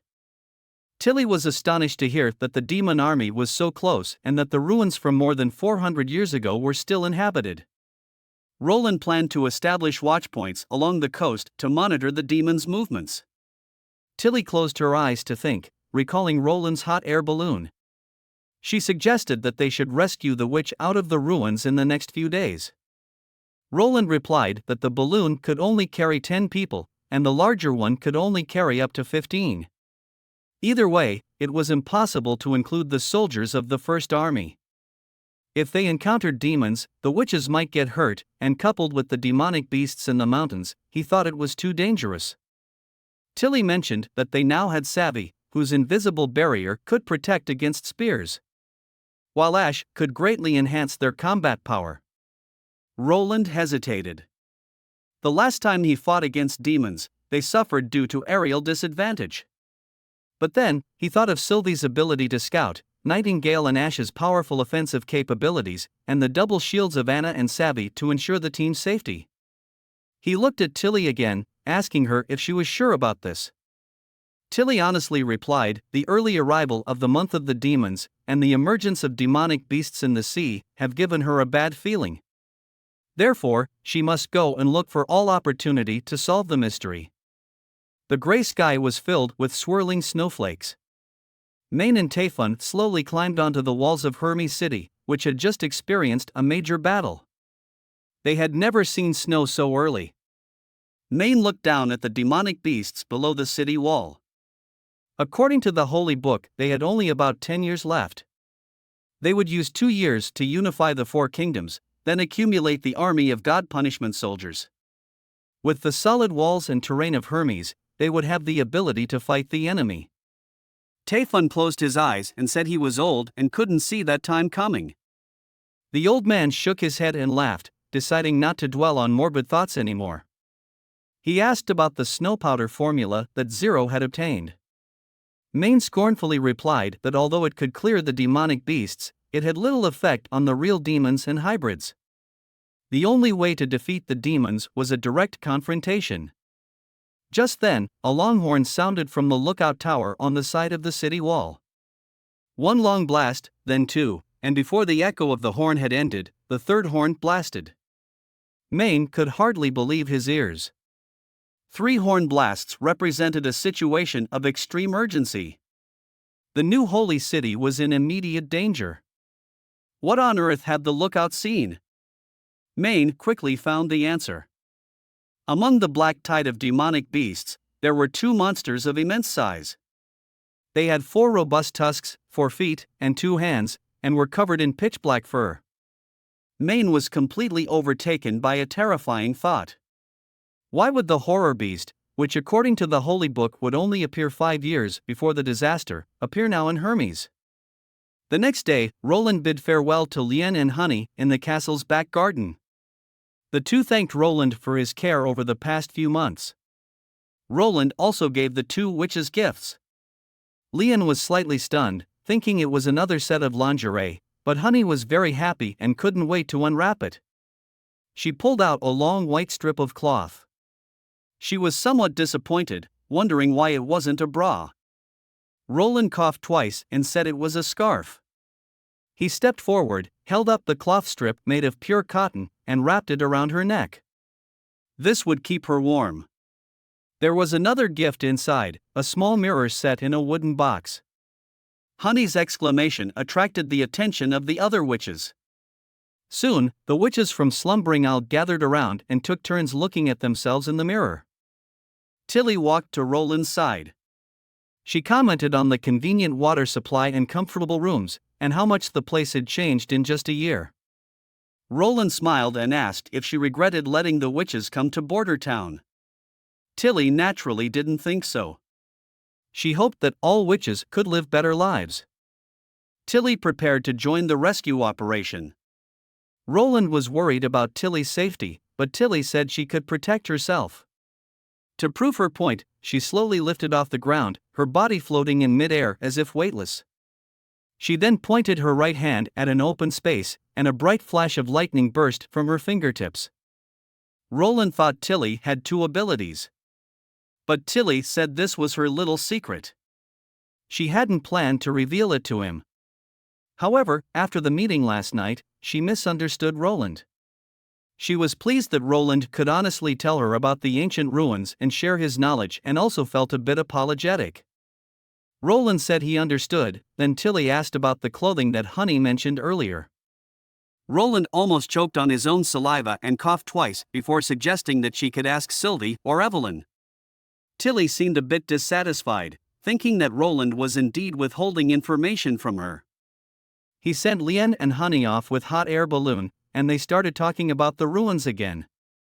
Tilly wondered why these ruins belonged to the church but were abandoned. Many things were mysteries, such as the history of 400 years ago, the origin of God, and the magic stones and demons.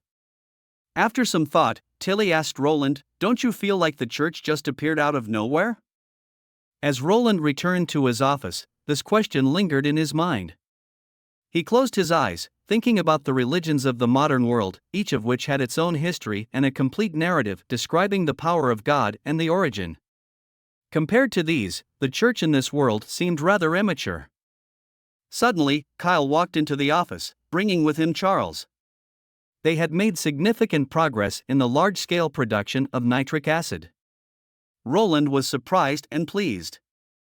He stood up excitedly and asked for details. Kyle chuckled and said that it was all Charles's credit. The young Charles seemed a little restrained. He bowed and then explained that they had dried saltpeter to obtain dilute nitric acid and then used concentrated sulfuric acid to purify it. Charles tried to put the two together, directly heating saltpeter in concentrated sulfuric acid. As a result, they successfully obtained a nitric acid solution with very high purity, even to the point of observing a smoking phenomenon. Roland immediately thought of exothermic reactions, but this was not the same. Charles himself didn't know why it worked. He conducted many experiments afterward and believed that his discovery was coincidental. Kyle interjected, explaining that he had made some deductions according to the chemical formula, guessing that some component in saltpeter had reacted with sulfuric acid to produce nitric acid, which then evaporated when heated. Suddenly, Roland remembered that his chemistry textbook indeed mentioned that before the invention of artificial ammonia production, people used sodium nitrate or potassium nitrate to react with concentrated sulfuric acid to produce nitric acid, which was the oldest industrial method. Of course, because this method consumes a large amount of sulfuric acid and is extremely corrosive to equipment, it was soon replaced by more advanced technology. But this won't be a problem in the border town. As for the strong corrosiveness of nitric acid vapor, it could be solved by psoriasis coating. Roland happily patted Charles on the shoulder. He had another task for him. He said with solemnity, now that they had a reliable source of nitric acid, the next step was to try to make a very dangerous item, nitroglycerin. Well, how dangerous, you may ask? Rapid temperature changes, shocks, impacts, and friction could all potentially cause an explosion. However, both of alchemists didn't see this as dangerous, but rather as an interesting experiment. Roland needed this kind of powerful high explosive. and all three of them were excited to blow something up. Tilly's biggest interest was to stroll along the flat streets of Border Town and observe this remote domain that has undergone remarkable changes under the rule of Roland. The most impressive thing for her was probably the unparalleled vitality that this small town exudes. Andrea looked at the pedestrians coming and going on the street. Many people came out to work even in cold weather. Ashes naturally started arguing with her. Sylvie sighed and explained that the reason is simple. In winter, common folks are reluctant to move around because it consumes a lot of energy, they can't get enough to eat, and they are susceptible to catching a cold or disease, but these problems do not exist in the border town. Sylvie then went on to explain the operating model of border town, which leads to low food prices, and everyone can have enough to eat. When Ashes heard that Roland only bought and sold grain at fixed purchase and selling prices, she regarded this as forced buying and selling. Tilly then pointed out that wheat needs to be threshed, milled, and stored, which all require costs. Sylvie continued, saying that the extra fees collected can be used as wages for those workers handling the wheat, to build new granaries, and to expand the production scale, providing new job opportunities. Suddenly, a long bell rang from the direction of the city wall, which was an alarm for the demonic beast attack. They were already impatient to show Roland the combat ability of the witches from Slumbering Isle. When the bell rang, the entire camp boiled over. All the soldiers ran quickly to the wall along with the crowd. Everyone was not nervous, and their morale was high. One of the soldiers heard a rumor that a selective few would be incorporated into an elite artillery unit. Everyone was shocked, and only Vanner was silent. Axe had found him a week ago and told him that Prince Roland planned to develop a new type of cannon, completely different from the field guns currently in use, and it wouldn't be given to the First Army, but would be placed on the ship, making it a warship with long-range attack capabilities. The operator of the new type of cannon will be the best member of the artillery team, and if Vanner wants to join, he can apply. Vanner, of course, agreed without hesitation. He was also told that if he could make great achievements, the newly built warships would be named after those who had made outstanding contributions. Vanner interrupts the discussion of the artillery team members, telling them to stay focused. Soon a large number of demonic beasts began to attack the city wall. The bullets of the revolving rifle were dense and continuous, and white smoke rose from the city wall. As soon as Andrea climbed up to a corner of the city wall, she saw a line of soldiers dressed as militiamen standing on the wall. They were holding a strange weapon in their hands, which was probably the firearms mentioned by Ashes. Although the firing rate was fast, the accuracy was very low. Ashes said that these people used to be miners, farmers, and hunters, and they had only used this weapon for 6 months. Tilly thought for a moment and asked Sylvie about the firearms. Sylvie said that firearms were similar to crossbows, but they fired a small ball using the impact of the explosion of black powder. Suddenly, a creature that looked like a giant turtle, with a huge shell on its back, rushed over. Andrea was immediately energized. She asked Ashes to cover her, and Ashes reluctantly drew the big sword from her back, ready for battle. Sylvie stopped her, but Andrea didn't hear the latter half of Sylvie's words. She only heard a deafening explosion, like thunder exploding next to her ears. Turning her head, the metal tubular objects on the city wall spewed out flames simultaneously. The big long and hard tubes fired ammunition far beyond her arrows. The battle didn't last long and ended very quickly. A swath of demonic beast corpses lay in front of the city wall, and the flowing hot blood caused a white smoke to float above the snow. Back at the castle, His Highness Roland still prepared a hearty dinner for the witches. It seemed that no matter how the world changed, the warm and welcoming nature of this small town remained unchanged, leaving a deep impression on all who visited or lived there. Looking at the variety of dishes on the table, Andrea felt even more upset. Whether it's weapons or food, everything was too powerful. She had always thought that food sprinkled with various spices and sauces was an extremely vulgar way of eating, and that seasonings were only used to cover up the flaws in the food itself. But every dish on the table was terrifyingly delicious.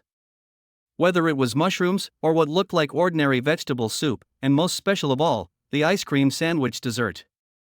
The milk-scented ice cream sandwiched between two slices of bread. After taking a bite, the cold and soft feeling was simply too addictive.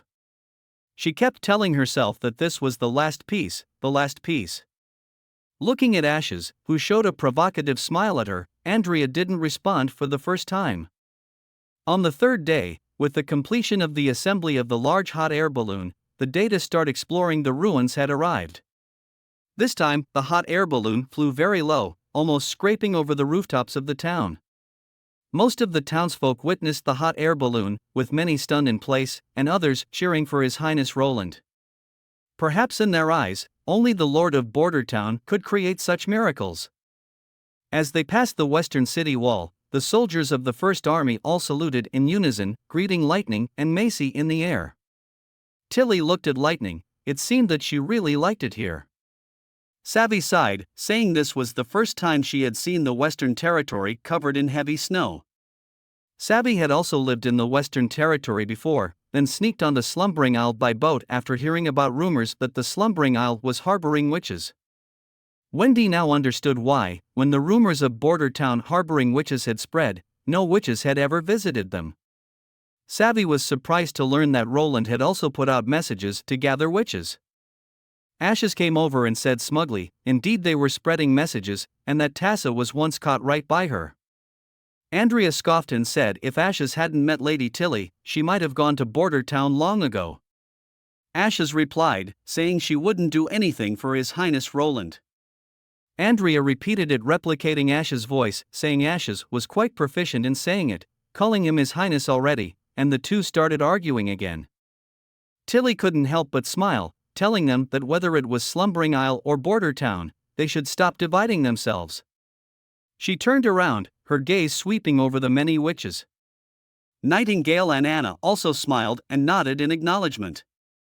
Tilly's gaze landed on Anna. If she had to choose one of them who left the deepest impression, it would probably be this woman who had a profound influence on Roland. Suddenly, Lightning looked down. When they arrived at their destination, everyone was stunned by the sight. The stone tower had disappeared, and a huge hole had appeared on the ground. Sylvie used her ability to look inside. She looked very uncomfortable. A monster resembling a maggot was moving toward the northwest, and the ruins were in its belly. What should they do next? Everyone turned their eyes to Tilly unanimously. Tilly asked if there were other things, like demons. Sylvie observed for a while and then shook her head, saying there were only some demonic beasts, but they were all in its belly and seemed to have died. Tilly thought for a moment and decisively said they would land now. Some people will stay outside, and others will follow her into the hole to kill the giant beast and retrieve the sealed witch. Nightingale and Andrea, the two combat witches, were keeping watch outside, guarding the entrance of the cave, while the others went inside. Tilly carried Ashes on her back, while Macy, carrying Anna and Sylvie. They advanced deeper, guided by Lightning. This was the decision Tilly made after thorough consideration. Although she felt somewhat uneasy, she had to know why the monster targeted the stone tower.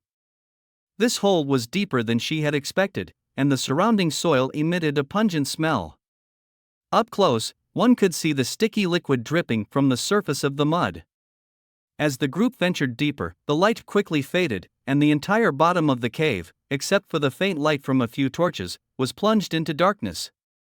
At that moment, Sylvie quietly warned that the monster was just ahead. Strange sounds came from the depths of the cave, resembling crunching noises. The witches saw the tail of the beast. It crawled forward slowly, its writhing skin constantly secreting a pungent mucus. Tilly looked at Anna. Anna then summoned a sphere of black flame, which in a blink of an eye turned into a thin line flying straight toward the beast. This thin line pierced the creature's skin, releasing a billowing white fog. Even though Anna had explained her abilities before setting out, seeing them firsthand still made Tilly shocked. With the ability to move her consciousness freely, the black fire transformed into a thin line that was sharper than any sword. The beast let out a sharp wail, its body writhing crazily. It quickly shredded a good portion of its hefty body. Gradually, the monster ceased its struggles. Sylvie says that the monster's heart has stopped beating, but magic is still flowing in its body. No one recognizes what kind of demonic beast this is. After Anna's burning, the smell is not as strong as before. They observed under Sylvie's guidance. They quickly found the stone tower, now reduced to mere rubble, but the crystal coffin did not have any trace of corrosion on it. Tilly glanced at Anna, who nodded in acknowledgement, stretching the black fire into a thin thread and gently pressing it onto the crystal coffin. It began to slowly cut through the crystal, and several cracks formed on the crystal. Almost simultaneously, Savvy summoned an invisible barrier, protecting the witches within. Ice shards shot out, revealing the inner core. Suddenly, everyone felt a gust of icy cold, the temperature around them plummeting sharply. Under the burning of the black flames, the ice crystal melted even faster. When all the ice crystals were completely melted, the woman sealed within revealed herself. She seemed to still be lost in deep slumber, falling into Ash's arms. Ashes could still feel the woman's faint heartbeat.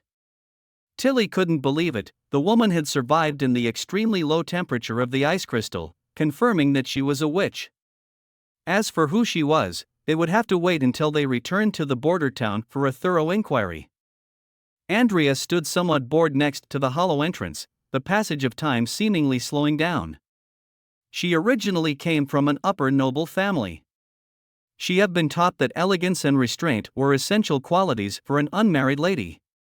But Andrea was indecisive about initiating a conversation.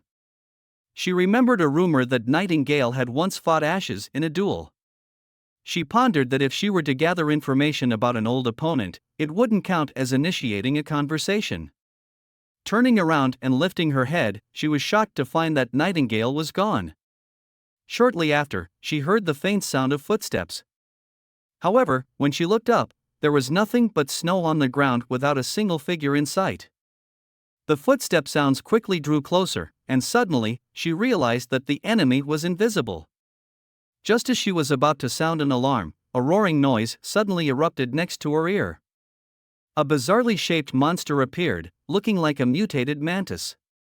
Nightingale shattered its skull with her dual pistols. Andrea bit her lip. She had been too careless. She summoned her magic longbow, but she didn't know where to aim. Nightingale fired a few more shots, and one by one, the monsters fell. Andrea asked Nightingale when she had noticed them. Nightingale replied that she had noticed them when they first appeared because they had magic in them. This was the first time Andrea had heard that demonic beasts also possessed magic. Nightingale pondered and said, maybe they're hybrids. Soon, the witches who had ventured deep into the cave returned to the surface. The hot air balloon quickly inflated and ascended, starting to move in the direction of the town. On the balloon, they discussed the demonic beasts they had just encountered. Just then, Sylvie let out a gasp of surprise. She looked down, and Andrea leaned over to see, but she saw nothing. On closer inspection, the corpses of the monsters that were lying on the ground were suddenly missing half their bodies. There were countless footprints in the snow. Nightingale casually remarked, probably hundreds of them, all running towards the cave. Maybe they want to have a feast. While Nightingale thought this had nothing to do with them anymore, Tilly was growing increasingly uneasy. In the northern part of the town, Carter was giving a speech to the latest formed department, the police department.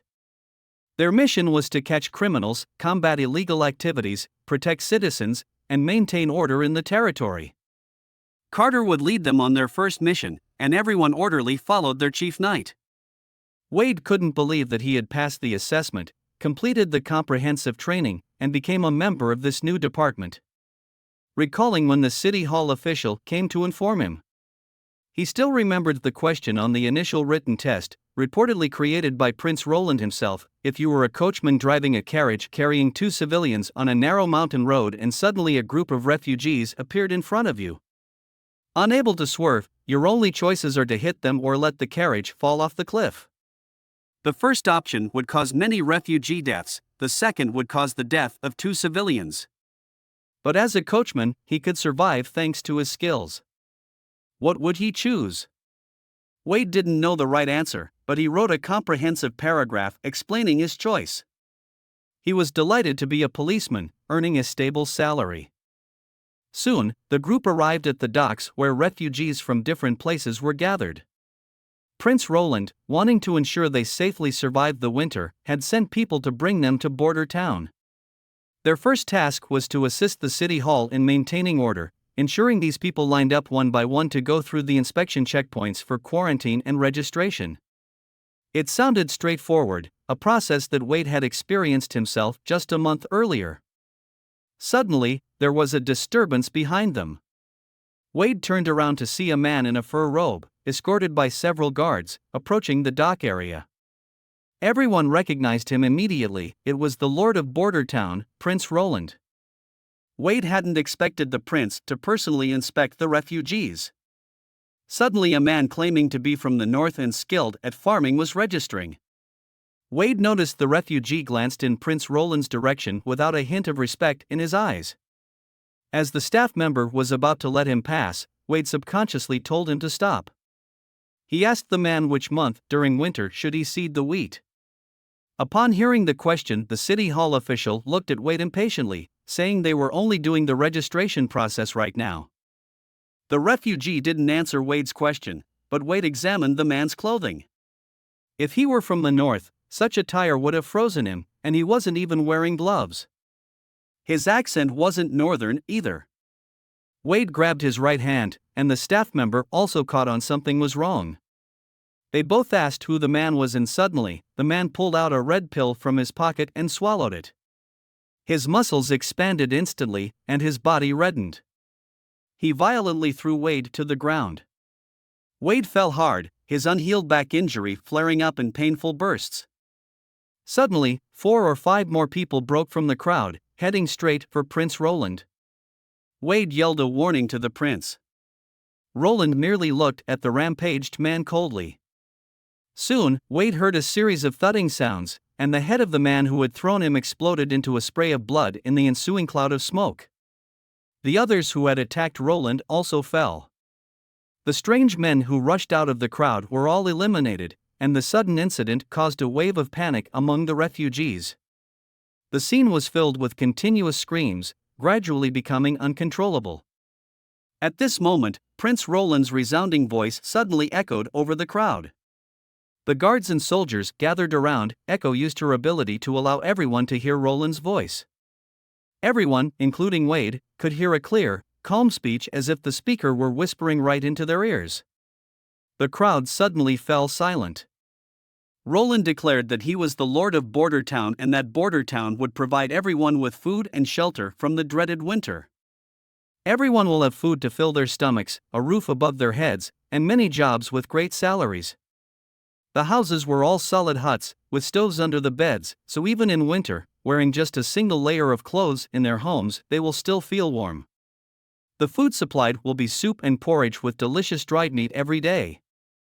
Hearing this, the children started to salivate. As Wade listened to this speech, he noticed that the prince, unlike most nobles, did not emphasize his power and the duties of his citizens. He didn't proclaim that everyone under his rule must obey his will. Instead, from the perspective that concerned the people the most, he described his promise through the provision of food and shelter. Seeing the yearning expressions on the faces of the refugees at the dock, it was evident that his words were undoubtedly more touching to their hearts. Roland continued, expressing his hope that all his citizens could lead a good life, but the enemies hidden in the dark did not want this. The ones who rushed out like beasts just now were undoubtedly sent by them. Wade realized that the panic had dissipated. When those abnormal assassins were seen as a common enemy, the refugees' anxiety and worry gradually turned into anger towards the perpetrators who had attempted to harm the prince. They are the villains who wanted to ruin their good life. Such people should not be forgiven. Carter suddenly came over and told Wade that the prince wanted to see him. Roland praised Wade's observational skills and inquired about his previous identity. Wade honestly replied that he had served in the patrol squad in Golden Harvest City until it was attacked by a large number of pirates. The prince looked at Wade's information, which didn't include this. Roland asked why he had hidden it. Wade hesitated for a moment but eventually told his story. He owed his life to an old man named Kakosim, and he couldn't abandon him. After knowing the ins and outs, Roland nodded and then proceeded to ask for more information about Wade and Kakosim. Wade wondered why the prince asked if he and Kakosim had any family members, but he answered truthfully nonetheless. After knowing both of them had lost all of their family members, Roland told Wade that anyone with special skills could be given priority to rent a residence in the inner town and enjoy all the rights of the citizens. This naturally included their family members. Wade was stunned for a moment, then heard Roland ask him if he understood what he meant. Wade suppressed his excitement, knelt again, and thanked Roland. Roland, not a fan of people kneeling, quickly asked Carter to help him up. As Wade bowed and left, Roland told Wade to continue his hard work, for his own sake and Kakosim's. What he had always been worried about finally had a resolution, and Wade felt a lot lighter. Just as he was about to leave, he suddenly remembered the written test. He couldn't help but ask the prince about the question from the written test. Why did Roland choose him? Roland explained that there was no correct answer to the test. It was to assess the literacy level and writing skills of the applicants. As long as they could understand the question and express their thoughts, the test would be considered passed. After Wade left, Carter whispered and said that he had learned about the situation of the assassins. Turns out, because there were not enough boats, the news was inadvertently leaked when the envoy tried to hire new boats from his friend. After Timothy found out, he had his people join the refugees and come to the Western Territory. Timothy did not dare to attack Border Town, but it was clear that he wanted to take revenge on Roland. Luckily, these assassins only carried pills instead of gunpowder. Roland instructed Carter to keep a stricter watch in the future, to ensure the safety of the other refugees, and not to let any assassins slip through. He would assign Nightingale and Sylvie to assist them. Leaf suddenly rushed in. She excitedly said, "Everyone's back."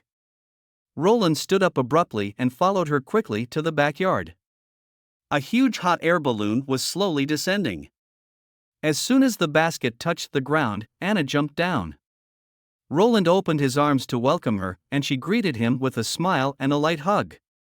Lightning and Macy rushed over too. Roland simply stood in place, letting everyone including Wendy and Nightingale hug him in turn.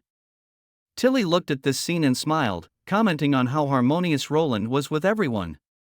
Roland laughed and asked if she wanted a hug from her brother. She chuckled and shook her head, saying she still remembered when Roland picked her up and dropped her on the ground. Roland could only shrug in innocence, then turned his gaze to the woman in Ash's arms. Nightingale mentioned that the woman's magic power was completely drained and would take several days to recover. Roland ordered a room to be cleared for her and asked everyone to tell him what had happened during their journey. After hearing Tilly and Nightingale's recounts, Roland couldn't help but feel a cold sweat. Despite all of the witch's abilities, pursuing a gigantic demonic beast they had never seen before deep underground was still a very dangerous task. Tilly had a new theory. She noticed that the burrowing maggot kept drilling into the demon's territory. She speculated that there was a hierarchical relationship between the demons and the demonic beasts, similar to the one between humans and dogs. However, there was still an enigma that Roland couldn't understand. The demonic beasts only launched attacks on human settlements during the months of demons. If it was because the demons, due to the red mist, could not quickly occupy the entire wilderness and completely drive humans off the continent, they could have constantly sent demonic beasts to harass the four kingdoms. Why would they wait until winter to take action? Furthermore, some hybrid species showed high intelligence. Tilly sighed, expressing her worry about the invisible demonic beasts they encountered. These mantis-like beasts could hide their forms during the day, move stealthily, and were almost impossible to guard against. She realized that they knew very little about the demonic beasts. Roland felt relieved that these invisible mantises had not appeared in the western region. Otherwise, if several of these arrived each winter, the Canggu stronghold would have been reduced to ruins long ago. Tilly knew that the longer the months of demons lasted, the stronger the demonic beasts became. Given that it began to snow in the autumn this time, they might face very dangerous enemies. Now, they could only rely on Nightingale and Sylvie to monitor the defensive line. After the discussion ended, Roland headed towards the blue-haired witch's room with Scroll. Scroll hesitated, believing that the woman could potentially be an enemy since they had not confirmed her identity yet. Roland understood this, so he temporarily put a god's stone of punishment on the witch. He sighed, hoping the witch would not misunderstand them. As they entered the room, only Anna was left taking care of the woman. The blue-haired witch hadn't woken up yet. Nanawa and Lily had both came, but there was no reaction. A guard shouted, "Master, the city wall has been breached, the coalition army won't hold for much longer. We need to leave now." The woman could already hear the sounds of battle outside. The overcast sky was revealing a dull red light as if enveloped in viscous blood. More soldiers were dying, and multiple different demons appeared on the battlefield, slaughtering the coalition. After a volley of spears, dozens lay in pools of blood, their painful screams filling the battlefield. A nearby guard tightly grabbed the woman, trying to prevent her from risking her life. The woman asserted she could fight. Her magic surged, exuding an icy aura that shook off the guard's hand. Without looking back, she strode forward. As a member of the Holy City's witches, if she had to die, she would die on the battlefield. Just then, a clear rebuke came from the side of the battlefield. A person fell from the sky, appearing like a deity descending. She raised her long sword high. Her auburn hair, like fire, instantly ignited hope in everyone's heart. The blessed warrior of the Federation, the transcendent witch Acaris.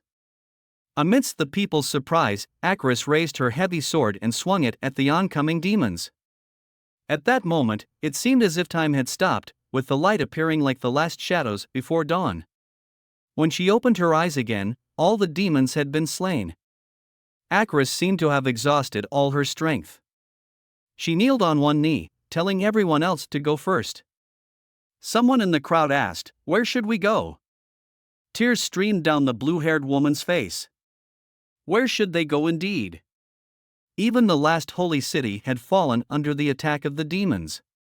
Tens of thousands had died, all their measures exhausted, yet they could not turn the tide of the battle. Acaris, summoning all her strength, stood up. She raised her huge sword, her voice resonating across the battlefield. She steadfastly told everyone not to give up hope, that they needed to cross the mountains and rivers and head to the wilderness to rebuild their home. People slowly left the city, prepared to go to this new land to survive. The blue-haired woman looked at the holy city. What had once been the most luxurious of cities was now plunged into chaos and disorder. She didn't know if continuous escape could change anything, but she took her party away from the crowd and hurriedly moved west. The experimental tower in the forest held critical magic stones and documents she had left behind. Behind them, a group of demons suddenly appeared. Apart from her guards, the rest had no combat power. A few knights heroically covered for them. From the initial dozens of people, only 3 remained. Her trusty chief guards didn't flee. It was a common belief in the holy city that witches were chosen by the gods, and those without magic were merely the soil to cultivate them. However, the chief guard and those who protected her, she saw courage and resilience. Under the protection of the chief guard, the woman finally arrived at the stone tower. She entered the secret chamber and found the red magic stone. Suddenly, the roar of demons came from outside the door. The woman knew she couldn't die here. She needed to take all her research results out.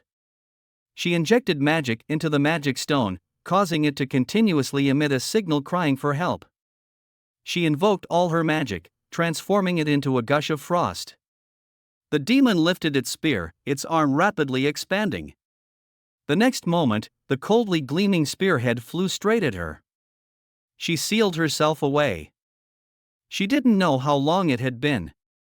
Her vision turned pitch black, and all sound disappeared. Her body no longer felt cold, as if she was wrapped in a bundle of soft velvet. It felt like she was not in a dark basement, but lying on a soft bed. The pain of being about to be pierced did not come for a long time. She tried to slowly open her eyes and suddenly heard a woman's voice saying, "Your Highness, she's awake." She casting her gaze to her side, only to see a man enter her field of vision. Roland asked her how she was feeling, but the woman didn't answer. Instead, she asked where she was. Roland gently replied, "This is Border Town," and then introduced himself and the Witch Union. She tried to get out of bed but found herself completely weak. The woman was thinking, things were moving in a direction she didn't want to see. The Witch Union, Prince of Grey Castle, Border Town, what exactly had happened? Looking at the three witches in the room, she was happy to see her kind, but they all seemed to be subordinates of the man who called himself a prince. She took a moment to recall, her eyes wide in disbelief. The title Prince was a very old title, a secular title from the time of the first divine battle 400 years ago. She thought she had gone back in time, that the gods had given her a second chance to prepare and save the holy city and its people. Everyone in the room stared at the woman, but she didn't answer Roland's question. Roland thought the woman was just tired and wanted to let her rest for the night. She suddenly sat up and asked, "What happened to the demons? What happened to Takira?" After a series of questions, everyone in the room showed expressions of joy and excitement. Wendy asked her if she was really from 450 years ago. Rather than answering Roland, she was more willing to answer this witch. She said her name was Agatha, a witch from the Exploration Society of Takara. But she was surprised to hear Wendy ask her if she was a witch from 450 years ago. She wondered if they'd been fighting the demons for 450 years after she had fallen asleep. At this point, Roland told her that she had been asleep for a long time and the world had changed a lot. He could tell her slowly. But the woman ordered Roland to tell her now with a commanding tone. Agatha thought the prince was extremely rude. How could a mortal be so presumptuous to sit by her side and talk to her? But she needed to know what had happened. Roland smiled and wasn't angry at Agatha's rudeness. Roland began to explain the history of Grey Castle and the Four Kingdoms. When Agatha heard that self-proclaimed kings and nobles had become rulers stepping on the heads of witches, she couldn't help but interrupt him. How could witches possibly be hunted? Who would have the audacity to do such a thing? In her anger, Agatha wanted to stretch out her hand and teach this nonsense-talking man a lesson, but she found that her magic power could not be converted into frost as usual. It was then that she realized that there was a metal ring on her ankle, and it actually had a god's stone of punishment. She looked incredulously at the witches in the room, angrily scolding, how could they violate the Witch Federation's order to use this banned item? Roland sighed, he was afraid this would happen. Wendy sat on the edge of the bed, pulled the blanket back over her, and gently explained to her that what the prince said was true and that Takira no longer existed. The organizations she mentioned were also unknown to them. It was Prince Roland who had saved the witches, provided them with a safe place to live, and was researching how to better use their abilities to transform the world and live freely like ordinary people. After listening to Wendy's account, Agatha was completely silent. The Federation was a large organization established by several witch kingdoms. They won the first divine battle and were responsible for training and dispatching witches. Such a powerful organization, and now there were people who hadn't heard of them. The woman thought to herself, where have Icarus and the others gone? She couldn't believe that in the world now, witches could be enslaved and hunted. Wendy seemed to notice her discomfort and brought her a warm drink. Although everyone was kind to her, Agatha didn't understand why a group of witches were vigilant and guarded against her, even restraining her with a god's stone of punishment. She sighed. She knew she had to gain their trust first, so she shared her story. When Roland heard that Agatha had fought against the demons, Roland was somewhat surprised. Agatha frowned, looking annoyed at Roland. This unreasonable man had interrupted her again and asked even more questions. Scroll asked Agatha if she was a witch of the church, and Agatha impatiently replied that she had never heard of the church. Roland asked Scroll to hand that diary to Agatha. Agatha said that the text was created by the Federation so that ordinary people couldn't understand it and wouldn't be able to get involved in upper-level affairs. But the witches could understand it simply by using their magic. Roland commented that text and language are tools for communication and doing so was indeed foolish. Agatha was so angry. If it were not for her inability to use her powers, she would definitely teach Roland a lesson. He was too impolite. She was not used to ordinary people pointing fingers in front of her. Scroll asked Agatha again if she recognized the name Acarus, and Agatha's hand trembled slightly as she asked Scroll where she had heard the name. Upon hearing Scroll's response, Agatha hurriedly turned to the last page, sighed deeply, and remained silent for a long time. The image of a woman holding a long sword and slaying all the demons surfaced in her mind again. She said Acarus was a queen, one of the 3 seats of the Federation. She was a high-ranking transcendent witch, which means she was above the extraordinary witches. Even among the many blessed warriors in the Federation, she was the most powerful one. No one in the room had heard of these terms. Agatha closed the diary and explained that a witch's powers keep increasing from the moment of their awakening and solidify on their coming-of-age day. However, this is not the end point of their power. Through their understanding, feelings, and practice, a very small number of lucky ones can advance further, which the Federation calls high-order awakening. Roland thought for a moment and understood what Agatha meant. She meant witches have the ability to evolve their skills. Roland counted his fingers and said that 4 witches in the Witch Union had evolved their abilities now. This statement almost choked Agatha. She asked how many people were in the Witch Union, and Wendy said there were about a dozen. Agatha seemed somewhat annoyed. It was impossible that 4 people out of a dozen could awaken to a high order. She thought that Roland and the others were speaking nonsense because they didn't understand. The prince saw her disbelief and called Anna over. Agatha looked at the beautiful and calm girl, but she was still too young, and it was impossible for her to achieve a high-order awakening. She sees an orange flame appear in Anna's palm. Agatha quickly evaluated it. This is a fire-based magic ability, rare but not special. As soon as the words were spoken, the flame suddenly dimmed and turned into a wisp of gloomy green flame.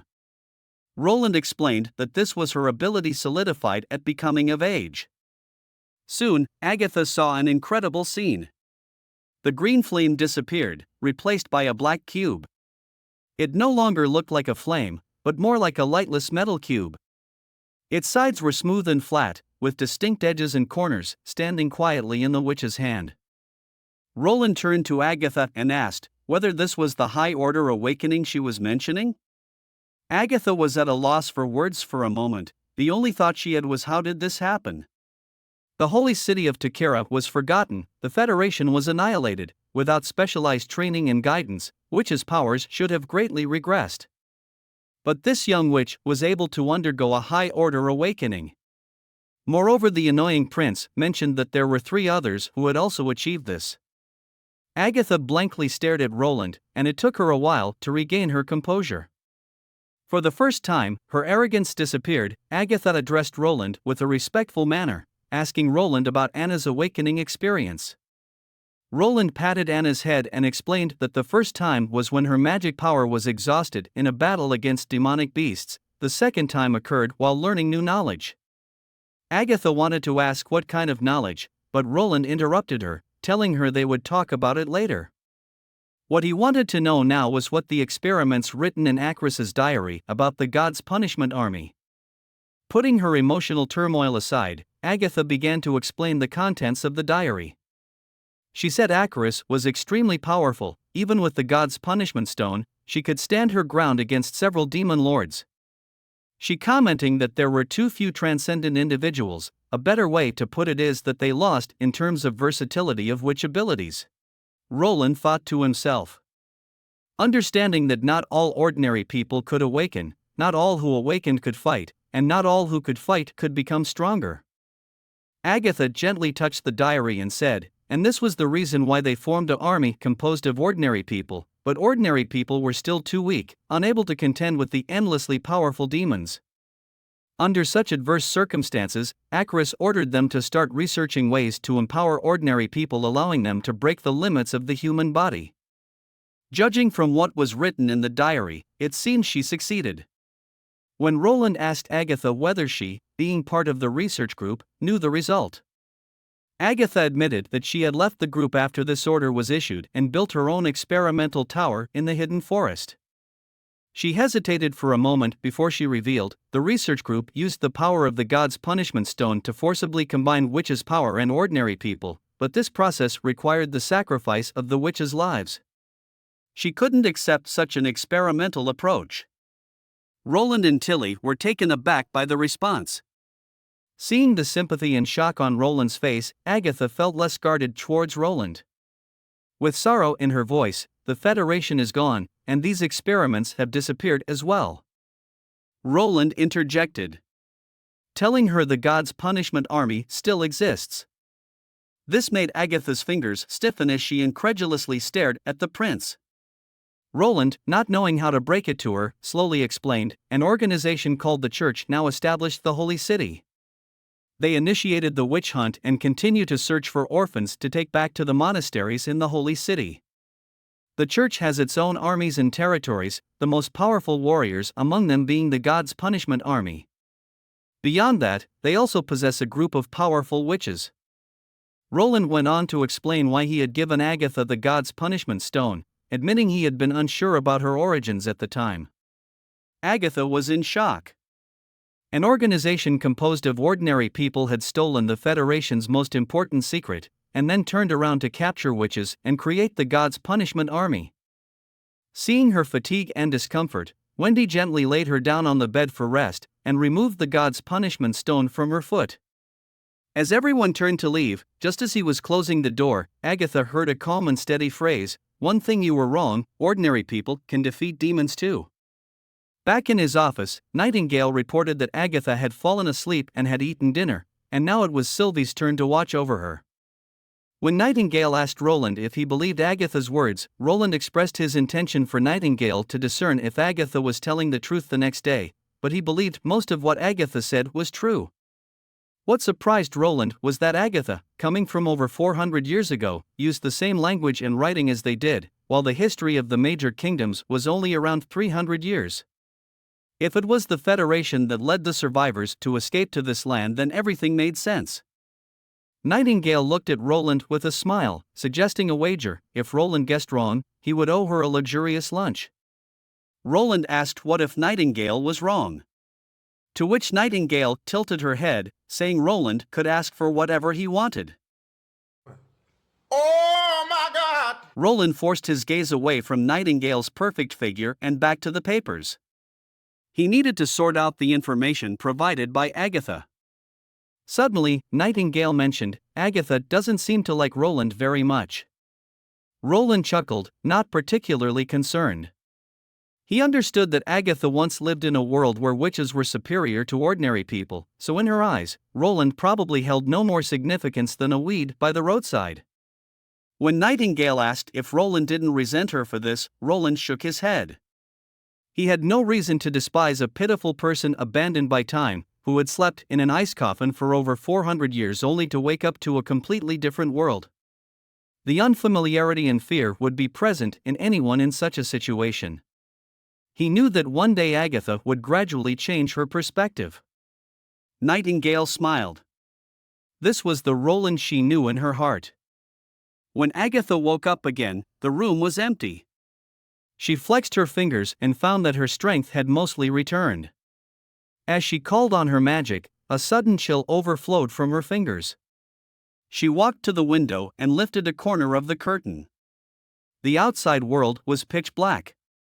When she opened the window, the cold wind instantly blended into the room. She was thinking about Roland's words today, wondering what kind of changes had occurred.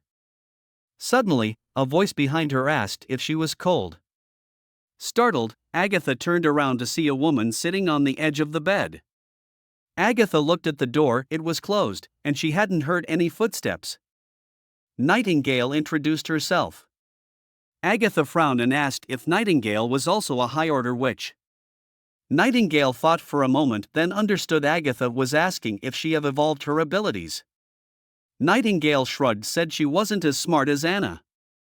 The formulas and theorems in the books made her head spin. Agatha was stunned. Each word was understandable, but when strung together, they made no sense. Do you understand?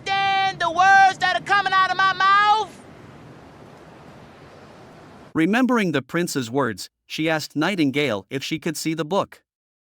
Nightingale smiled and told Agatha that she could if she joined the witch union and served His Highness. Agatha's eyes widened, and she exclaimed, "How is it possible to serve a mere human?"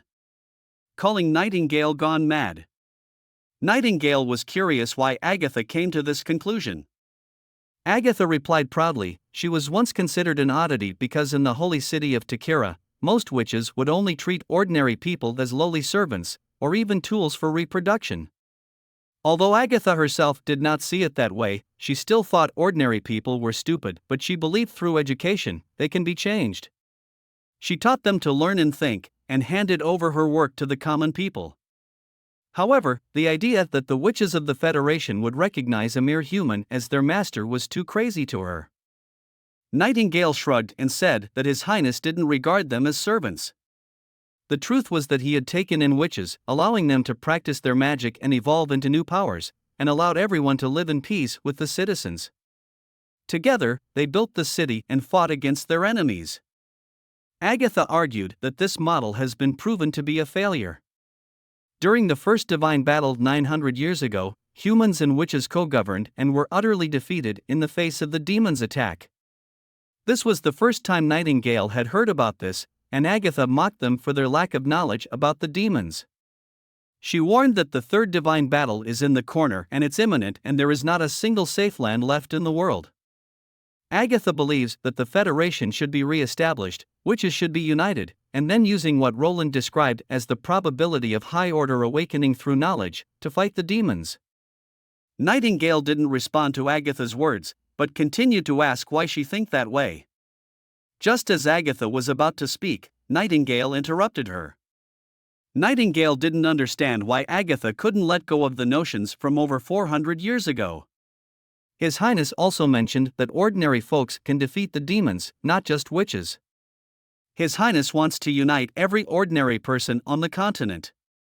Agatha was about to refute such nonsense, but Nightingale stepped closer to Agatha, asking her to lower her guards and let go of her arrogance, then confirm it with her own eyes.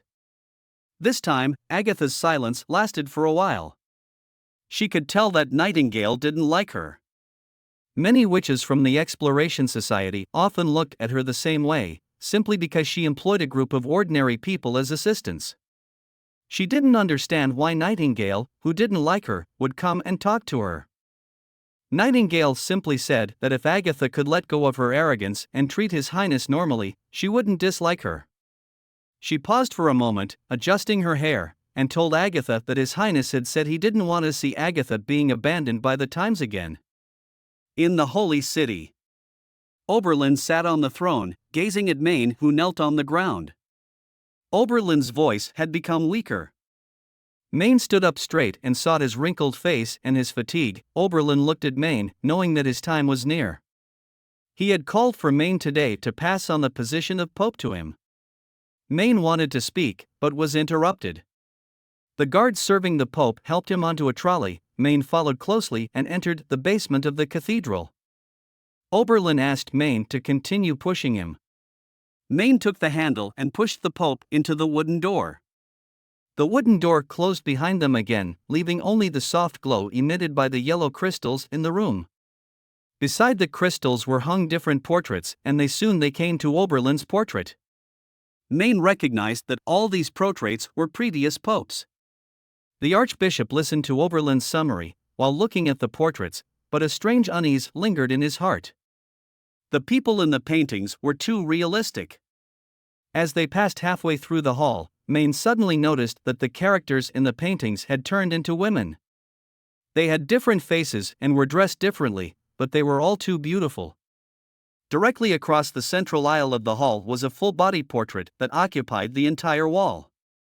It hung behind the prayer table, surrounded by glowing crystals. When his gaze fell on the painting, he felt his heart jump. Maine found it hard to find words to describe the woman in the painting.